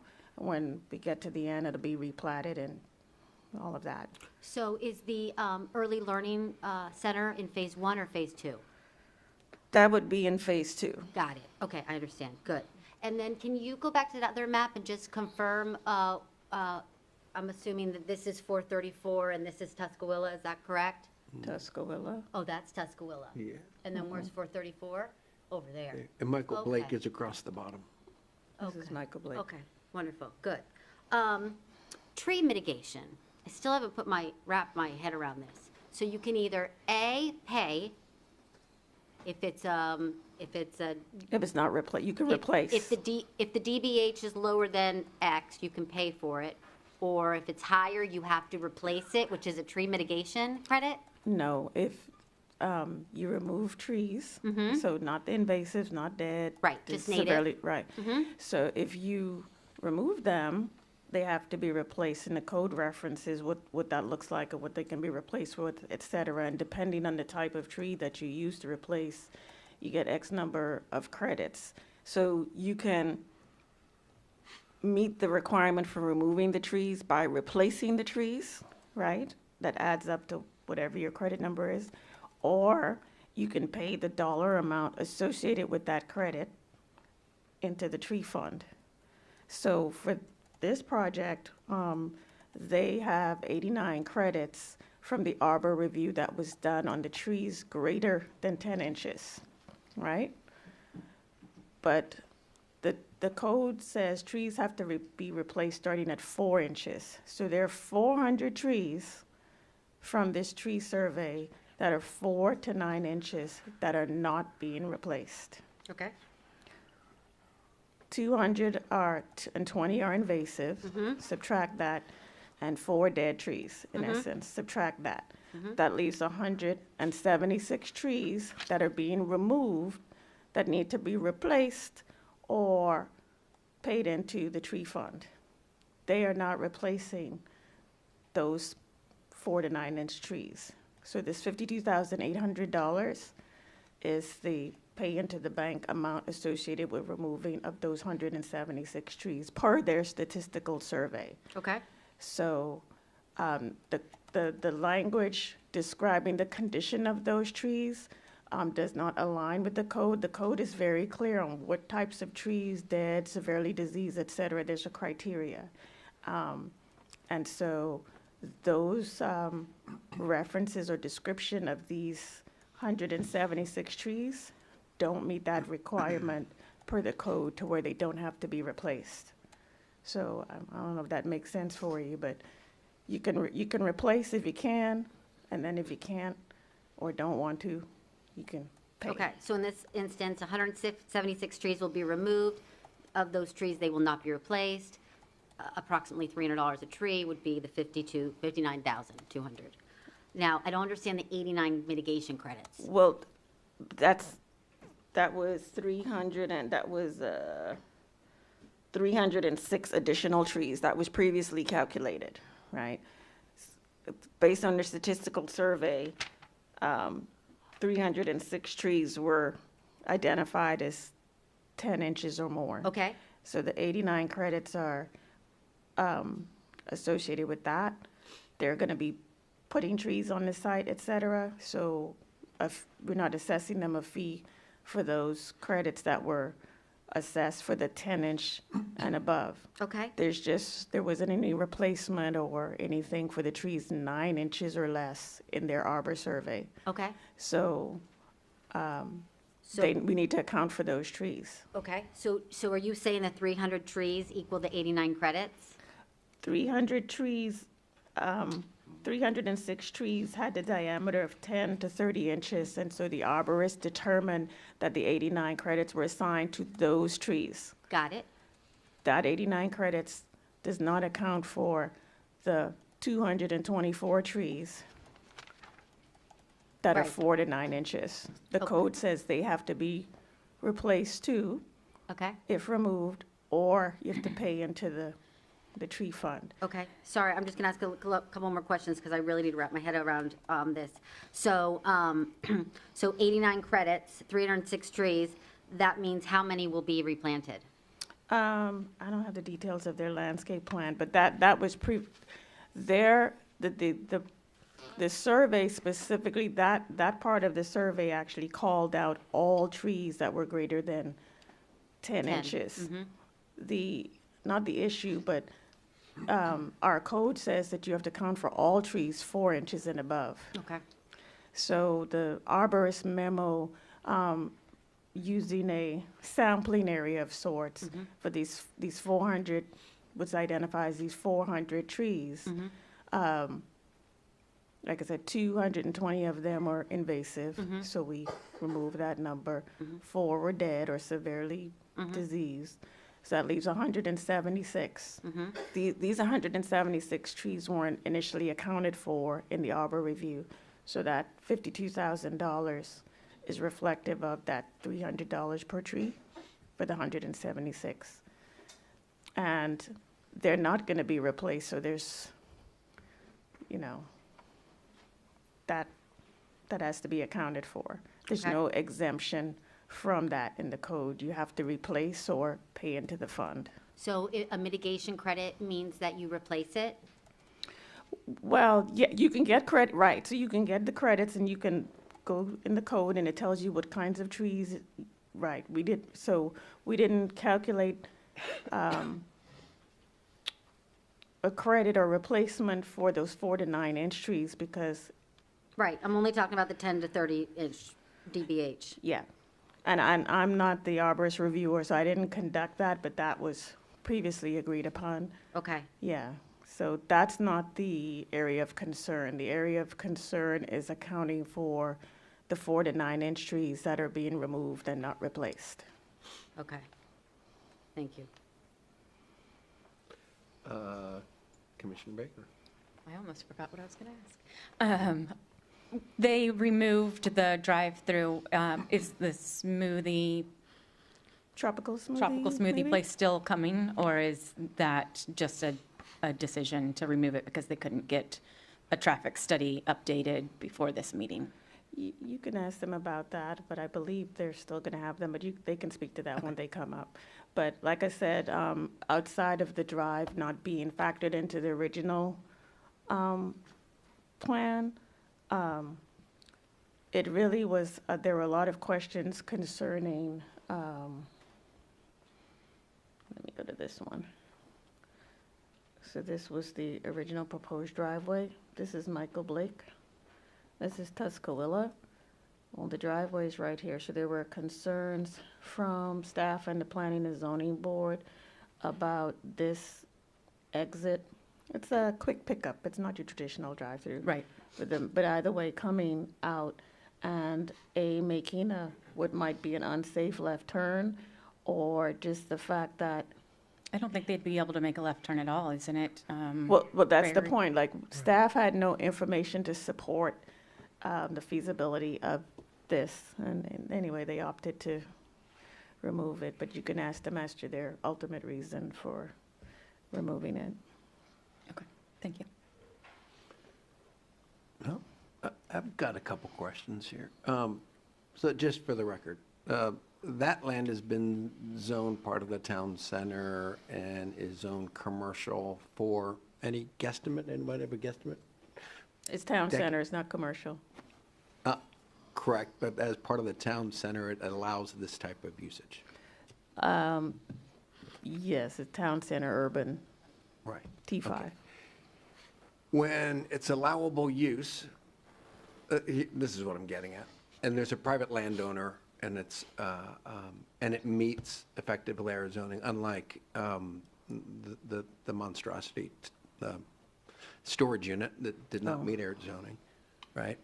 But this effectively meets all of the things. We're simply voting on moving forward effectively. We would have a difficult time not allowing this property to go through. They do have the right to use that property for this usage. Yes, but I guess I'm unclear as to. I guess I'm just saying this is allowable usage and meets the town center code. You mean the Ace Hardware itself? Or both. Well, the construction, yes, but that's why the condition says that each tenant, not the Ace, but the other tenants, when they come in, they may require a conditional use permit. That's independent of the Ace approval. Right, and that's listed in the conditions. Yes. Right. And the city does, although we have very significant arbor ordinances, look, this is what I just want to kind of clarify. People are going to scream bloody murder when the trees start coming down. We must offer some form of relief. It's part of the town center.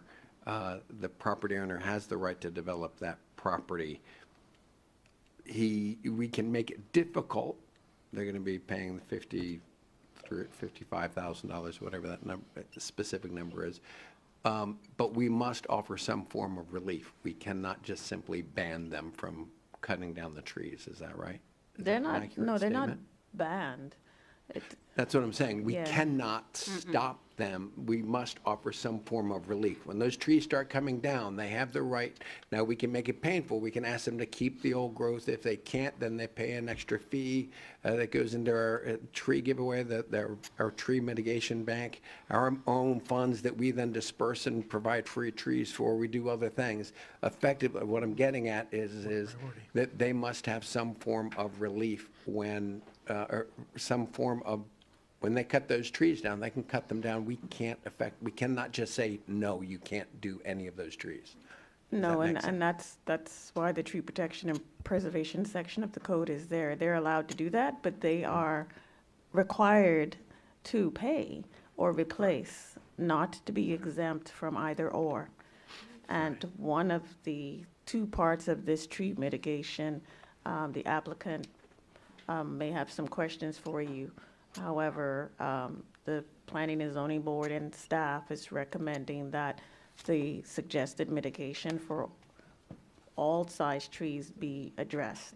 So the 89 credits address the 10-inch and greater, the 4 to 9 inches, which the code says need to be replaced, or you have to do that mitigation as well.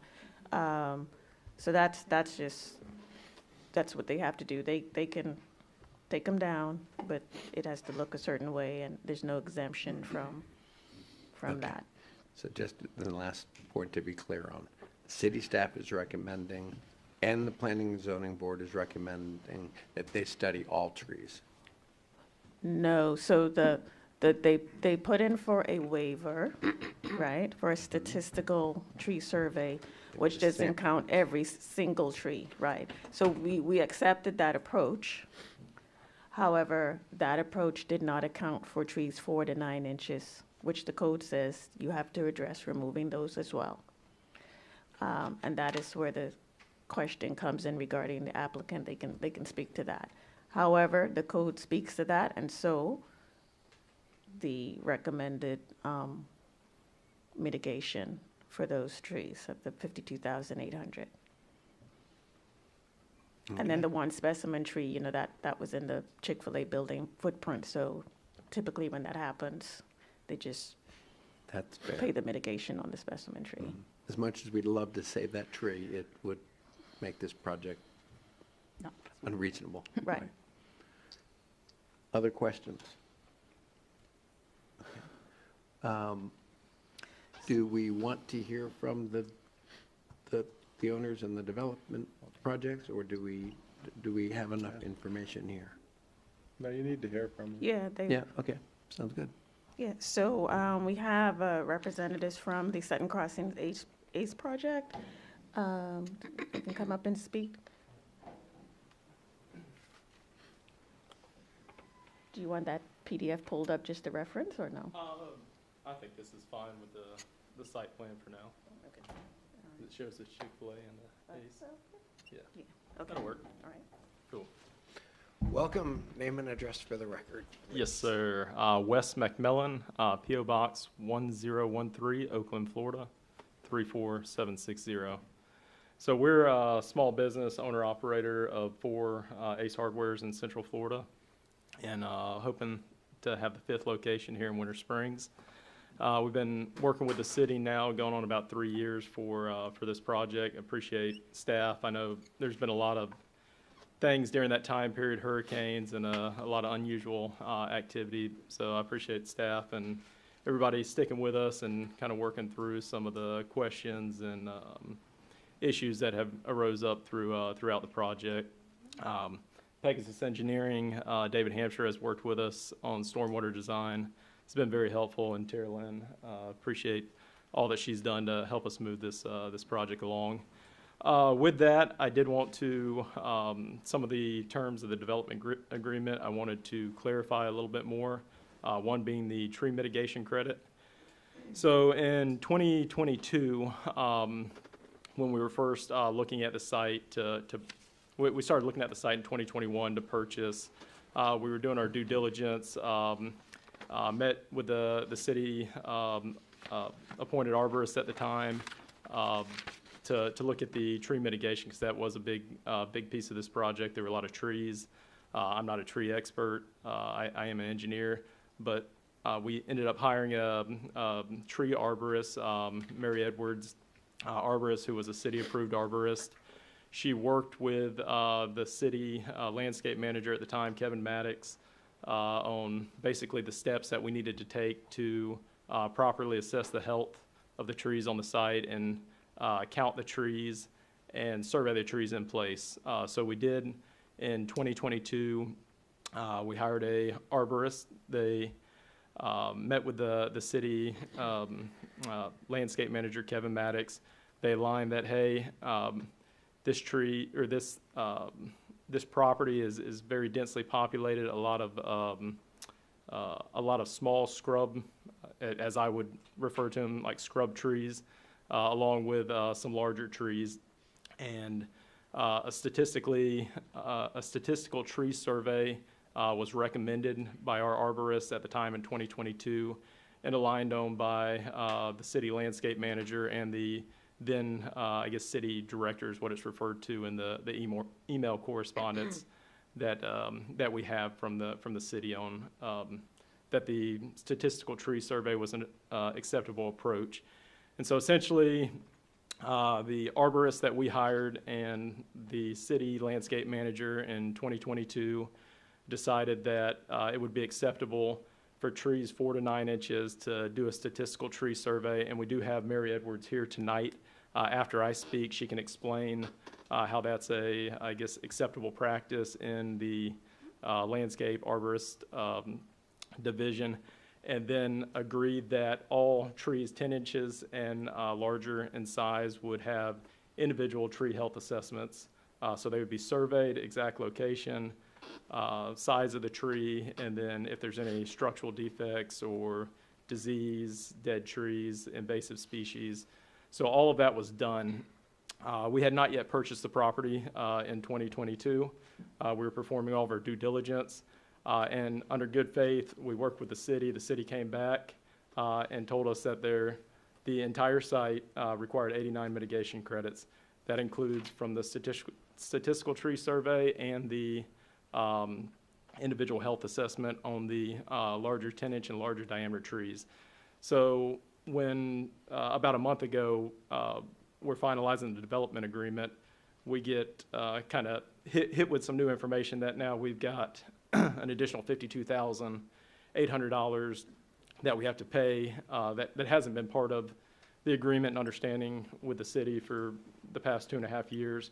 So it was kind of a surprise to us, and trying to understand the basis for that, we didn't really follow the basis, and that, again, is why we brought the arborist here today to explain her report if there are any questions.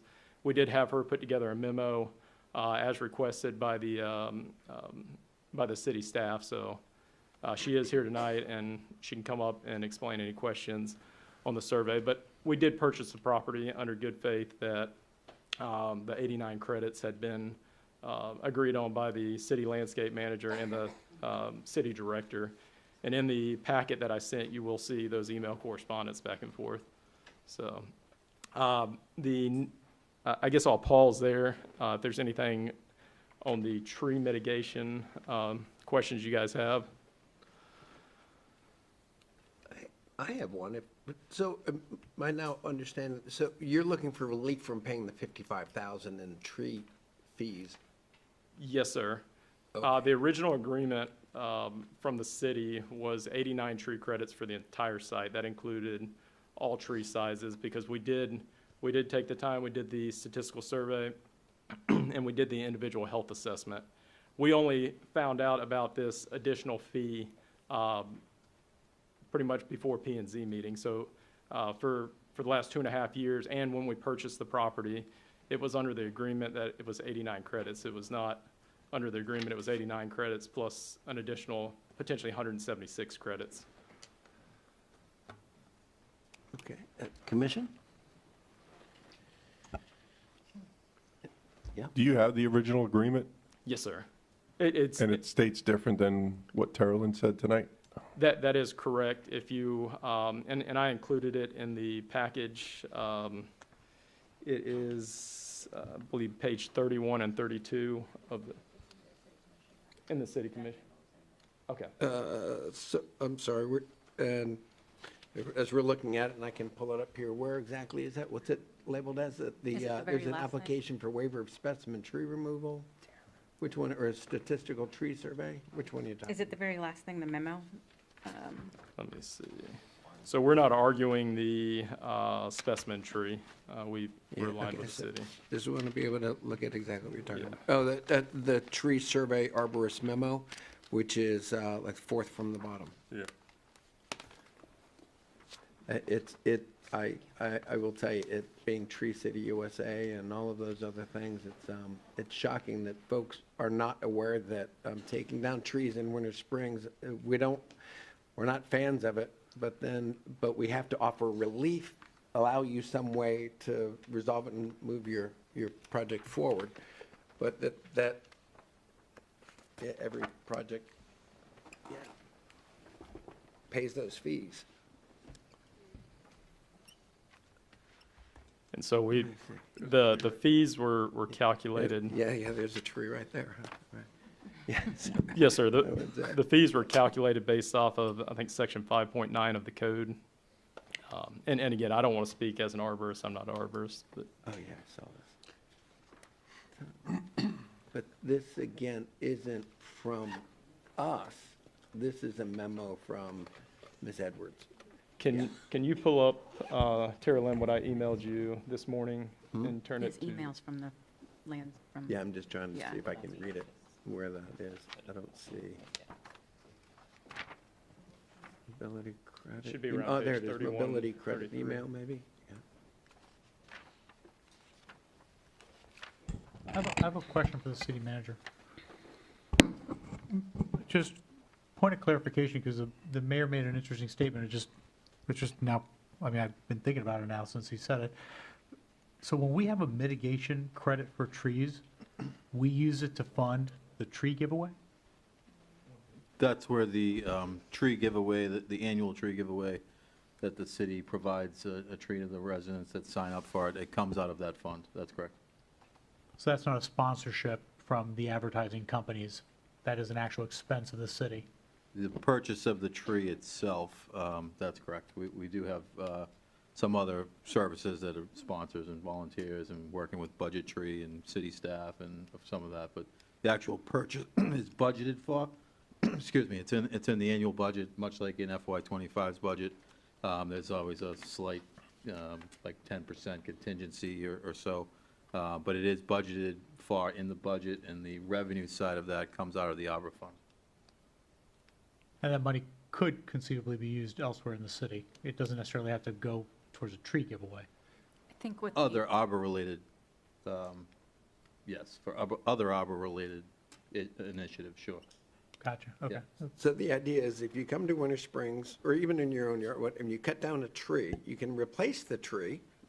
If you can't replace the tree, then you put some money into the bank, and then the city replaces a tree somewhere else in the city. We're Tree City USA, that's who we are, this is our brand.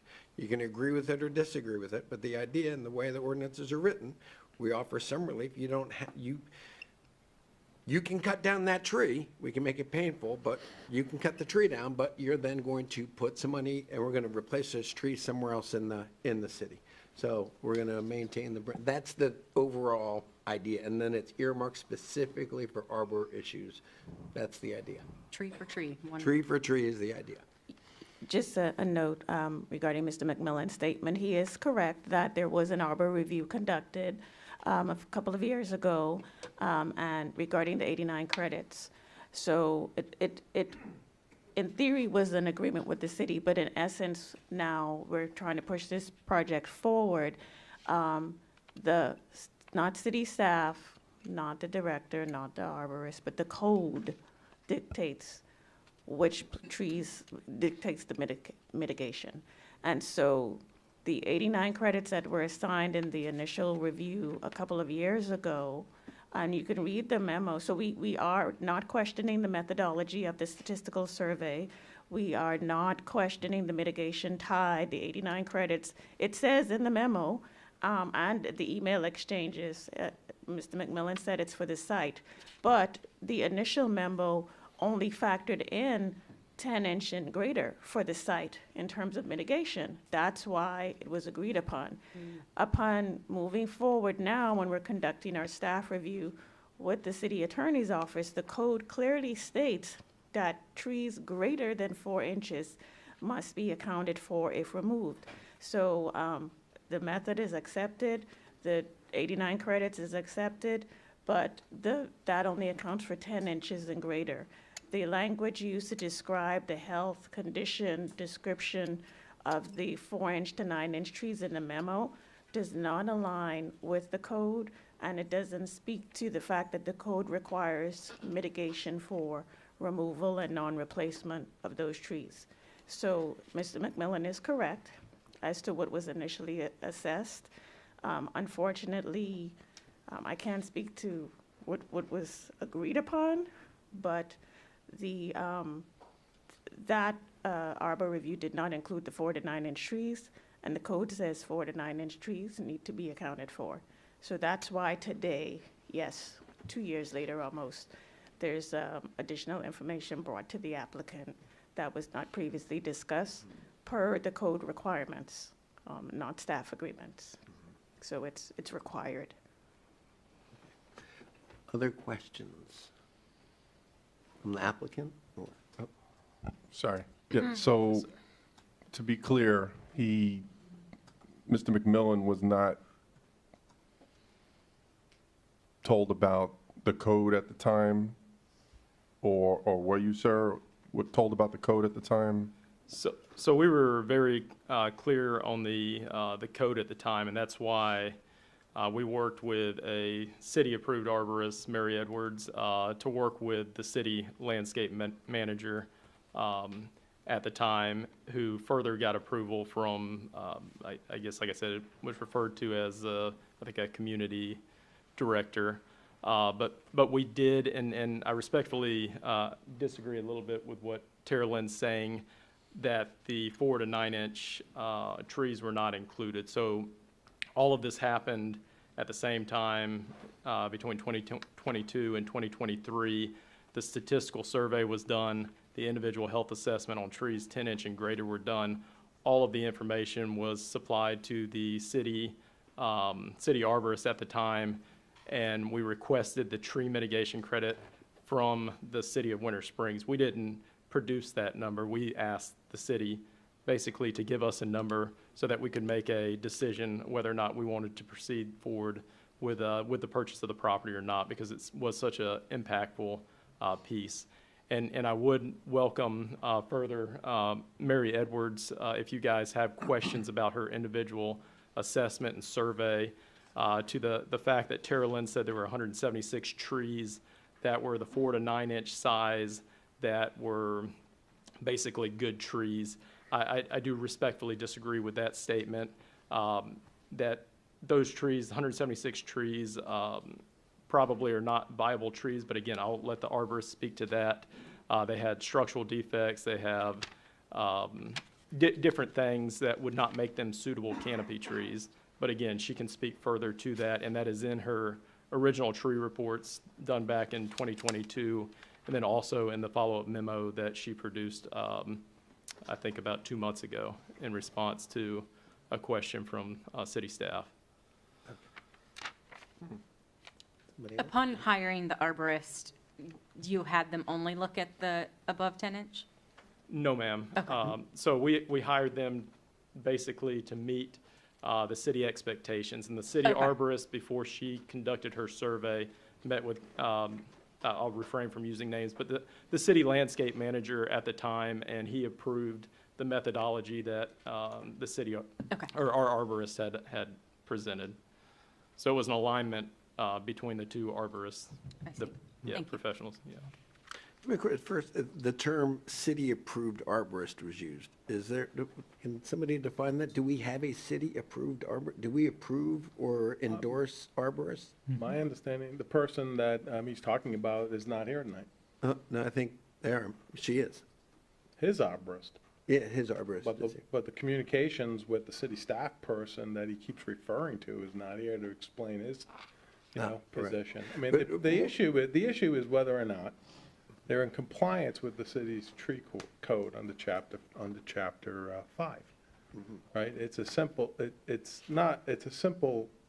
case of math, right? You calculate the number of trees, how many trees are going to be removed. There are, as you indicated, Mayor, there's different ways to get credit. If they preserve trees on site, they get extra credit depending on the size of the tree. If they want to remove a tree, then and they can get credit by doing a replacement tree. And at the end of the day, there may be a tree bank requirement that has to be paid because it's not accounted for in the math, right? So they have that option too.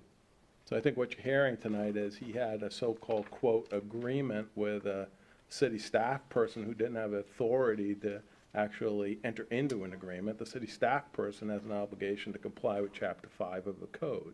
And I think that's what Terrell's trying to say, is at the end of the day, when this thing is being teed up for the city commission's consideration, the math from, the city's perspective, staff's perspective now, is that there's a $59,000 contribution, okay, which is actually, as you know, Mayor, from being up here for quite some time, is relatively low in comparison to a lot of other city projects that have come, before this dais.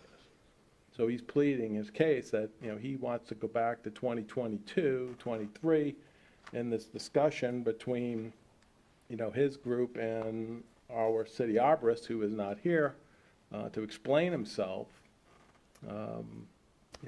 that he shouldn't have to pay anything. I was actually asking a different question. Maybe I wasn't clear. No, but I thank wanted you to for everything. elaborate a little Yes, bit I further appreciate it. because it's Yes. all, I think there's a lot of tap dancing going on I here, think, Mayor. I think you're absolutely right, thanks. That Orange Avenue is 85,000 for that one lot. We've done many other projects for far, far more. We are Tree City USA. Now, with that said, he's asking for a waiver on the methodology, which I think staff has told you that they support. They did this statistical survey. So that is being, proposed to be approved. Staff doesn't have a concern with that. Their arborist will come up here and tell you, is my understanding, is that, well, we shouldn't have to replace some of the trees because they're in poor condition. When she comes up and says that, please cite to the code section that says that you get an exception for that. And you're saying there's not an exception for if they're not native or poorly? That standard, I think Carolyn articulated, is not in the code.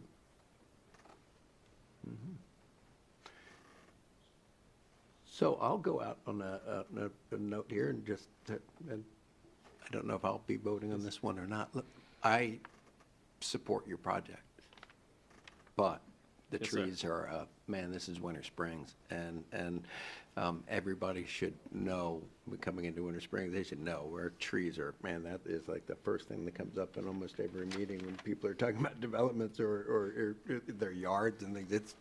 We are Tree City USA. But other discussion? Any other questions? So pertaining to this item and the Sutton Crossings Phase 1, Ace Hardware Item 403, is there a motion? Or no public input, right? Oh, yeah, that's right. Sorry. Thank you, Christian, for that. May I? Sure. May I respectfully Yeah, just yeah, have my yeah. arborist speak to it?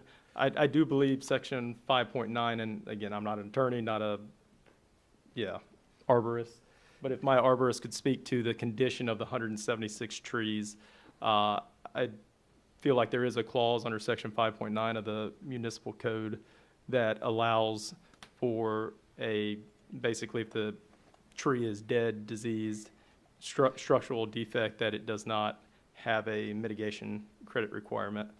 Sir, you're clearing 5 acres of tree land, and if we give you a waive on this, not one of us will be sitting in this chair after the next. Our city, they will go nuts. I am telling you, we are charged with protecting our brand, and whatever that person that you paid to do a study comes up and says, I personally will say, no, I'm not giving a developer a break on clearing out all those trees. I wouldn't do it. Man, this is Winter Springs. That's a tough one.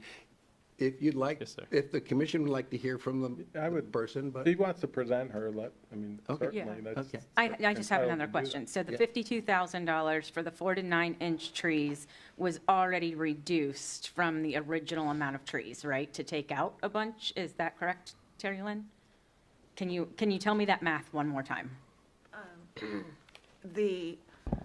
And it is actually per the code. So the language used in the accepted statistical survey has its own set of descriptions for the health of the trees. But the code is very specific, dead, severely diseased. Right. If the code was referred to in advance of the survey, the specific language speaks to what we request mitigation on or not. And so the 4 to 9 inch trees that the arborist report updated in March says are going to be removed. It doesn't say that any of there's a breakdown of those trees, which 4 are dead, 220 are invasive. So we subtracted the 4 dead and 220 invasive from the 400 number referenced in their statistical survey. And of those 176 trees remaining, there's no language as to the conditions per the code in that arbor report. Okay, so we've already removed 224 trees. Yes. From it, okay. Yeah. The city attorney recommends that we do hear from your arborist. Okay.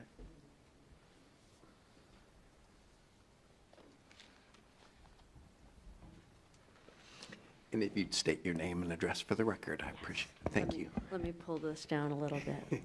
I have that problem. Mary Edwards, 805 Grandview Avenue, Altamont Springs, Florida. Good evening, and thank you.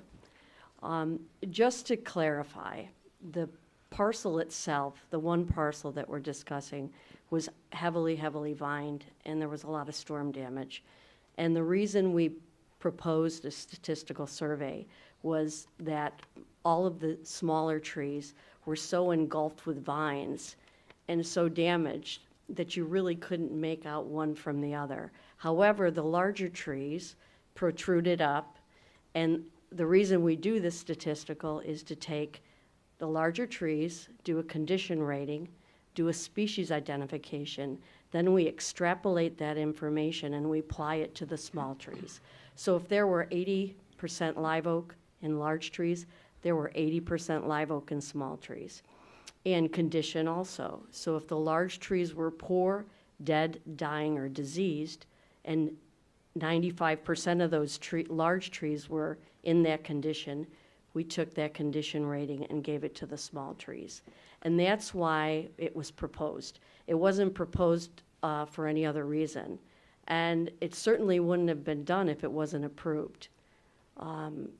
But the reason is because that property was so heavily vined that that's why we proposed it.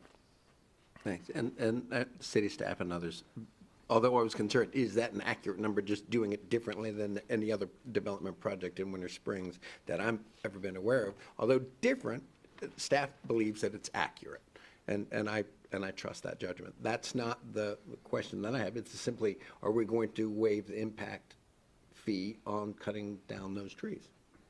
That's the only real question we have right now, I believe. Okay. Any questions from the commission? No? That's it? Nope. Okay. So if there isn't further discussion, we can open it to public input and ask residents. Any of the commissioners have any other questions before we go to public input? Just real quick, how many trees, in your opinion, ma'am, do you believe are healthy that you feel you'd be responsible for? 5%. Wow. We took the actual large trees and the 5% of those. Yeah, I'm sorry, you're going to have to come back because it is on recording and it's public record and all that. Sorry. No, that's all right. Yeah, we let you get back to your chair and then ask another question. Yeah, 5% of the trees overall on the property were viable. The rest of the trees, up into the 30-inch, were not viable. So we took that percentage and applied it to the small trees to give it an accurate assessment of like 5% viable small trees. That's a lot. Big difference. And what, that 5% of the smaller trees, was that included in the original 89 mitigation credits? Like, the way that you guys calculated the mitigation credits? I don't know. Okay. I think in the No. end, the number isn't in dispute. It's just the money is what's in dispute. The number of trees. We've already subtracted the dead ones. We've already subtracted the non-native ones or invasive ones. We've already subtracted all those out. The number that their contractor came up with, then the city took it by ordinance that's in the books that, right, says that $55,000 number. The question is are we going to waive that for this development? So, Mayor, Mr. Mayor, I hear you considering with your peers. but the code is specific, and that's what it boils down to. We are not questioning the methodology, none of that. However, the code is very specific. And even in the 5%, for example, if we're talking about that, the code has the description of the health of the trees very specifically, and very specifically, they were not described in the Arbor report. So at the end of the day, staff's looking at the description of the health of, even if it were the 5%, it doesn't speak to that. But what it does say is that 400 trees is calculated by the statistical survey are going to be removed. And so to come up with some mitigation, it was revisited and staff said, okay, it says of that 400, 220 are invasive. They don't have to do anything with that. So I get the methodology, but at the end of the day, it's the code. And so as you're discussing waiving waivers with your peers, that's a code amendment. But and maybe the city attorney could speak to that a little bit better than me about what that would look like. But it doesn't say in this survey that we have the description. It has its percentages and descriptions, and it's an acceptable method, but the code says X, Y, and Z, and that's not identical to the language used in this statistical survey. And so therefore, staff's recommending that the mitigation be based on those remaining trees and as it's accounted for in the code. And I guess to do something contrary would be to change the code. I don't know that, but that's what it boils down to. Yep. Follow the code or not. Yeah. Okay. Any other questions or discussions? Not really a question, but we need to understand what the discrepancy is of the difference in the amount. She's saying 5% and we're saying a different number, right? No. The language in the code is very specific. Mm-hmm. Oftentimes, these Yeah. reviews have description of the trees surveyed, tree for tree, location for location, and like Ms. Edwards said, that they had a reason for conducting the statistical survey, which staff accepted that methodology. However, that report does not include language that's specific to what's in the code. It does describe the health of the trees, and perhaps her number is correct, but it doesn't say that this number of trees are dead, Okay. diseased severely. So that's what it boils down to. And just to give you not that they would have to pay mitigation on all of the trees, but the survey included 706 trees from 4 to 30 inches. Not that they would have to replace all of them, but if they cleared that lot and didn't replace that, that's $211,000. I understand your point. So we brought it down from 211 effectively. You could have. And it's not about the really, money, but yeah. I'm just saying that that's not a large amount for a site that size. Right. It's far less than much smaller sites. And the trees Recently. surveyed.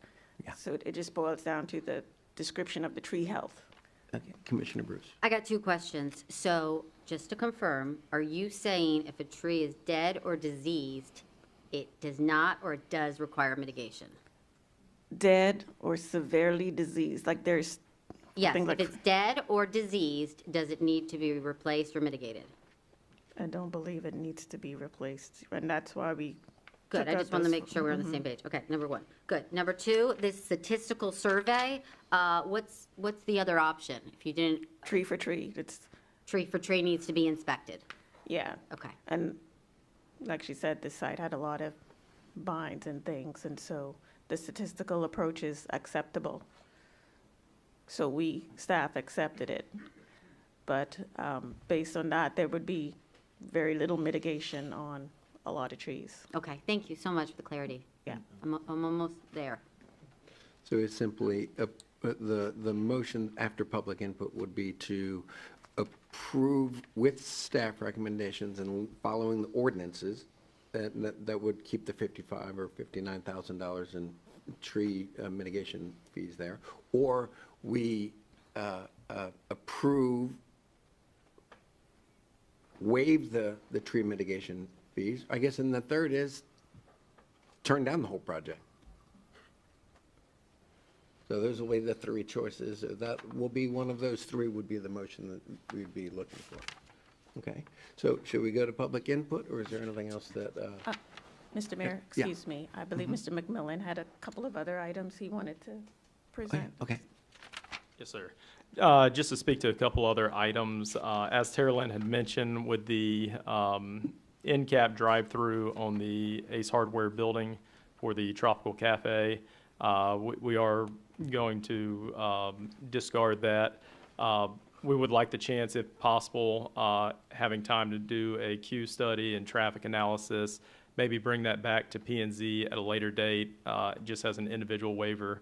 You guys can reject or approve, but just because we're not adequately positioned to, fight for that end cap at this time.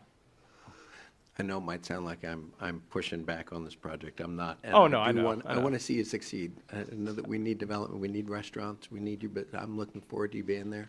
Yes, sir. But trees are who we are, man. That's a No, that's a I third understand. rail. It's a and- third rail, man. And yeah, we, no, I completely understand. Two other items I wanted to discuss, not really to the contrary or anything, but just make for awareness. There is a right-of-way, Tara Lynn mentioned, that we submitted to the city. And we've got the package in with the city, all the information's in, and then also the plat. But the right-of-way vacation abandonment would be critical to this project. If we can possibly pull up, just so I can show you, because Yeah, actually, it's- please, I had asked the city manager earlier, that's the application for waiver of the lot size document, maybe? for it was not in the staff report, the right-of-way abandonment between the properties. It is a critical piece to this project. If that doesn't get approved, then the project can't go forward because it's a single It's the unit.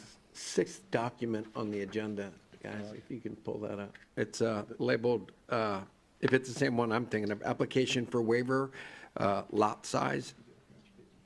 No, he's talking about the right-of-way.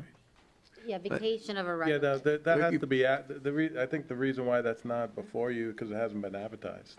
It has to be separately advertised, and there has to be a separate hearing for vacation of right-of-way. Okay, so if you go to the And second. to and the applicant is telling you it's critical that the right-of-way be vacated, but it just hasn't been advertised to be presented tonight, right, Carolyn? So if you go to the second to last page and it shows a right-of-way, vacate right-of-way on the second to last Application. page of this document, that's not the same one that he's talking about. He's talking about that, and typically that would come with the site plan, the final engineering site plan, but it was not advertised, so it's not in this packet. I mentioned earlier that the right-of-way vacation related to this site plan, we're working with the city attorney's office to put that on the June 9th agenda, since there's no second meeting in May. So that'll give us time to advertise, and the right-of-way vacation will be back before you at the first June meeting. So that shouldn't hold up the project moving forward. There's some other conditions, as I mentioned, pertaining to St. Johns River Water Management District environmental resource permits that need to be obtained before they can move forward with site work permits and construction, and that is actually the greater determinant of how the project moves forward. But he's correct, they have a right-of-way application, vacation application in, and we should be bringing that before City Commission on June 9th. Okay, so it doesn't have anything really directly to do with the vote today, but Well, the condition. But you're just trying to make it real clear, that is critical. The And that will condition. be a future meeting agenda Yeah, item. maybe it's a formality. And the condition does say that you would approve that along with the plan. So if you decide to move forward today, then it would be contingent upon that being approved on June 9th. That is the exact same thing that was on that other document, Yeah. just a different version of it. Okay. Yeah.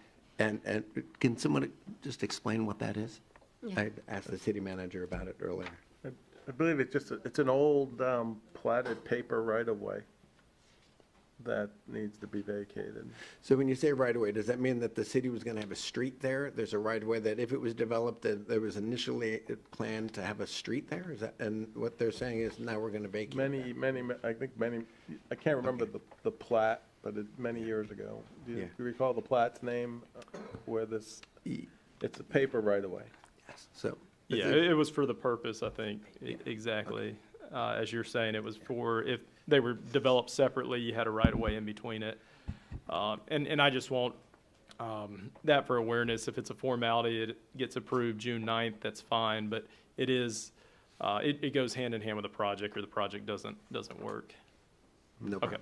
Yep, yep. Sounds good. I'd seen it. I was asking questions before this meeting, trying to figure out what exactly it was. Yes, Now I ma'am. understand. Can you identify where this right-of-way that you would like a vacation from? I'm colorblind, so I gotta follow it from the ceiling.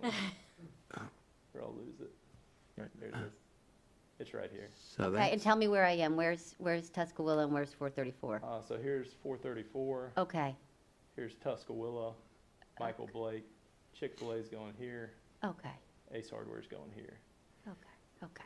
You got this, and then there's a section between the gas station and the northern parcel that is likely going to be a future early learning academy. Okay. Cool. I'd like to ask you just one question. Yes, ma'am. It looks like it's taken maybe 3 or 4 years for this project. Yes, ma'am. And I just wanted to get your guidance on how long does it usually take with other cities? Are we in the same ball cap? Are we a little bit more, or? A little bit longer. Yeah, what's the average? We just had a project in New Smyrna. It wasn't to this scale, but it was around 8 months. Other than the stormwater issues and the tree mitigation issues, were there any others that kind of impeded your progress? I would say staff's been super helpful. You guys had a lot of turnover. That's not at any fault to the city, just turnover. Took a long time, and then delays kind of because of the turnover with plan reviews and to that nature. But I mean, city staff's been super helpful. They've had their own challenges. You guys had Hurricane Ian, delayed us a year, and I mean, there are several impacts. Right.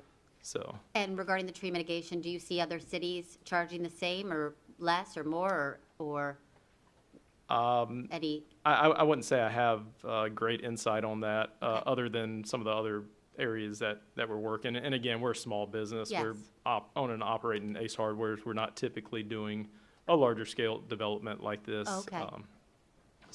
But this is going to be our flagship store, hopefully. Wonderful, thank you. So. Okay, good. Thank Okay. you. Thank you. Public input? Any other questions, discussions, witnesses, anything? Okay, we'll Sounds move good. on to public input. Thank you, guys. Sure, thank you, sir. Anyone that would like to speak specifically about this project? Seeing none, we'll close public input on this particular topic, and I'd ask for a motion.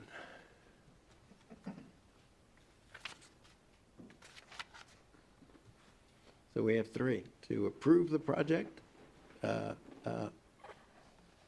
with staff recommendations and following the ordinance, approve the project with, and waive the tree mitigation fees, or frankly, if nobody makes a motion or seconded, then it can die. But anyone? So clarification, you're saying there's 3 different things. We can approve the project. The second is the waiver for the tree mitigation, and what's the third If item? nobody makes a motion, dies. then it dies. I'd like to make a motion to approve this project and not approve the waiver for the tree mitigation. Second. Great. Motion is made by Commissioner Bruce, seconded by Commissioner Caruso. Christian? When you say not approve the waiver, Or not, We do not Staff approve the recommendation. reduction recommendation. of Staff tree mitigation. how about, we the fee. approve, you're moving to approve with the staff's recommendations? Yes. Yeah.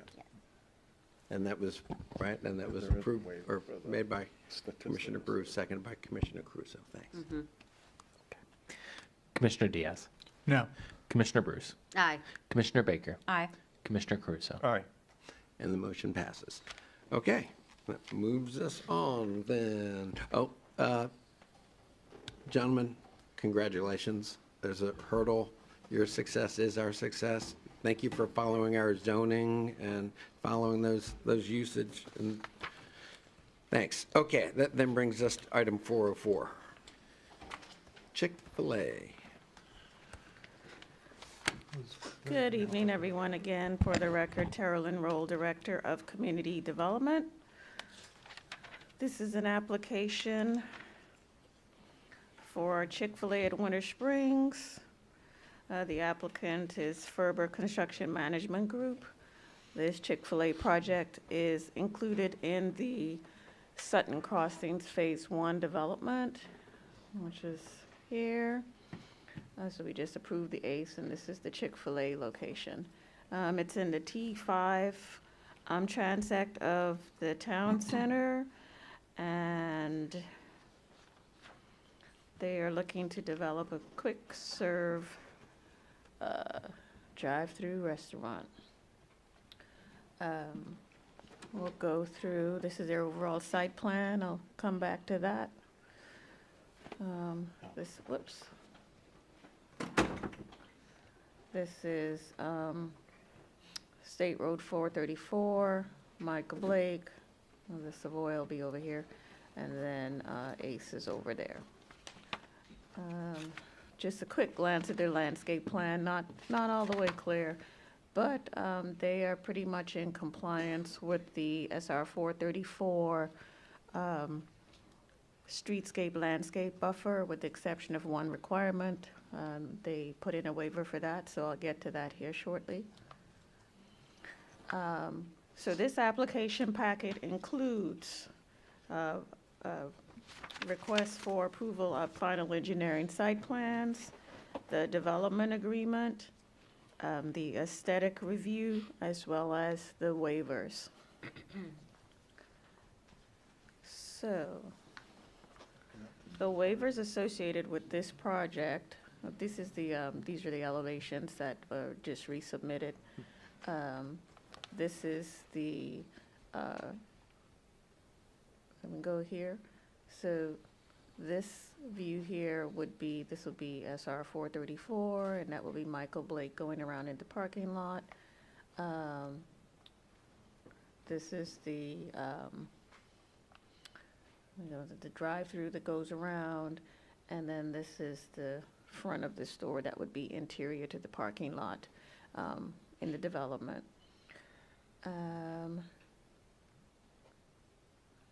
I went over this with the Sutton Crossing ACE projects regarding the mobility credits. As I mentioned, it applies. They're going to collectively meet these requirements. So I have this included in the PowerPoint as well. But let's go back to their waiver applications. So the Chick-fil-A submitted 4 waiver applications. The first waiver application is regarding the drive-through. This is 434, as you can see. This is the interior driveway off of Michael Blake. But you see there's a drive-through that wraps pretty much 3/4 around the site. And the town center code requires that drive-throughs are in the rear or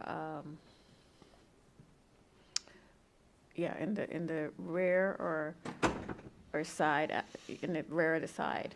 And this, so they submitted a waiver application because this drive-through goes pretty much around the entire site. Staff approved that waiver. That's the nature of their business. They're gonna have some landscaping, et cetera, that was recommended by staff to buffer some of, the drive-through lanes and whatnot. So that waiver is recommended for approval. The second waiver is that the rear of this building faces SR 434. That is not allowed per the town center code. So going back to the elevation, you don't see the original iteration, in your packet. Like I said, this here is the rear of the building on 434. This is the rear, what you see on 434. Initially, these 3 faux windows were not there, and the applicant has since resubmitted these elevations to not only have faux windows on the rear facing Tuscarora, but to match the size and shaping of the windows around the entrance in the front of the store. So this waiver for the rear of the building to be facing 434 is recommended for approval, given the revised elevations with the full windows to match those around the remainder of the building. The third waiver application was regarding a waiver from the 434 streetscape landscape buffer. They pretty much meet all of the requirements, as I mentioned, with the exception of there's an existing 5-foot sidewalk. The code, the streetscape requires 6-foot sidewalks, but the existing's 5 feet. So they're gonna go with a continuation of the existing 5-foot sidewalk. Otherwise, they meet all of the requirements for the 434 streetscape. And so that one is recommended for approval. And then their final, the final waiver had to do with monument signs as well.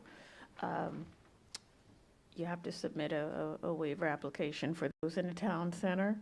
And Chick-fil-A is requesting a waiver. I think I got this right. So there'll be a monument sign at Michael Blake and 434 is their request.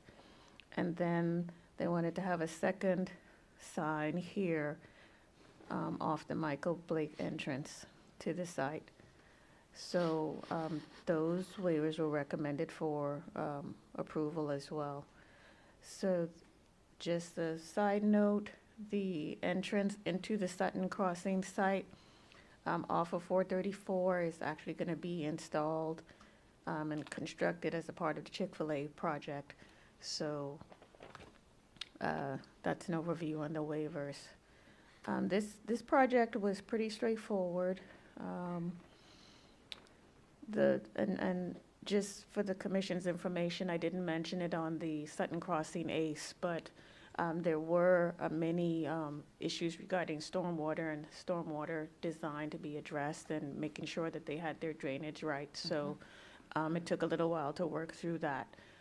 So that being said, these are the conditions related specifically to Chick-fil-A and not the Sutton Crossing.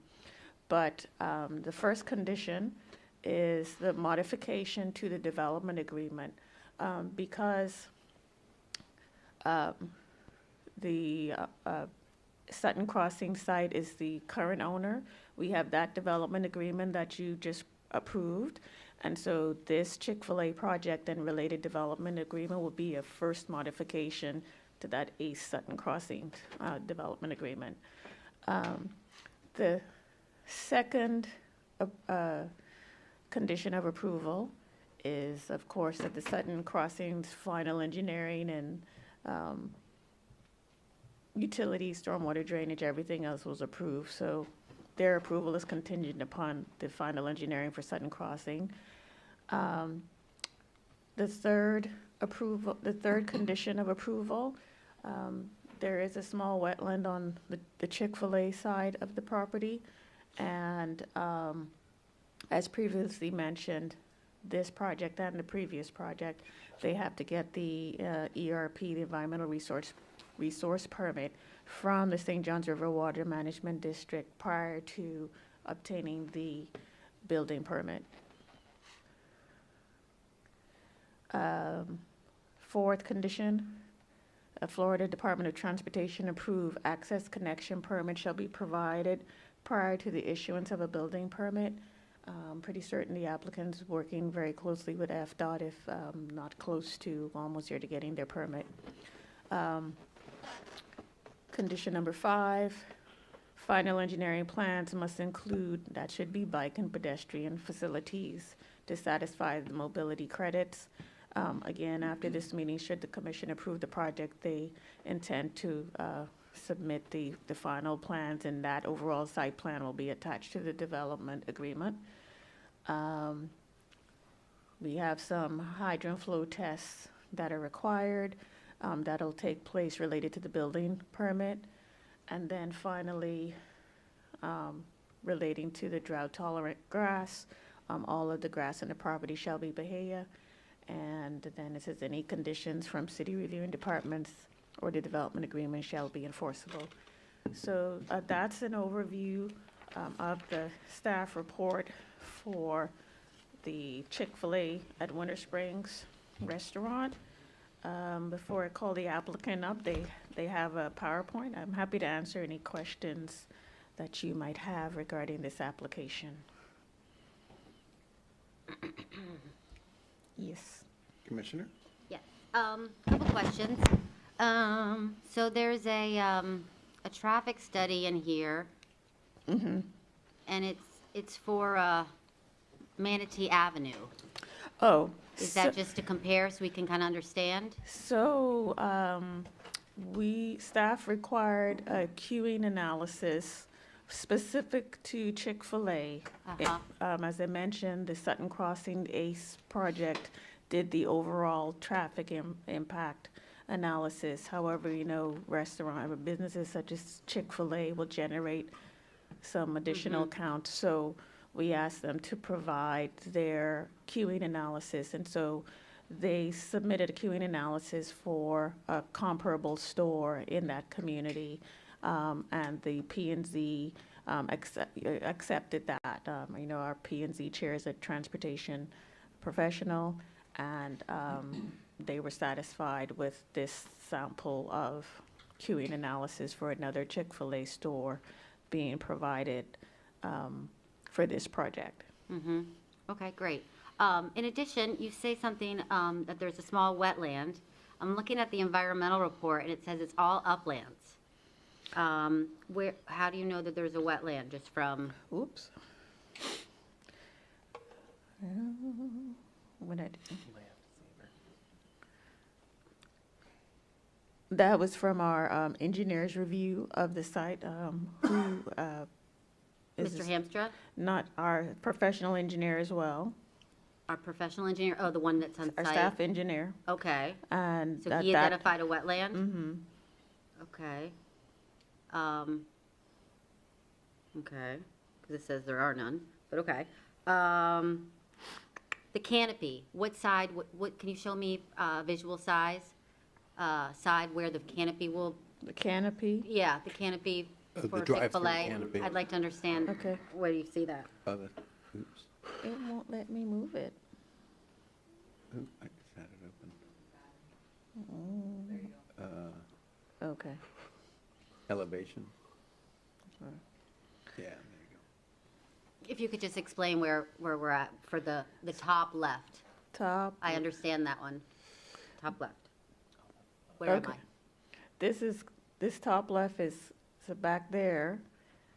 This is coming around, this will be coming around from 434. This is the front of the store, which faces interior to the parking lot. Faces Ace. So So let me give you context. So yeah. the front of the store is here facing the parking lot, and the rear of the store faces 434, and the drive-through loops all the way around. So this is the front of the store. The drive-through goes around and comes back this way. And then this is the rear of the store. So this is what you'd see if you drove past on 434 at Michael Blake, right here. The two bottom pictures are, the very, very bottom faces the Ace Hardware. The one immediately above it faces 434. Right, Right. this faces 434. But I want to know about the top left. I want to know. That canopy. Yeah, am I that- on Tuscawilla or am I on 434? Where am I? What does that? Oh, opposite This from. is the drive. This is kind of interior to the parking lot, so. Michael Blake? Michael Blake would be over there, and 434 would be back there, so you're coming around the building. opposite end of the building from the Savoy. Correct. That was an easier way to say it. Thank you, Mayor. Is that clear, Commissioner? Thank you. Okay. I watched the planning and zoning meeting, and I thought it was absolutely wonderful. I was so impressed with them. They did bring up the brown brick. That's what I was And I wanted to talk a little bit about that. Okay, well, as far as before you ask your question, the coloring, the materials, they're all in alignment with the town center design guidelines. The brick coloring was a comment of a P&Z board member, but the design, the color, the material aligns with what's required per the town center design guidelines. So there was no change recommended. But they did say in the planning, I guess it was April 28th, I believe, or the 24th. 24th, That they said that they were going to talk to the architectural and come back possibly with some other plans per our code. Well, this is per the code. Right, but in a different way that isn't brown. Well, I will let them speak to that when they come up. Okay. But staff isn't recommending that. It's a color preference, but we can let them speak to that. Okay, great. Yeah. Any other questions for staff? Any other questions? No. So, would they like to come Yes, forward? we'll Okay. have, let's see who's coming up to speak for. Welcome and name and professional address for the record. Good evening. My name is Joseph Kovashesh, attorney at the Lowndes Law Firm, 215 North Eola Drive, Orlando, Florida. Mr. Mayor, members of the commission, I will be fairly brief here, but myself, members of our development and our design team are here to answer any questions you have. We've talked about the site already from the Ace Hardware perspective. They're sort of the master developer here, have handled some of the larger issues. As far as the Chick-fil-A goes, we're going to dial in a little bit on just our site. And I do have this big, long presentation that I'm going to not go into detail unless y'all have questions about specific components of it. But I do want to talk specifically just about the reason we have these 4 requests for waivers. 3 of the waivers really relate to the location of that drive-through, how we queue cars to get to that drive-through. So putting it in the side yard gets it away from the Savoy, allows maximum amount of queuing around the building in the designated drive-through queue area. So if anyone's ever been to a Chick-fil-A, cars run through there pretty quickly. We just wanted to make sure we had enough space, the way the building was oriented, to accommodate those vehicles. The waiver for sidewalks, there's currently a 5-foot wide sidewalk. Code technically requires 6 feet. But what we have discussed with staff and why staff is recommending approval, instead of enlarging the sidewalk by a foot, we have more room for a buffer to add landscape features to help shield the queue line from 434. The 4th waiver, so that's the first 3 waivers, really the location of the drive-through window itself, additional space along the side for that buffer. The other one is the monument signs, and really it's just, so there's one along 434 and there's one along the sort of internal entrance into the site from Michael Blake. I recognize your question about the bricks and sort of the exterior aesthetic. The design presented at P&Z, unless I'm told otherwise, is the design we're presenting tonight to the commission. And it is a departure from the standard Chick-fil-A exterior. It is was specifically designed to meet the city's code. We have added additional features just because of the way the orientation of the building is to address staff concerns. We feel that this is an excellent proposal. It is entirely compliant with the city's code other than those 4 waiver requests. Again, myself, members of our development team are here to answer any questions you have, and I thank you very much for your time. Great. Questions? Seeing none. We can go into public input. I will tell you, I really do like, maybe the exact tone isn't right, but the red brick matching in with the kind of the theme of the city, you know, as we start talking about other projects in the town center, matching some of that is one of the best looking Chick-fil-A's I've seen. And as one of the commissioners said, hey, if we're going to put something in, let's make it the best. That looks great. I think I think the commission might have a point, maybe a little dark on it, maybe, but red brick or that type of brick. Is it red or brown, or do we? Oh, yeah. In P&Z, they just said dark. Yeah. Hello, Nim Robinson with Ferber. We're the developers of the Chick-fil-A parcel, business address 100 2nd Avenue, St. Petersburg, Florida. And it's deceiving because the color on this presentation for the actual building, brick color, is actually a lot lighter than, you know, this darker brown. So I don't want us to be married to what you're seeing on the screen, but the actual brick itself is a lot lighter. And we had that discussion with Chick-fil-A when we went back to their architectural team. And what were their comments about possibly going in a lighter color? Were they? So I believe that we went through an aesthetics review earlier on when this project first was presented over to the city. So everything was designed per code from the architects. Now, in terms of the color, I believe we had the opportunity to select from a palette, and I'm not an architectural or design expert in that regard. I do understand that following this application, they will our architect partners will be submitting for the actual building permit, and I actually think it's in review right now, pending staff's review. So I presume there's probably going to be comments associated with the overall building aesthetics and building materials and things of that nature. Thank you. If there's not further discussion, we can open it to public input. Mayor, one quick thing. Yeah. Not a question, but a statement to yourself and Mr. McMillan.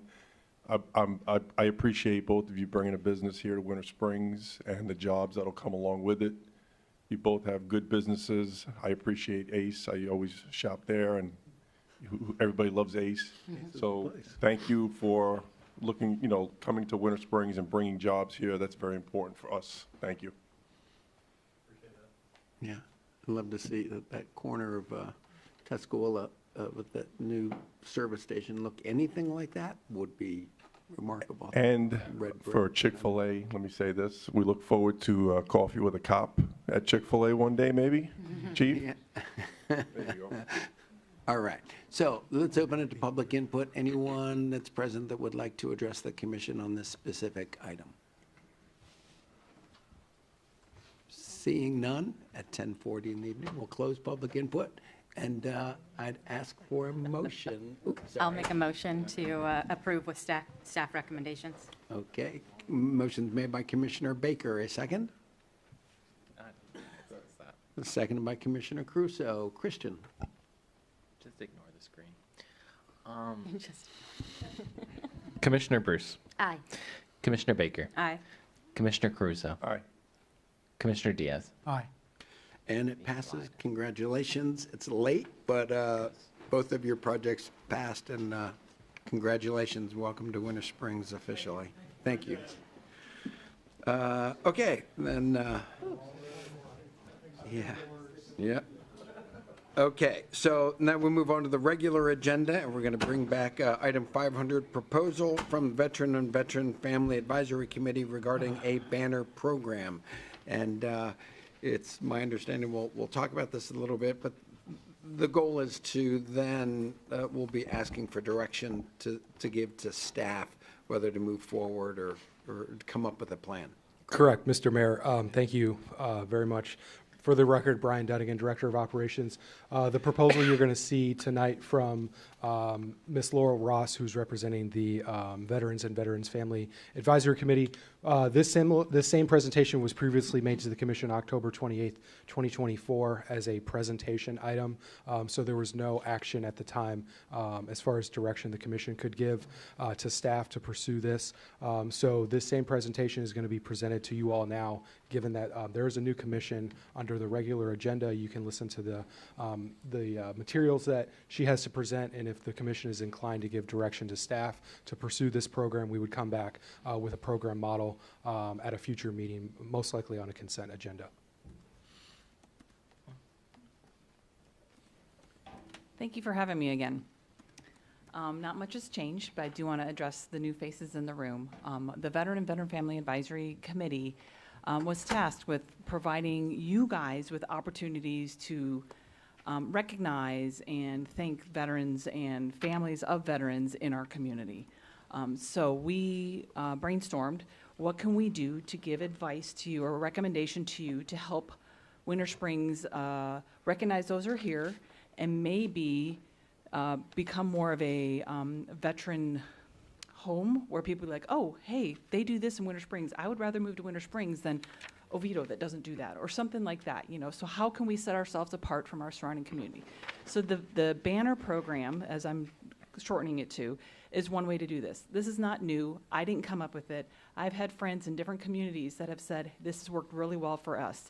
The one that I'm going to show you is from actually a community in West Virginia that uses it to fundraise for their historical society.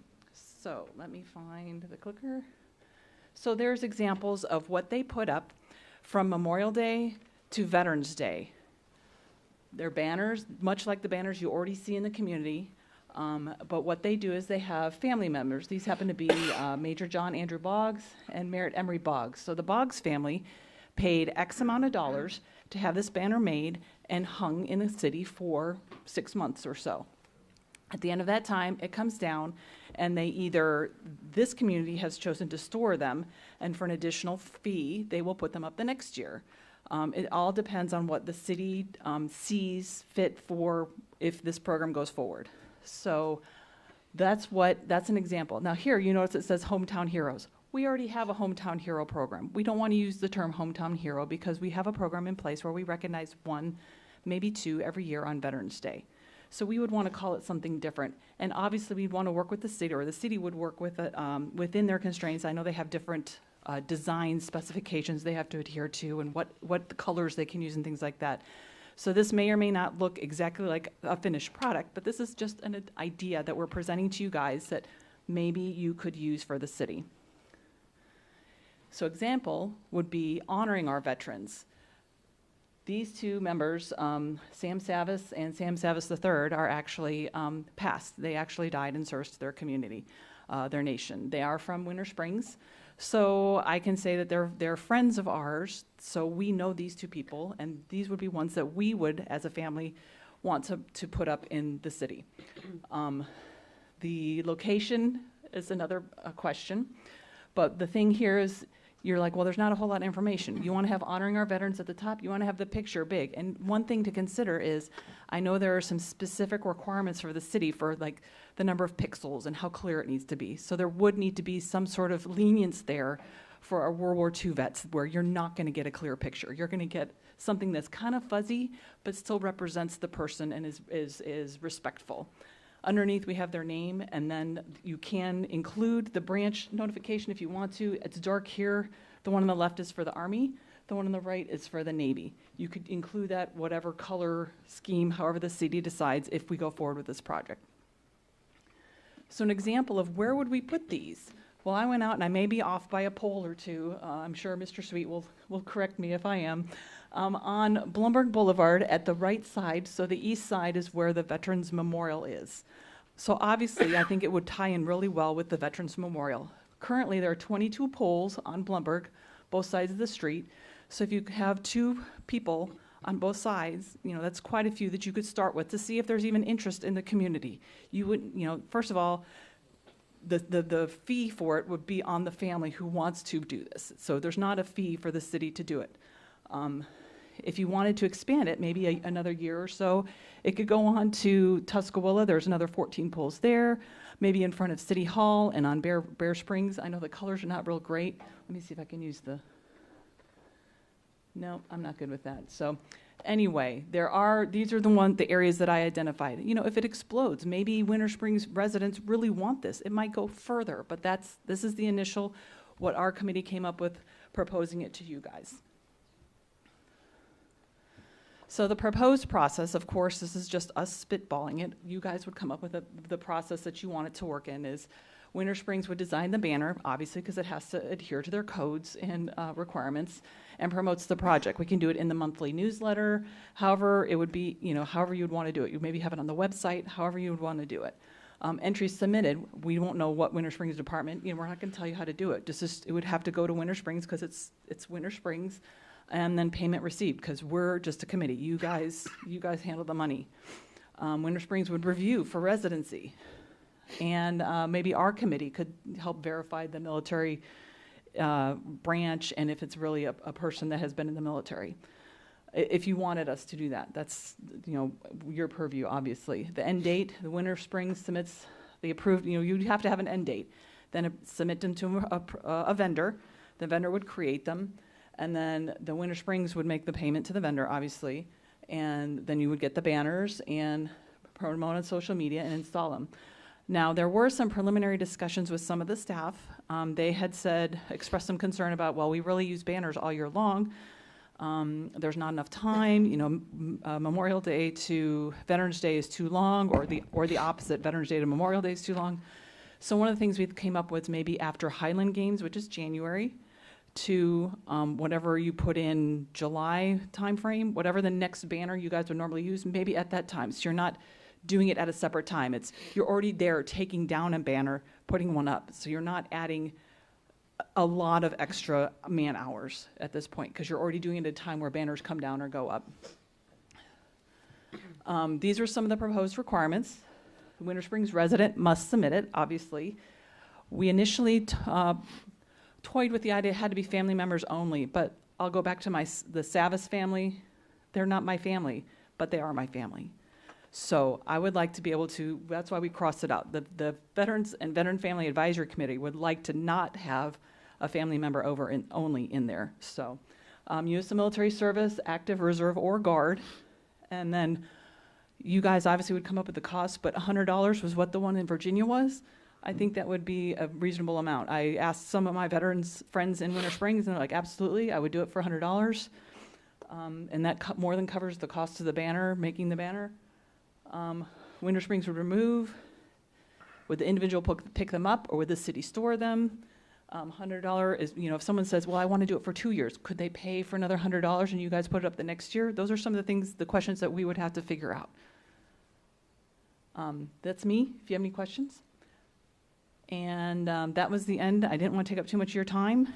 Since you two have seen it for the first time, do you have any questions on why or process or? I saw it last year. Okay. Yeah, I was sitting in the audience. Okay, so you were here, just not up there. And I was saying approve. Okay. Yeah. How about you, Commissioner Diaz? Do you have any questions? Anyone else? Okay, so like I was introduced, it's nice that I'm actually more than just presenting it. Hopefully you guys can discuss and figure out what you'd like to do with the recommendation. Thank you for your time. Thank you, Captain. Appreciate it. And thanks for your service on their advisory board. Yeah, I guess, simple question, would we like city staff to put some details together and bring this back and present it to us? Yes. If Make a motion to have city staff look into this. Motion's made by Commissioner Baker. Seconded by Commissioner Crusoe. Christian. Hold on. Baker. Okay. Commissioner Baker. Aye. Commissioner Crusoe. Aye. Commissioner Diaz. Aye. Commissioner Bruce. Aye. And that's unanimous. Moving forward.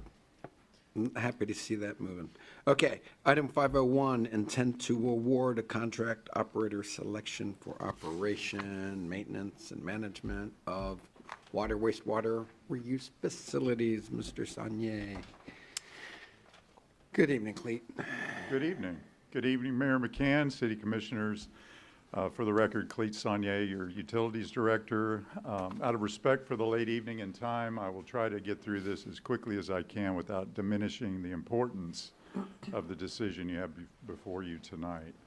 I just want to say that you're being asked tonight to choose the next contract operator for our water, wastewater, and recycled water use facilities.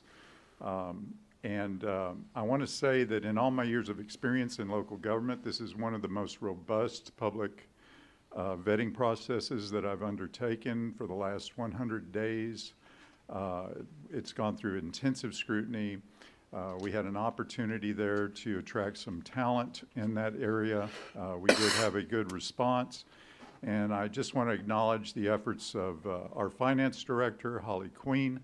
Without her help, we would have had a difficult time navigating through all of this, being able to coordinate with the different interested contractors, coordinating with the selection committee staff, and maintaining independence between those members to make sure that no one is communicating amongst themselves. It was done very professionally.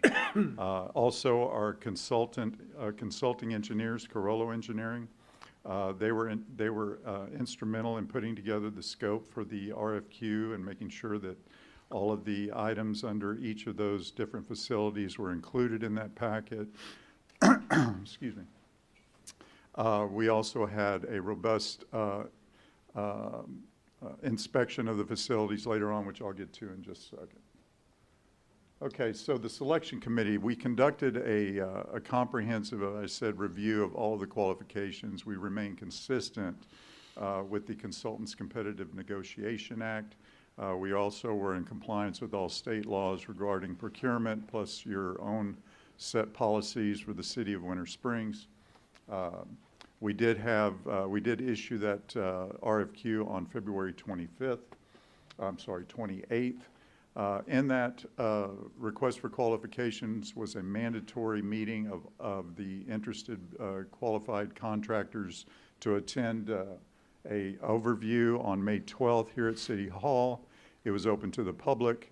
Carollo Engineers did a very robust overview of all of our facilities, going through the details of those, and then we conducted a on-site inspection of our 2 wastewater treatment plants with city staff and the interested qualified contractors, and our water treatment facilities. We did all 5 facilities in that entire day.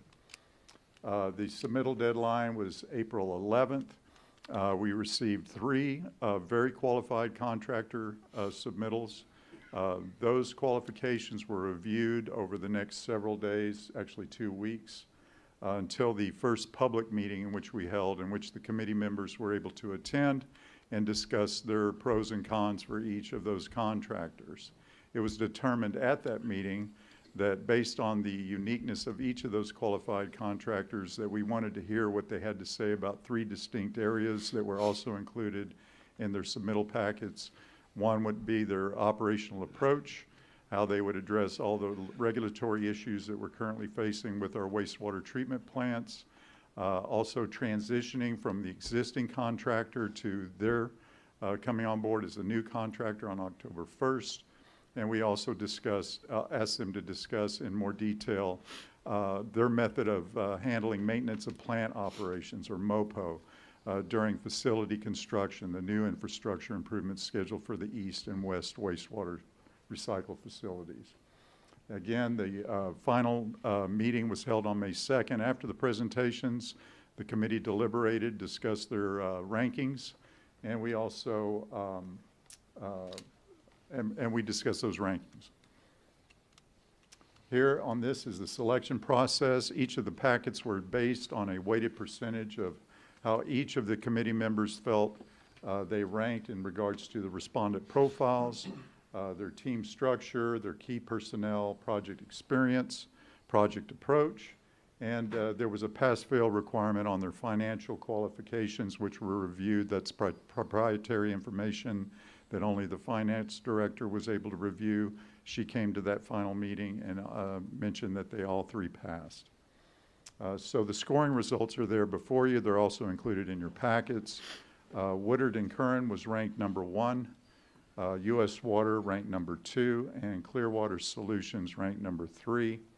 Woodard and Curran emerged as a consistently highest ranked firm by the selection committee members. I would note that if you did take a chance to review your packets, Woodard and Curran's proposal packet really stood out from the rest, and I think I speak on behalf of all the selection committee members. They really did their homework. They went through and they addressed all of the current issues, the regulatory issues we're dealing with FDEP.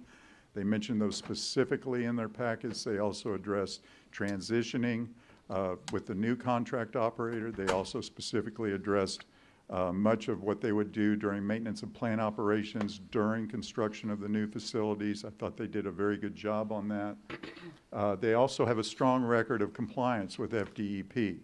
I personally called the mayor of LaBelle. I explained to her our situation, and she said it's identical to theirs. They had dealt with about 18 months of making the hard decision to go from in-house staff operation to their first contract operator, that being Woodard and Curran.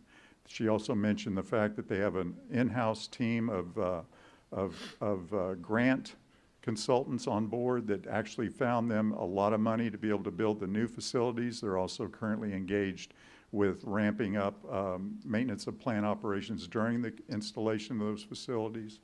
Spoke very highly of them. They did address their operational approach, transition plan, as I mentioned, maintenance of plant operations, and they also offered a somewhat different cost efficiency approach on their contract, which is what they call a cost plus fixed fee model, in which they would present a proposal for the budget each year. Staff would review it, negotiate it, and then we would be able to work with them. They also highlighted the fact that they are also very much involved in providing incentives for cost efficiencies throughout the year, maybe reducing the electrical consumption of some of the different systems within the plant, as an example. And that would be returned at the end of the year through a true-up, if you will, at the end of the year, in which that money would be received back or not expensed completely 100% for that fiscal year. And as I mentioned, they have grant capture. They have a record of about $600 million in federal and state grants that they've acquired for other clients of theirs. They also have a very robust local presence, which was essential to us.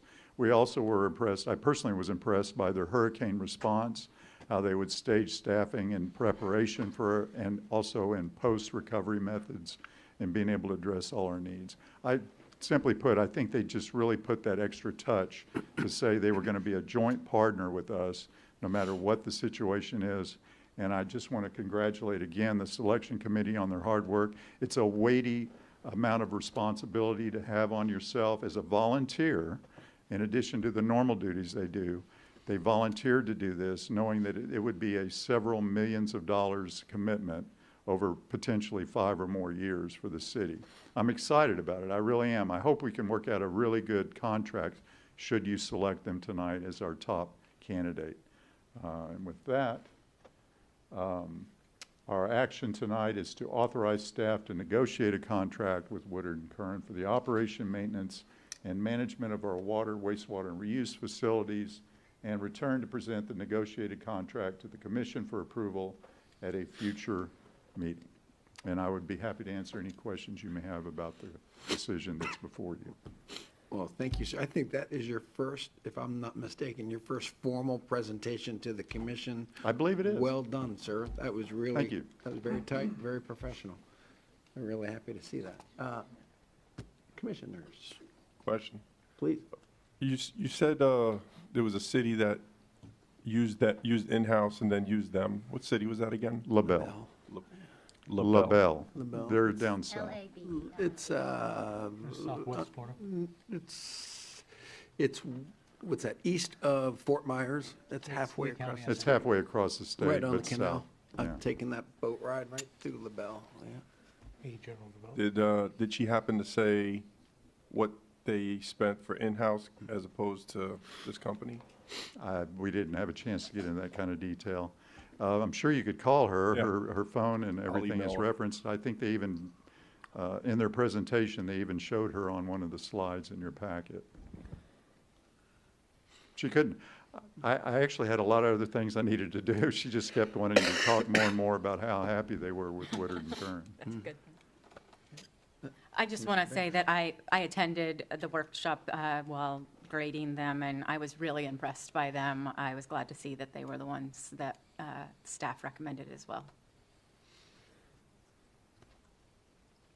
Ready to make a motion if Yeah. we're ready to. Same. I move that we move forward with Woodard and Curran as proposed. I second that. Great. A motion made by Commissioner Diaz, seconded by Commissioner Baker. Christian? Thank you. Thank you. Commissioner Caruso. Yes. Commissioner Diaz. Yes. Commissioner Bruce. Aye. Commissioner Baker. Aye. And that passes unanimously. I think that they will be great partners. Owner-operated, yep, great.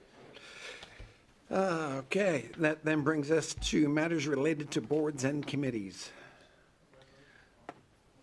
Same two vacancies exist, one on code enforcement, one on veterans, if anybody has anybody. I'd like to nominate seat 2 for Code Enforcement Board with Art Gallo.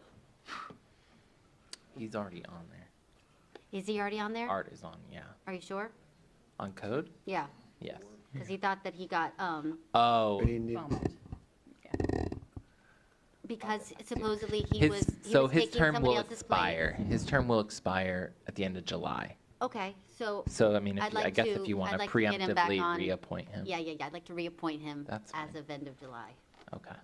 So we still need someone. So we still have an empty. So yeah, we'll still have an empty one.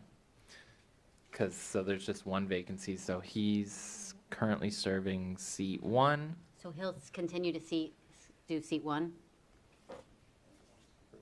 If Commissioner Diaz agrees to that. Okay. Otherwise. If not, he'll come to mine too, okay. Yeah.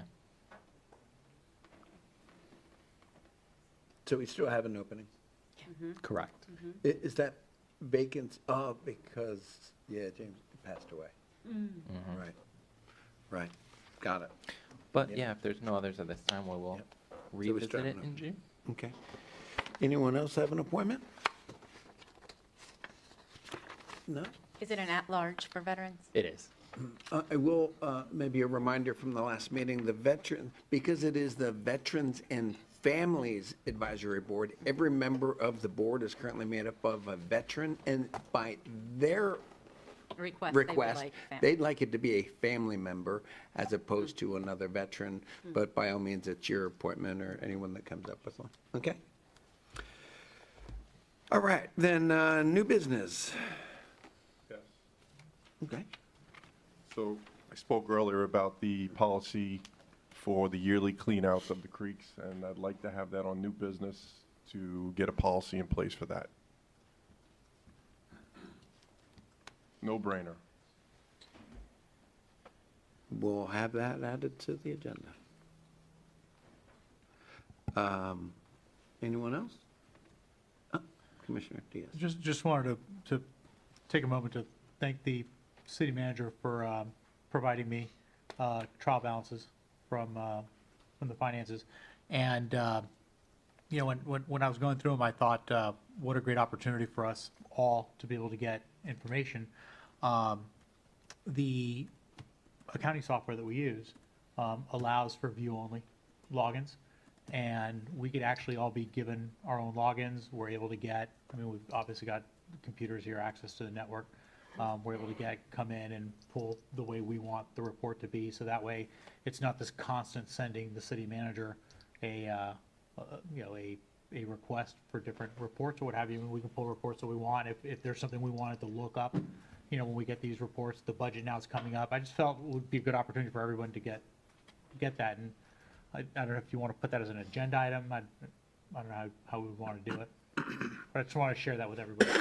I think I'd certainly love to get background on, find out, you know, whether it be legal or from Holly or from the city manager.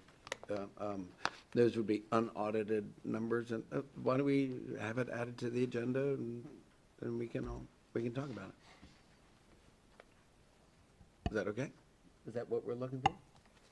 So, Yeah, I guess I need to better understand that myself.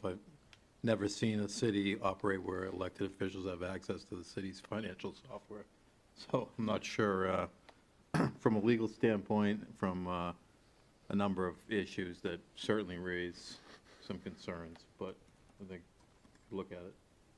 I think as we, maybe what we're saying, maybe the commissioner's asking for something, maybe formulate a position and then educate us during your regular meetings what your concerns are, what the high points or low points are, or what limitations you might recommend, what the problems might be. Educate each of us while you have your meetings with us. Is that acceptable? Commissioner Crusoe, does that seem okay to you? I guess so. What? We'll meet with you individually, I guess, as we do. Okay?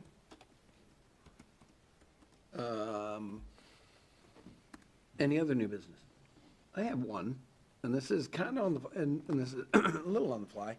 So when the city, whatever that was, 2 years ago, went before JLAC, and they did, the state did their audit, we were severely reprimanded for not having legal counsel. We're now, naturally, 18 months, 2 years later, they come back automatically. We did seek outside counsel, a firm out of Miami, and they kind of gave us a little guidance along the way of, you know, what procedures and what was going to happen, and just kind of taught us what it was. But to be completely transparent, there was a little bit of pushback on social media and things. A couple people were saying, oh no, that we're spending money to protect the mayor, to get the mayor free legal advice. They weren't investigating me. They were investigating, frankly, my predecessor. The time period was before I got in office. But at any rate, and then it kind of expanded. But the bottom line is should we at least send a memo to this attorney, let them know that we're in the second stage, that they're back in, they have set up an office in City Hall, and they're in kind of taking another look. Do we go without any kind of legal advice again? Do we ask Anthony if he's interested? Do we do, I think we need to kind of talk about it a little bit. We were reprimanded for not having legal advice the last time. And then so we sought it later, and kind of as a after the fact kind of thing. Yes, ma'am. Are we aware of how much has been spent thus far with this attorney? Has there On been, that topic, no, I guess we could find out. has there been any expenses? I'm sure assuming- there has. I mean, I don't think we did a real deep dive. Again, he came in after the audit was. Yeah, there's completed. been some expenditure towards it. I can't say this evening the exact amount. I think he was engaged as special counsel through the Florida League of Cities and kind of recommendation of that process. But there has been some expenses, nothing this fiscal year that I'm aware of, but that's easy enough to determine. Yeah, and then he also gave some advice regarding whether or not we had to provide utilities to the storage unit, and he did his firm did some deep dive about the BMAP and how that's things and different things. So they wrote memos, an opinion memo about that storage unit. Okay. And just to verify, are you saying that the auditors are back in City Hall as of today? They are. No, they had been for, yeah, a month. Yeah. Oh, wow, okay. Yeah. And So- they'll continue to until they're finished? Yeah, it's a requirement as part of the 18-month review. So it's actually a defined process. They come back after the 18 months, follow up on the items. It's not to relook at everything again. It's to assess the findings and processes around that. How many do we have here? Just the one. Just one person? Yeah. Okay. Yeah. Thank you for that. Yeah, he's in and out, and it's an ongoing process. He requests substantial information from staff. We're going to provide it, and it's part of the ultimate part of the process. I personally don't think that we need it. I feel very confident, but as far as I feel retaining the confident attorney too, again- but when we got chewed out for not having, like, that was a finding. Excuse me, it was not a finding, but it was definitely something we got called out for. And I just want to make sure that, do we do this again? When I went up there, I got Is chewed that the out. next step in the process? I is don't, you'll I be might going not again? even have to go back up. This is a second view. I got So that's where we need to know from the attorney, hey, are we going to get called back up there? Do I need to be prepared to go back up there? What is the procedure? What are we facing? What does this mean now that they're coming back the second time? I'm not fully aware of what happened. Seems like the state would provide us with No, that information, it's- you would think. Yeah, but no, it is a little bit of, so, I guess the bottom line is, you know, we could, I don't know what well, I'm not exactly sure. What I want to do is just be completely transparent and say, hey, this is something that's going on, this is what's up. We should be talking about this at some level, Good. okay? Mr. Sweet, I know you're new in Florida, but do you have any insight, or have you heard, or you've talked with them? I've a asked bit? the direct question. There's no, no definitive requirement to report back to JLAC. There's no definitive obligation to report back. Correct. Unless requested. There's not a formalized, like, the 18-month check-in is actually, you know, a part of the requirement and laid out, but my conversation with them is there's no mandate to report, to come back to JLAC as a required follow-up. So, Certainly it can be requested, but right, that's not a mandatory part of the process. right. Yeah, the last time I was requested to go. Yes. First time I went voluntarily, second time it was a request. Third time, we just don't know. Is what we're saying, there's not, traditionally, what you're saying is that, as far as you know, there's no mandatory. Correct. That's my understanding, is that there's no mandated requirement that that's an end result of this to come back again to JLAC. Okay. So, I guess, just trying to figure out where we stand. I can leave it float, but yeah. Can I ask you this? This is something in some direction. Is it okay to reach out to that attorney and see if they have any input? Do they have any simple recommendations? Hey, this is where we are. Do you have recommendations? And just leave it at that, and then those recommendations can be provided to the entire commission, and then we can make a decision. Is that okay? Do you have any I don't know what your objective is. I mean, Do we need? so I'm not sure what you need at this juncture, because you have, the manager just said we have one person from the state that's coming in as a follow-up, right? So they just don't issue their reports and not follow up. So they have to follow up 18 months, I think, is my understanding, or 2 years after they issued their original report, to see whether their recommendations, at the very least, whether their recommendations were considered and implemented by the city. So, and then my understanding from, you know, looking at their website is, you know, they'll issue a follow-up report. Okay. You know, whether or not, Mayor, JLAC gets involved, I don't know, and whether or not it'll go any further than that. So I don't, as far as, I mean, Kevin, I don't think we've gotten any report wait. or anything from the Watch and person following up. at this I'm point. okay with that. I just want to make sure that we talk about it, everybody understands what's going on, that they're here, that that's going Should there through. be an issue, we'll reconvene and Okay. discuss, but I Okay, think we're good.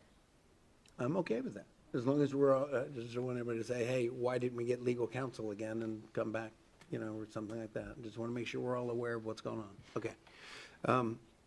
That's it. That's all I have for new business. Anything else? Then we'll go on to reports. Thank you. Keep my report somewhat brief in the interest of time. First off, congratulations to Commissioner Diaz and Carolyn Roll, our Community Development Director, on graduation from Leadership Seminole, Class of 34. I, under protest, will be part of Class of 35. But again, it was a great ceremony, great recognition for all of your, both of your hard work, and it was great to see everybody come together and support that. So congratulations to both of you and the entire Class of 34.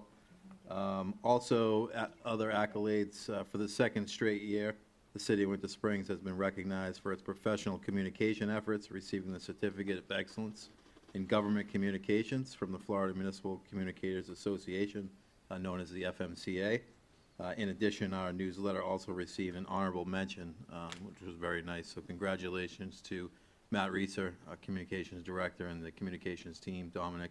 Both received individual awards, and great to see for your efforts, the recognition. So thank you to that. There you go. The last thing I had, two other items. Sidewalk repair and replacement continues on the west side of the city. They're now working in the area just north of State Road 434 between Moss Road and Shioa. Continuing effort. I assume probably most of you have seen the crews out there and trying to diligently, with the funds we have and the identification, but that process will continue certainly through 25 and into 2026 as available funds become about. And as we said, we're kind of moving deliberately decision to move from the west part of the city headed east and focusing on addressing concrete panel areas as well as grinding down potential trip hazards and a number of those things. So that's a continuation and continuing effort, but they're making some good progress there. Last thing I had, work on the new Trotwood Park Pavilion is progressing well.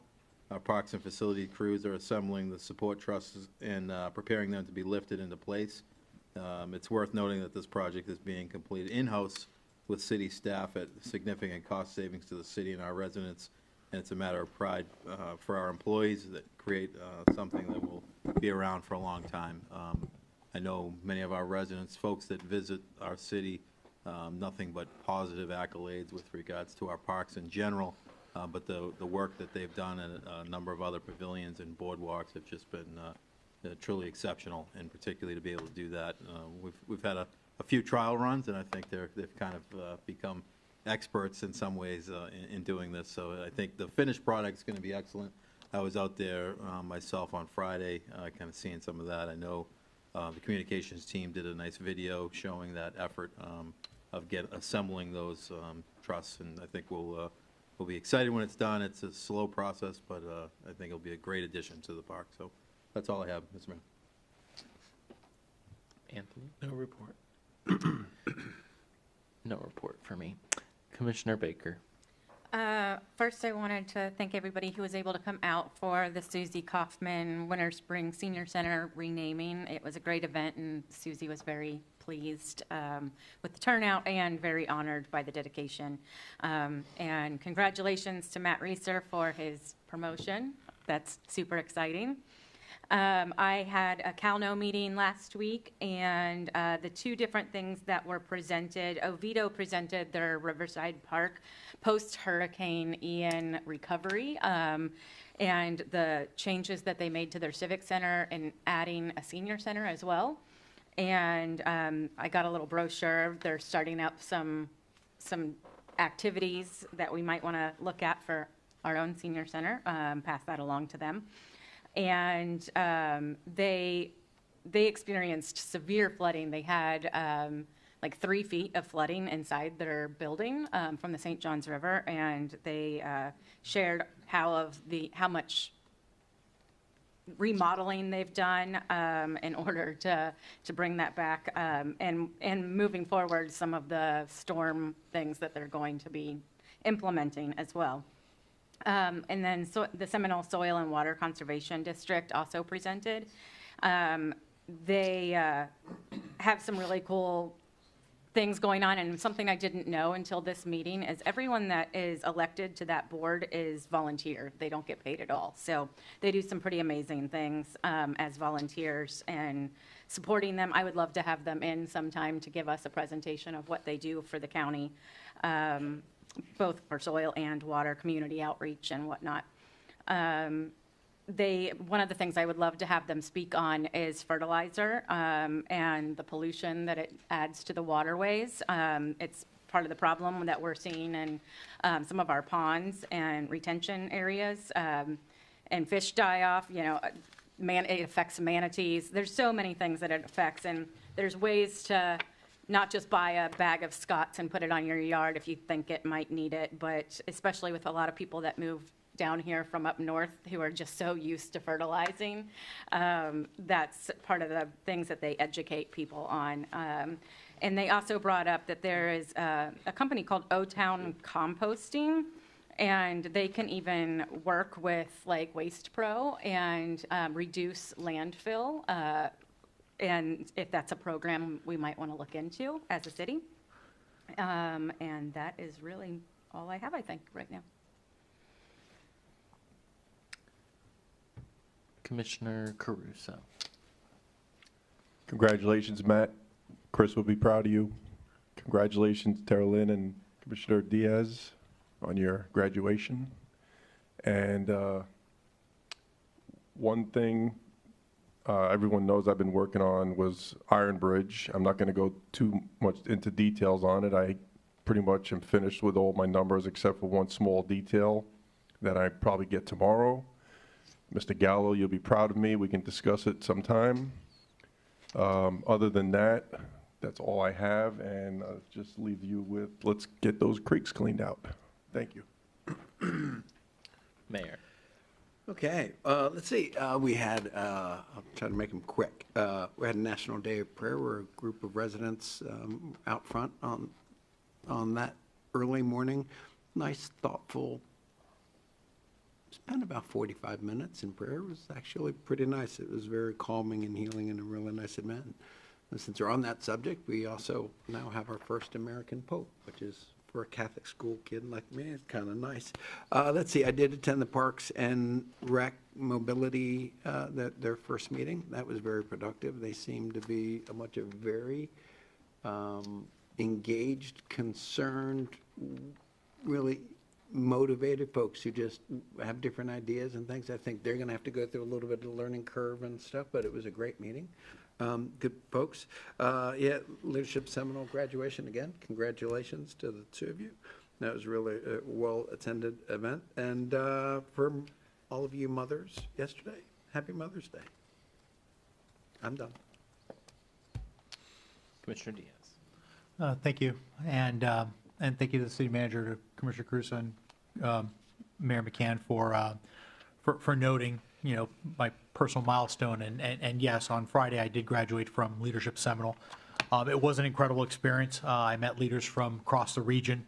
And I do want to take a moment to congratulate my classmate, Tara Lynn Roll, who presented earlier tonight, also for graduating. Just to kind of give you some context, I applied to Leadership Seminole back in 2023, and I was accepted in November of 23 into Leadership Seminole. That's when I got accepted, paid for leadership. And here's a quick story about priorities in general, because I paid nearly $3,500 out of my own company to participate. That's because I own my business, and I believed it was a worthwhile professional development expense. It was a priority, so I funded it. Not from taxpayer dollars. So the city did not pay for my tuition to Leadership Seminole. I did from my own company funds, and I own my company. And that's the exact point I wanted to make tonight earlier, which is that as we start moving towards the budget, in any budget, priorities matter. I was elected on a platform that said priorities come before tax increases. So before we ask whatever number of residents, I mean, my tuition would have cost 58 residents 1 year's worth of the tax we passed tonight. I would hope our budget writers would first prioritize stormwater and not memberships, not resume padding subscriptions, and not perks. We owe that level of discipline to the people who elected us. Now, Commissioner Miller is my neighbor, just a few doors down. He referenced one of my articles earlier today, and I really appreciate that, because obviously that draws attention to my writing. And if anyone's interested in my broader reflections on governance, policy, and public service, you're more than welcome to connect with me on LinkedIn. On LinkedIn is where I post the longer form articles, and I share those ideas. And I just wanted to take a moment to then thank Commissioner Greenberg as well from the Winter Springs Community Association.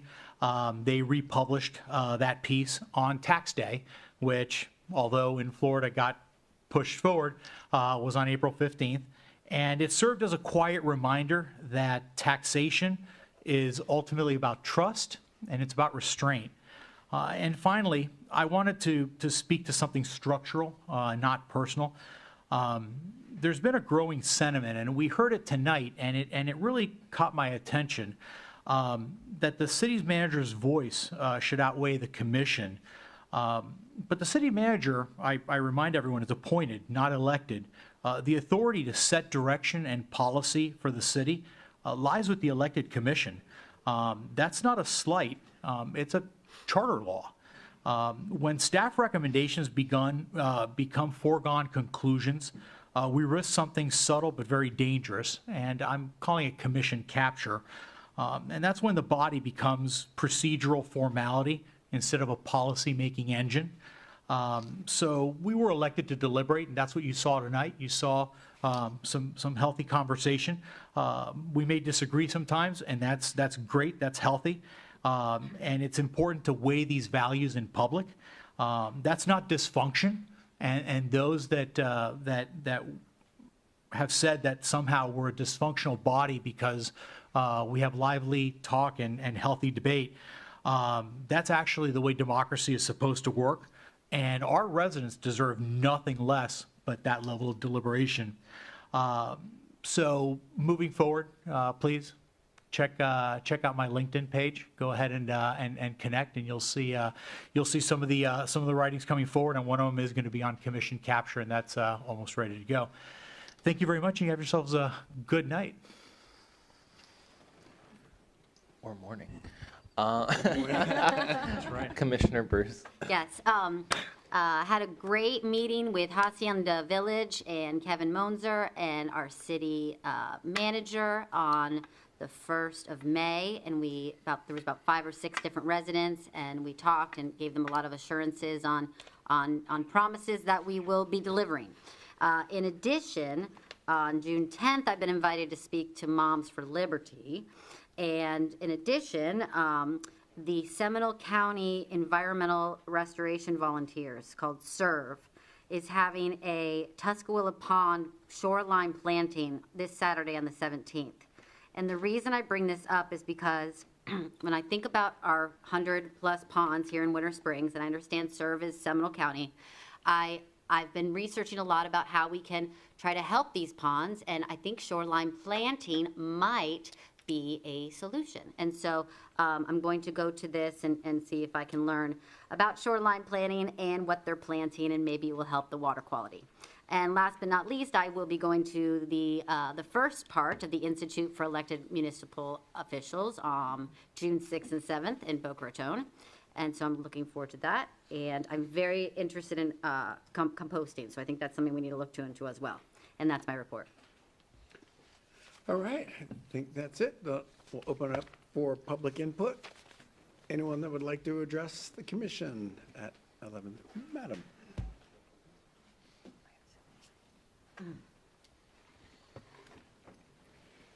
Karen Meyer, 741 Andover Circle. My congratulations to the dais for welcoming Ace Hardware and Chick-fil-A. I'm very pleased about that. I'm pleased to see the city in a development frame of mind. We need to keep moving forward. With regard to the gas station, I don't know what, I really truly don't know what plans have been discussed about the design of the gas station, Tuscaloosa and 434. But my personal feelings is that I would prefer to see the front of the gas station facing south, so that it would be consistent. That's facing Aldi's. So that would be consistent with the Chick-fil-A. You would have a nice back area facing 434, drawing in the same type of design as the town center. Also, the reason I feel it should be designed that way is because the pedestrian crossings on 434 is so expansive that it's kind of dangerous when people are making that turn onto Tuscaloosa from 434. So I would prefer to see all the entrance and exit from the gas station facing Aldi's. Thank you.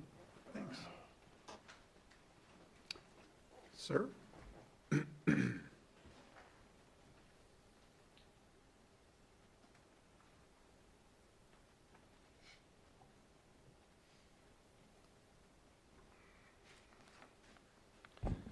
Good evening. Excuse me, Robin Nealon again from, this one I come as 898 The Deli, Clubhouse Deli at the 7-Eleven for the renovation. I come with some concerns that I asked that the board can assist me with. The last meeting that we came here, the board had made some changes with the construction department. You felt you needed to take a different path. Because there were some changes that needed to be done. But frankly, all you did was change faces. The only way that you're going to make a change here is you got to get rid of the root, the rot root that you got here. So when I have some issues that I need some assistance with, so I come with hat in hand here. Every day that I work here trying to get my permit is costing me $4,000 a week. Breakdown, it's $600 a day it's costing me. The the permit department still hasn't given me a permit. I do have, if I can approach, I do have where I was told in our last meeting with Kevin, he thought it would take me a month to get approval. If I may approach? Just hand it to the city clerk, though, enter it into record and pass them around. You will find that with the state of Florida, the Restaurant and Hotel Association, I filed my request for permit on the 21st. On the 21st, within 4 hours, it was already reviewed. On the 28th, I've given you my approval from the state of Florida for my build out and design with the permitting and everything. Within 7 days, within actually 5, I had my approval back. I had a verbal approval on Wednesday and Thursday of the week from the hotel and restaurant within 5 days from the state of Florida, Department of Professional Regulations. I still can't get a permit here. As of today, I've come here 3 times now because my permit was denied. I came here under Universal. I came here asking for the new one. I left a message to have someone call me back, the new engineer. And I came to Swanda, left the message. She took the message, gave it to him. No return call. I come back again the second time, leave another message. No return call. I asked for the phone number to the person. I then leave my message. I've left 3 phone calls with the department head, asking for a phone call and a face meet. So that this is not a complicated build out. This build out is so simple. All I'm doing is moving one wall. So I'm asking for some help here. This department really needs renovated. This is just being outlandish for what I'm getting hit with. I need some assistance if somebody can help. Okay. Mr. Sweet, you or one of your directors will be in touch. I understand that I think state law allows 30 days. Our typical is 14. We tend to hit on about half that. If you'll just work with your staff and I mean, just, I don't want to get too into detail on. yeah, it's not appropriate for the dais to interfere, so. Yeah, there's comments in the system.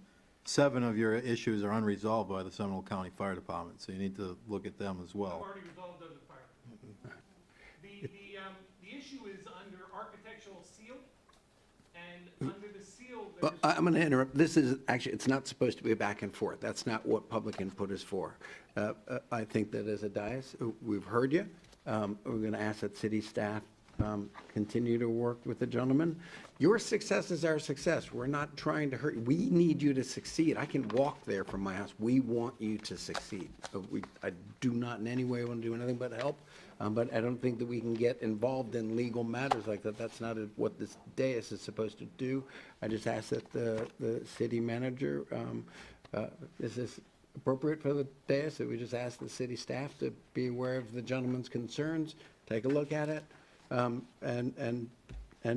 follow the And help walk rules them as through they it. are set by ordinance and by state statute. Okay? Any other input from the community? Seeing none, we'll end public input and adjourn.